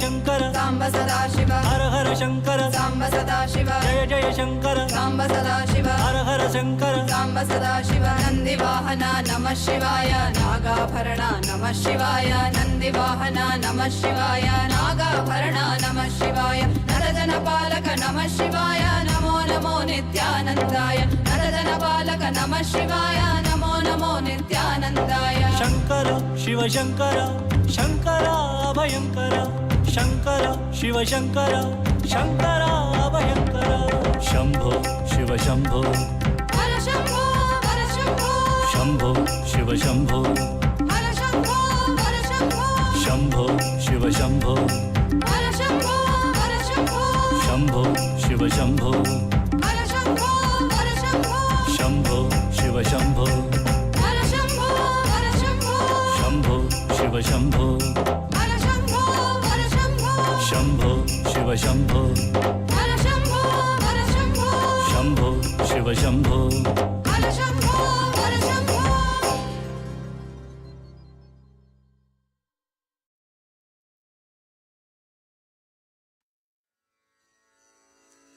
ಸ್ಮರಣೆ ಒಂದೇ ಸಾಲದೆ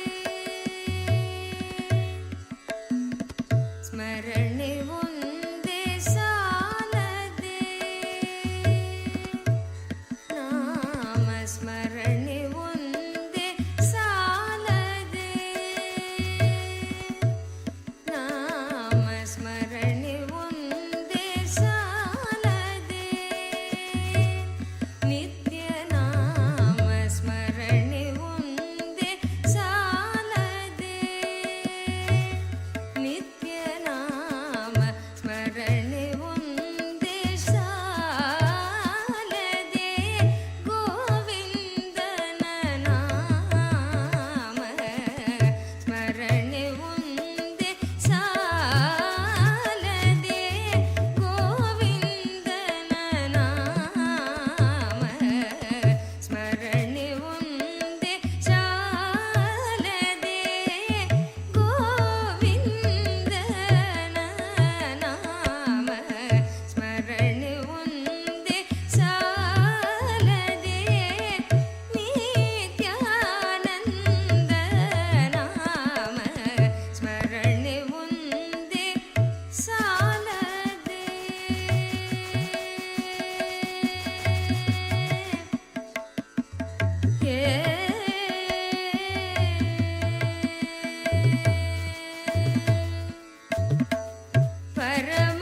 नित्यस्मरणं परमपावनं नित्यानन्दं गजाननं नित्यस्मरणं परमपावनं नित्यानन्दं गजाननं गणेशचरणं परमपावनं नित्यानन्दं गजाननं गणेशचरणं परमपावनं नित्यानन्दं गजाननं नित्यस्मरणं परमपावनं नित्यानन्दं गजाननं नित्यस्मरणं परमपावनं नित्यानन्दं गजाननं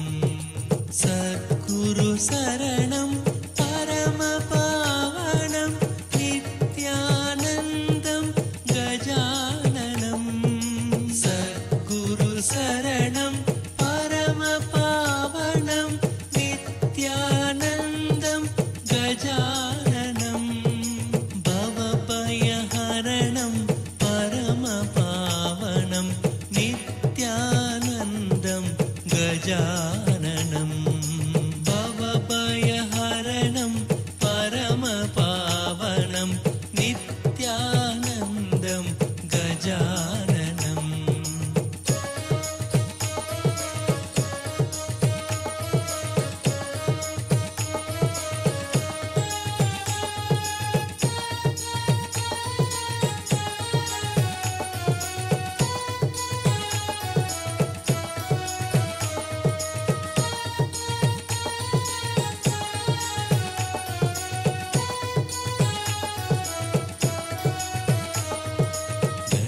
गणेशचरणं परमपावनं नित्यानन्दं गजाननं गणेशचरणं परमपावनं नित्यानन्दं गजाननं नित्यस्मरणं परमपावनं नित्यानन्दं गजाननं नित्यस्मरणं परमपावनं नित्यानन्दं गजाननं सद्गुरु शरणं परमपावनं नित्यानन्दं गजाननं सद्गुरु शरणं परमपावनं नित्यानन्दं गजाननं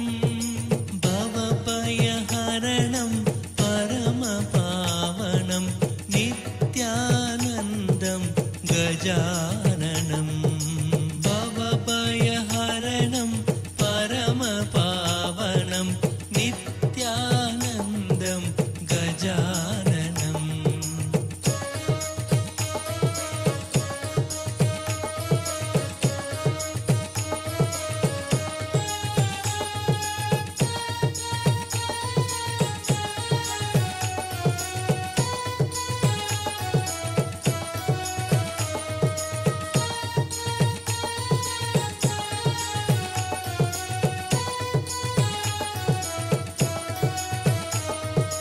गणेशचरणं परमपावनं नित्यानन्दं गजाननं गणेशचरणं परमपावनं नित्यानन्दं गजाननं नित्यस्मरणं परमपावनं नित्यानन्दं गजाननं नित्यस्मरणं परमपावनं नित्यानन्दं गजाननं सद्गुरु शरणं परमपावनं नित्यानन्दं गजाननं सद्गुरु शरणं परमपावनं नित्यानन्दं गजाननं भवभयहरणं परमपावनं नित्यानन्दं गजाननं भवभयहरणं परमपावनं नित्यानन्दं गजाननं गणेशचरणं परमपावनं नित्यानन्दं गजाननं गणेशचरणं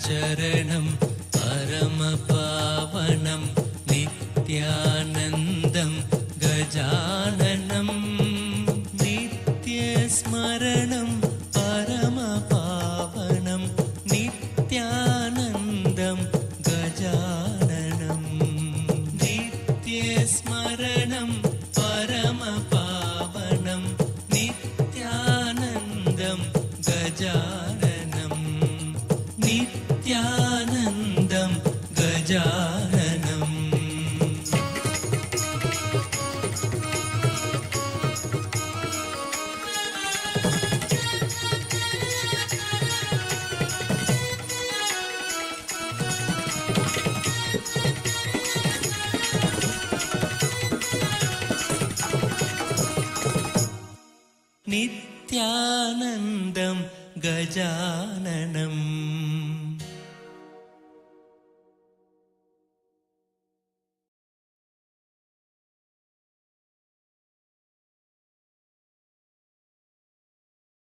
నిత్యనామమో జన్మరక్షక మంత్ర తాపసమో చేయగ భజింపవే మనస. నిత్యనామమో జన్మరక్షక మంత్ర తాపసమో చేయగ భజింపవే మనస. నిత్యనామమో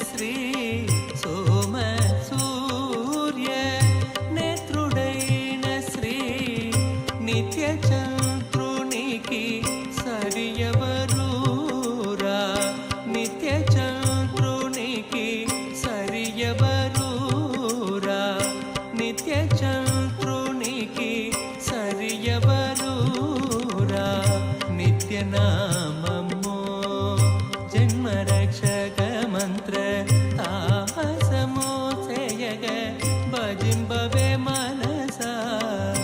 నిత్యనామమో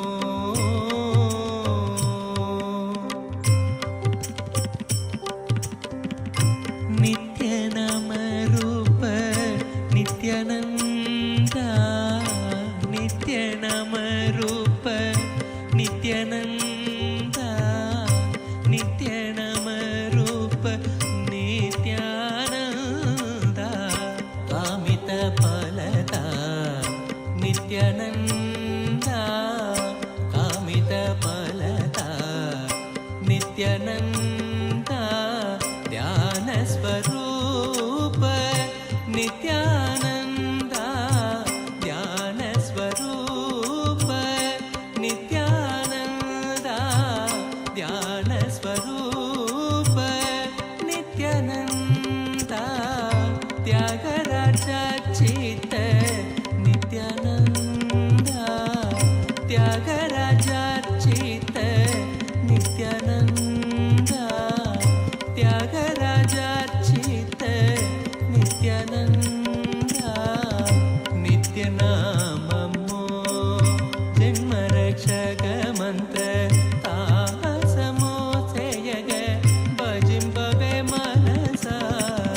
నిత్యనామమో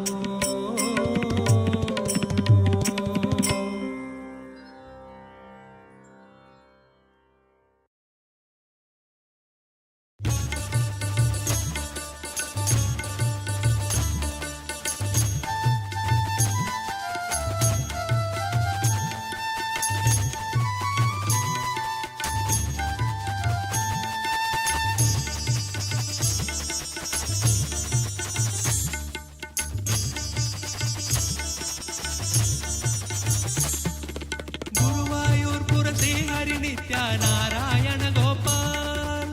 గురువాయూర్పుర శ్రీహరి నిత్యనారాయణ గోపాల్. గురువాయూర్పుర శ్రీహరి నిత్యనారాయణ గోపాల్. గురువాయూర్పుర శ్రీహరి నిత్యనారాయణ గోపాల్.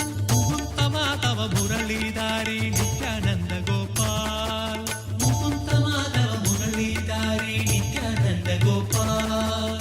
ముకుంతమాధవ మురళీధారి నిత్యానంద గోపాల్. ముకుంతమాధవ మురళీధారి నిత్యానంద గోపాల్.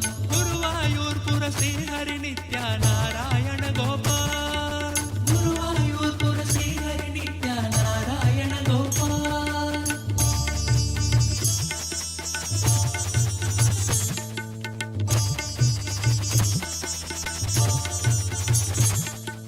మాధవ మధుసూదన హరి నిత్యానంద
గోపాల్ మాధవ మధుసూదన హరి నిత్యానంద గోపాల్ మాధవ మధుసూదన హరి నిత్యానంద గోపాల్ మాధవ మధుసూదన హరి నిత్యానంద గోపాల్ గోవర్ధన గిరిధారి మురారి నిత్యానంద గోపాల్ గోవర్ధన గిరిధారి మురారి నిత్యానంద గోపాల్ గోవర్ధన గిరిధారి మురారి నిత్యానంద గోపాల్ గోవర్ధన గిరిధారి మురారి నిత్యానంద గోపాల్ నారాయణ గోపాల్ నిత్య నారాయణ గోపాల్ నారాయణ గోపాల్ నిత్య నారాయణ గోపాల్ నారాయణ గోపాల్ నిత్య నారాయణ గోపాల్ నారాయణ గోపాల్ నిత్య నారాయణ గోపాల్ నారాయణ గోపాల్ నిత్య నారాయణ గోపాల్ నారాయణ గోపాల్ నిత్య నారాయణ గోపాల్ నారాయణ గోపాల్ నిత్య నారాయణ గోపాల్ నారాయణ గోపాల్ నిత్య నారాయణ గోపాల్ నారాయణ గోపాల్ నిత్య నారాయణ గోపాల్ నారాయణ గోపాల్ నిత్య నారాయణ గోపాల్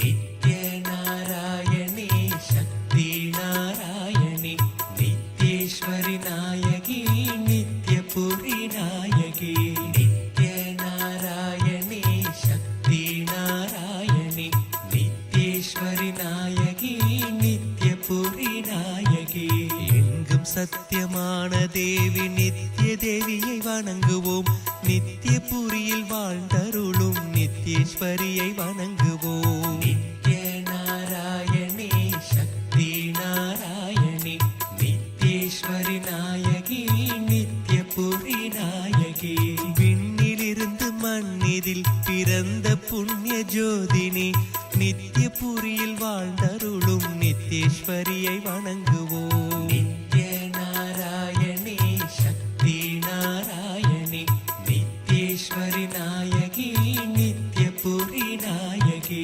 மண்ணில் இன்று சிறந்ததோர் ஆனந்த சபை கோவிலாம் நித்யபுரியில் வாழ்ந்தருளும் நித்யேஸ்வரியை வணங்குவோம் நித்ய நாராயணி சக்தி நாராயணி நித்யேஸ்வரி நாயகி நித்யபுரி நாயகி பக்தி சாந்தி மேன்மை கீர்த்தி நித்ய சக்தி நீயம்மா நித்யபுரியில் வாழ்ந்தருளும் நித்யேஸ்வரியை வணங்குவோம் நித்ய நாராயணி சக்தி நாராயணி நித்யேஸ்வரி நாயகி நித்யபுரி நாயகி சர்வமுக்தி தாயுமாகி சுகம் கொடுக்கும் தேவினி நித்யபுரியில் வாழ்ந்தருளும் நித்யேஸ்வரியை வணங்குவோம் நித்ய நாராயணி சக்தி நாராயணி நித்யேஸ்வரி நாயகி நித்யபுரி நாயகி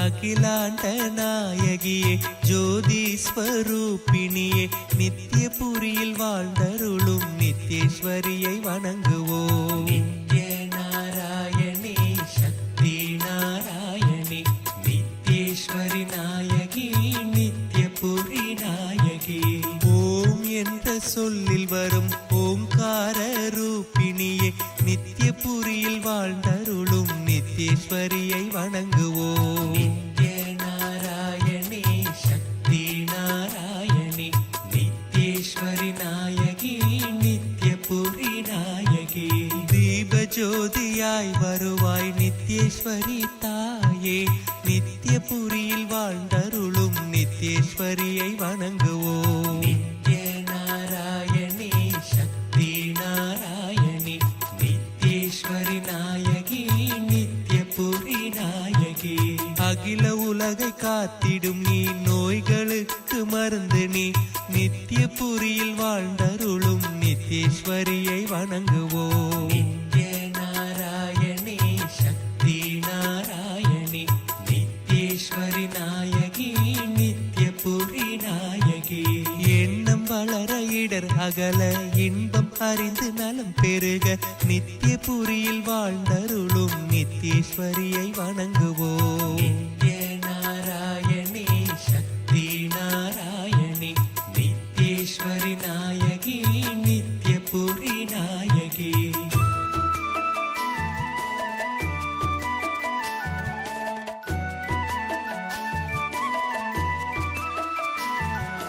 பிரம்மராஜ்யத்தில் அமர்ந்து ஆட்சி செய்யும் தேவினி, நித்யபுரியில் வாழ்ந்தருளும் நித்யேஸ்வரியை வணங்குவோம். நித்ய நாராயணி சக்தி நாராயணி நித்யேஸ்வரி நாயகி நித்யபுரி நாயகி.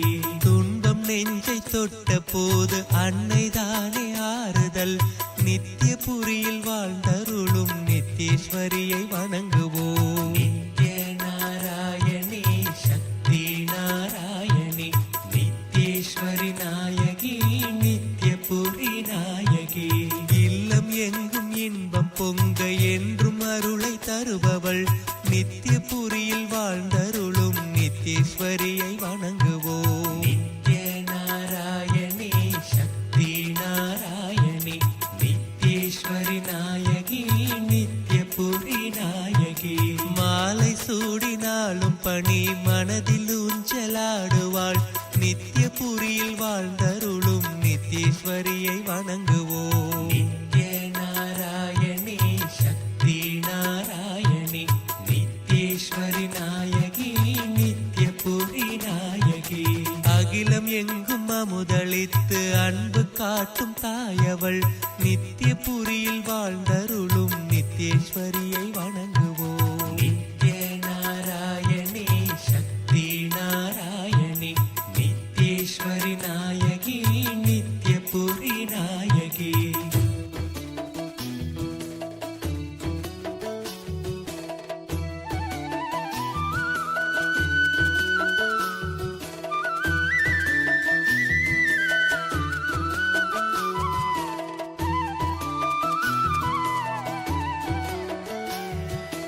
அபயம் என்று வந்த போதபாயம் போக்கி மகிழ்பவள், நித்யபுரியில் வாழ்ந்தருளும் நித்யேஸ்வரியை வணங்குவோம். நித்ய நாராயணி சக்தி நாராயணி நித்யேஸ்வரி நாயகி நித்யபுரி நாயகி.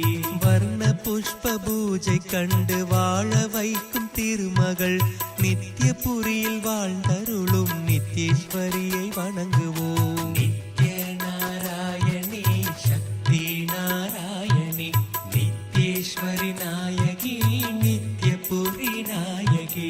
ஸ்வர்ணமாக ஜோதியாக நெய் விளக்கில் தெரிபவள், நித்யபுரியில் வாழ்ந்தருளும் நித்யேஸ்வரியை வணங்குவோம். நித்ய நாராயணி சக்தி நாராயணி நித்யேஸ்வரி நாயகி நித்யபுரி நாயகி.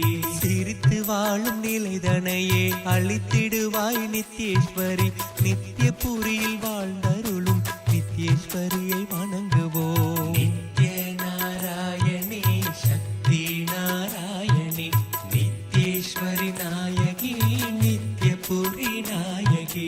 காண வேண்டி வாசல் வந்து கண்டு கொண்டேன் ஆனந்தம், நித்யபுரியில் வாழ்ந்தருளும் நித்யேஸ்வரியை வணங்குவோம். நித்ய நாராயணி சக்தி நாராயணி நித்யேஸ்வரி நாயகி நித்யபுரி நாயகி.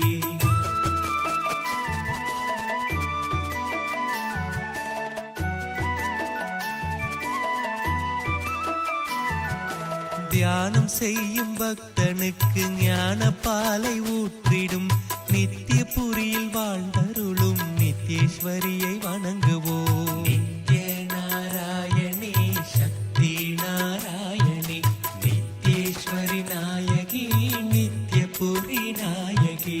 பாவம் போக்கும் புண்ணிய தேவ பாத பாதம் பற்ற புண்ணியமே நித்திய புரியில் வாழ்ந்தருளும் நித்யேஸ்வரியை வணங்குவோம். நித்ய நாராயணி சக்தி நாராயணி நித்யேஸ்வரி நாயகி நித்யபுரி நாயகி சக்தி அருள முக்தி அருள நித்யேஸ்வரி காரணம் நித்யபுரியில் வாழ்ந்தருளும் நித்யேஸ்வரியை வணங்குவோம். நித்ய நாராயணி சக்தி நாராயணி நித்யேஸ்வரி நாயகி நித்யபுரி நாயகி தியான சக்தி கையில் தவழ 3 லோகம் ஆள்பவள் நித்யபுரியில் வாழ்ந்தருளும் நித்யேஸ்வரியை வணங்குவோம். நித்ய நாராயணி சக்தி நாராயணி நித்யேஸ்வரி நாயகி நித்யபுரி நாயகி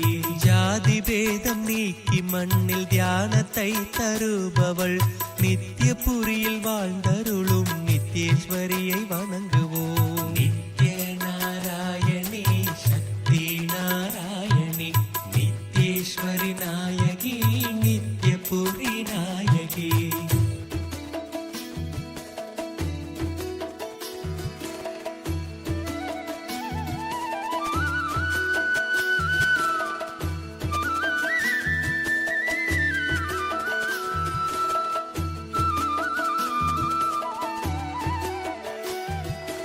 உற்சவ நாள் 9 ஆரத்தி செய்பவள் நித்யபுரியில் வாழ்ந்தருளும் நித்யேஸ்வரியை வணங்குவோம். நித்ய நாராயணி சக்தி நாராயணி நித்யேஸ்வரி நாயகி நித்யபுரி நாயகி பக்தர் மனதில் வசிப்பவளே பழவினை எல்லாம் தீர்ப்பவளே நித்யபுரியில் வாழ்ந்தருளும் நித்யேஸ்வரியை வணங்குவோம். நித்ய நாராயணி சக்தி நாராயணி நித்யேஸ்வரி நாயகி நித்யபுரி நாயகி குற்றமின்றி நித்ய பூஜை செய்து பக்தர்கள் நித்யபுரியில் வாழ்ந்தருளும் நித்யேஸ்வரியை வணங்குவோம். நித்ய நாராயணி சக்தி நாராயணி நித்யேஸ்வரி நாயகி நித்யபுரி நாயகி ஆனந்தமாய் பஜனை பாடி நித்யபுரிக்கு வந்து நாங்கள் நித்யபுரியில் வாழ்ந்தருளும் நித்யேஸ்வரியை வணங்குவோம். நித்ய நாராயணி சக்தி நாராயணி நித்யேஸ்வரி நாயகி நித்யபுரி நாயகி வெள்ளையாடை அணிந்து பக்தர் மனதில் குடி கொண்ட நம் நித்யபுரியில் வாழ்ந்தருளும் நித்யேஸ்வரியை வணங்குவோம். நித்ய நாராயணி சக்தி நாராயணி நித்யேஸ்வரி நாயகி நித்யபுரி நாயகி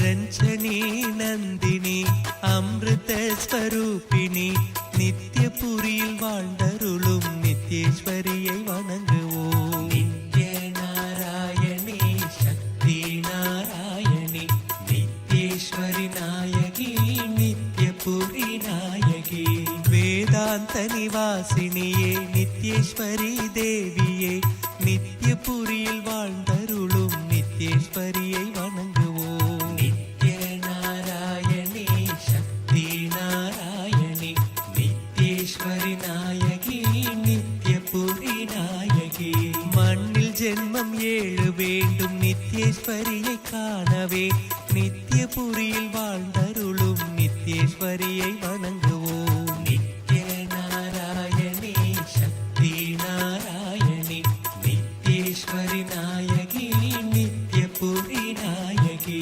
கங்கையோடு கங்கையாய் நீராடி இங்கு வருபவள் நித்யபுரியில் வாழ்ந்தருளும் நித்யேஸ்வரியை வணங்குவோம். நித்ய நாராயணி சக்தி நாராயணி நித்யேஸ்வரி நாயகி நித்யபுரி நாயகி நெய் விளக்கு ஒளியில் மின்னி நேர்ந்த குலை கலைபவள் நித்யபுரியில் வாழ்ந்தருளும் நித்யேஸ்வரியை வணங்குவோம். நித்ய நாராயணி சக்தி நாராயணி नित्येश्वरि नायकी नित्यपुरी नायकी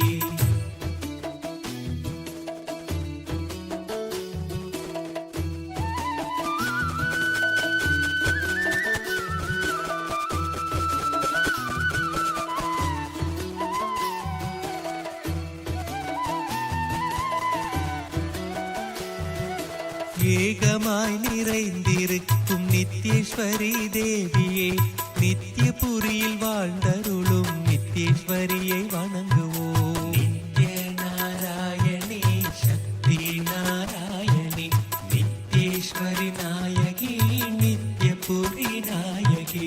நெற்றியிலே குங்கும பொட்டும் வெற்றி பாதையை காட்டும் நித்யபுரியில் வாழ்ந்தருளும் நித்யேஸ்வரியை வணங்குவோம்.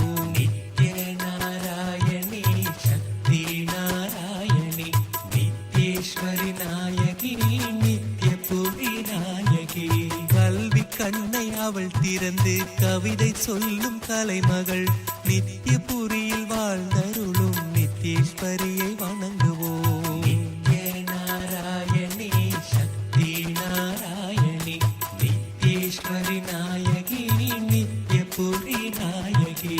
ஆதி அந்தமான சக்தி நித்யேஸ்வரி தேவியே நித்யபுரியில் வாழ்ந்தருளும் நித்யேஸ்வரியை வணங்குவோம்.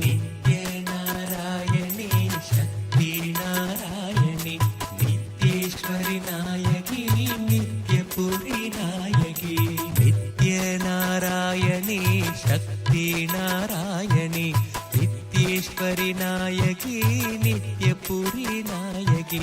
நித்ய நாராயணி சக்தி நாராயணி நித்யேஸ்வரி நாயகி நித்யபுரி நாயகி. நித்ய நாராயணி சக்தி நாராயணி நித்யேஸ்வரி நாயகி நித்யபுரி நாயகி. पाहि मां श्री नित्यनित्येश्वरी कृपाकरि शङ्करि. पाहि मां श्री नित्यनित्येश्वरी कृपाकरि शङ्करि. पाहि मां श्री नित्यनित्येश्वरी कृपाकरि शङ्करि. कृपाकरि शङ्करि पाहि मां श्री नित्यनित्येश्वरी कृपाकरि शङ्करि पाहि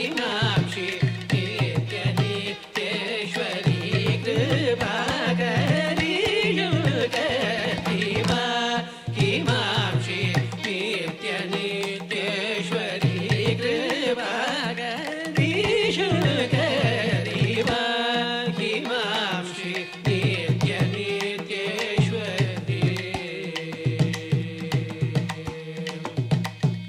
देहि सुखं देहि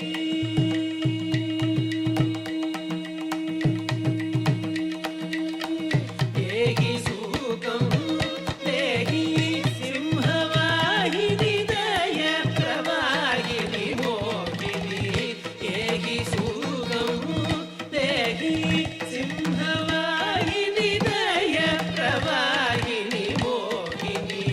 देहि सुखं देहि सिंहवाहिनि दय प्रवाहिनि मोहिनि.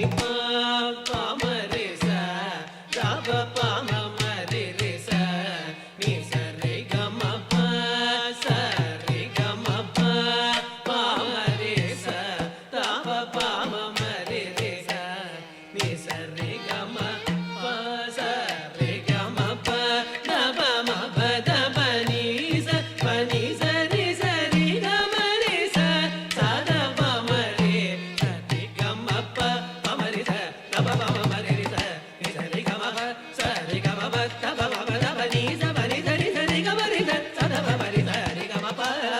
हि मां श्री नित्यनित्येश्वरी कृपाकरि शङ्करि. पाहि मां श्री नित्यनित्येश्वरी.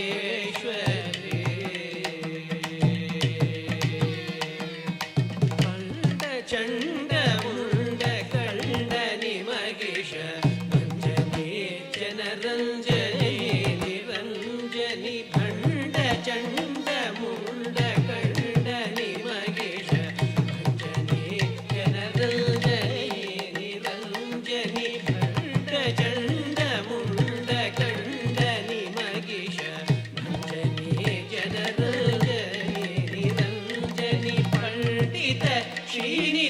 दास पोषिणि सुभाषिणि रिपुभीषणि वरभूषणि पंडित श्री नित्यदास पोषिणि सुभाषिणि रिपुभीषणि वरभूषणि पमरिद पमरिद निसरि गमप सरि गमप तमप नि समनि सरि सरि गमरि तद पमरिद हरि गमप इमां श्री नित्य नित्येश्वरी कृपा करि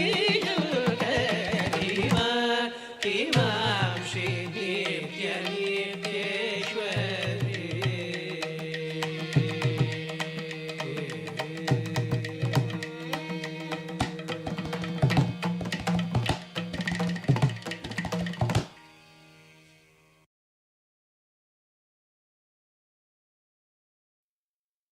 Nam tananam tananam tananam nam tananam tananam tananam nam tananam tananam tananam nam tananam tananam tananam शङ्करम् अभयङ्करं शशिशेखरं परात्परं शङ्करम् अभयङ्करं शशिशेखरं परात्परं नित्यशुद्धनिरञ्जनं निराकारमेकाम्बरं नित्यशुद्धनिरञ्जनं निराकारमेकाम्बरं पशुपतिं भवपाशबन्ध विमोचनम् नित्यानन्दं जीवन्मुक्तिप्रदायकम् पशुपतिं भवपाशबन्ध विमोचनम् नित्यानन्दं जीवन्मुक्तिप्रदायकम् नित्यानन्दं जीवन्मुक्तिप्रदायकम्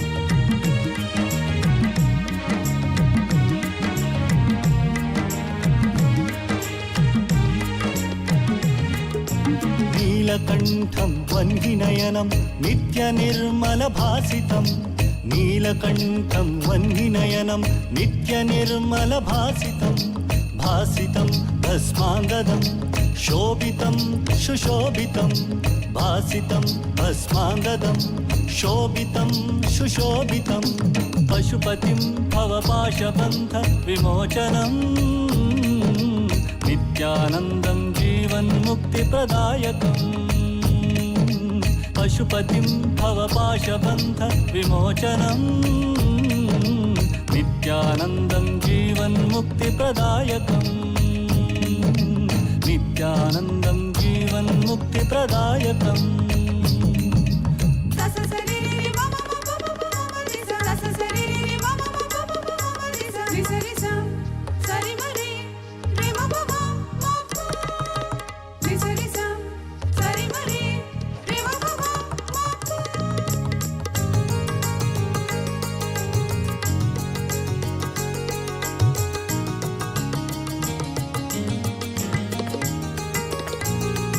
अक्षरं परमक्षरं रक्षणं नित्यरक्षणम् अक्षरं परमक्षरं रक्षणं नित्यरक्षणं शिक्षणं दिव्यशिक्षणं तत्त्वकं परतत्त्वकं शिक्षणं दिव्यशिक्षणं तत्त्वकं परतत्त्वकं पशुपतिं भवपाशबन्ध विमोचनम् नित्यानन्दं जीवन्मुक्तिप्रदायकम् पशुपतिं भवपाशबन्ध विमोचनम् नित्यानन्दं जीवन्मुक्तिप्रदायकम् नित्यानन्दं जीवन्मुक्तिप्रदायकम् जय जय जय जय नित्यानन्द परमहंस श्री नित्यानन्द जय जय जय जय नित्यानन्द परमहंस श्री नित्यानन्द जय जय जय जय नित्यानन्द परमहंस श्री नित्यानन्द जय जय जय जय नित्यानन्द परमहंस श्री नित्यानन्द जय जय जय जय नित्यानन्द परमहंस श्री नित्यानन्द जय जय जय जय नित्यानन्द परमहंस श्री नित्यानन्द जय जय जय जय Nityanand Paramhans Shri Nityanand Paramhans Shri Nityanand Paramhans Shri Nityanand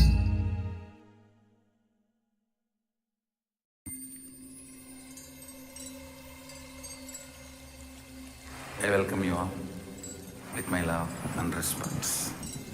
Let you all open all your three eyes. Om Nithyananda Paramashivoham.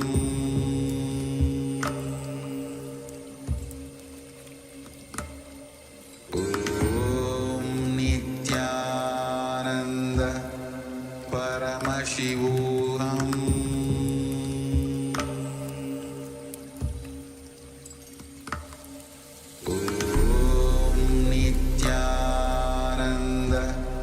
Paramashivoham.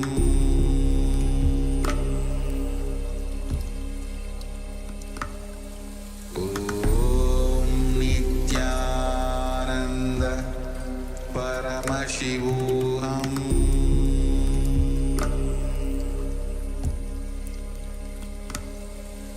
Om Nithyananda Paramashivoham. Paramashivoham.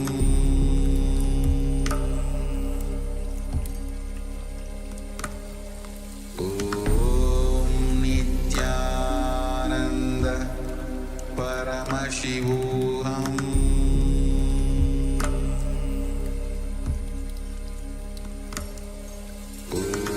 Om Nithyananda Paramashivoham.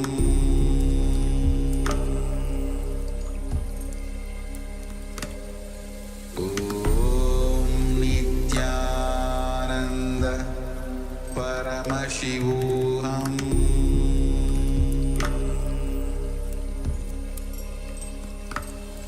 Om Nithyananda Paramashivoham.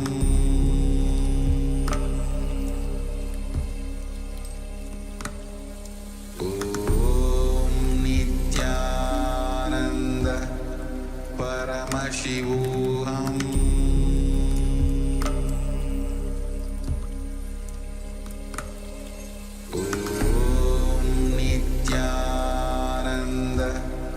Paramashivoham.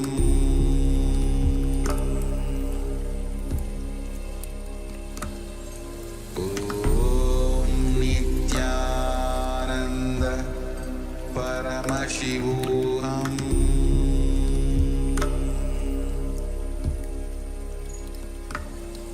Om Nithyananda Paramashivoham. Paramashivoham. Om Nithyananda Paramashivoham.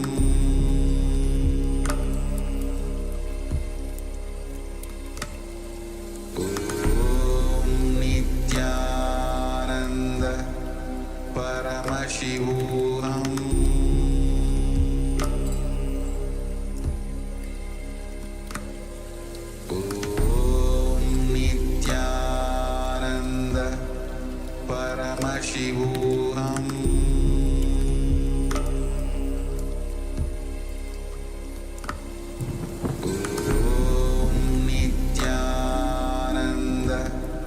Paramashivoham.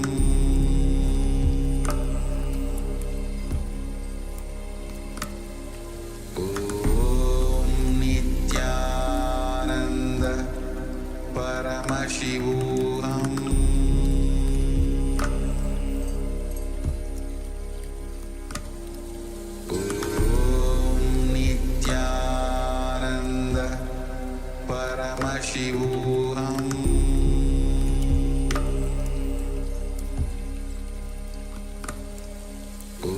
Om Nithyananda Paramashivoham.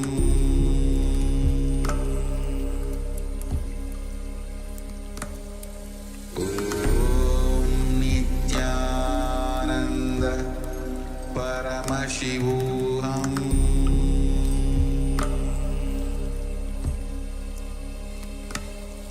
Om Nithyananda Paramashivoham.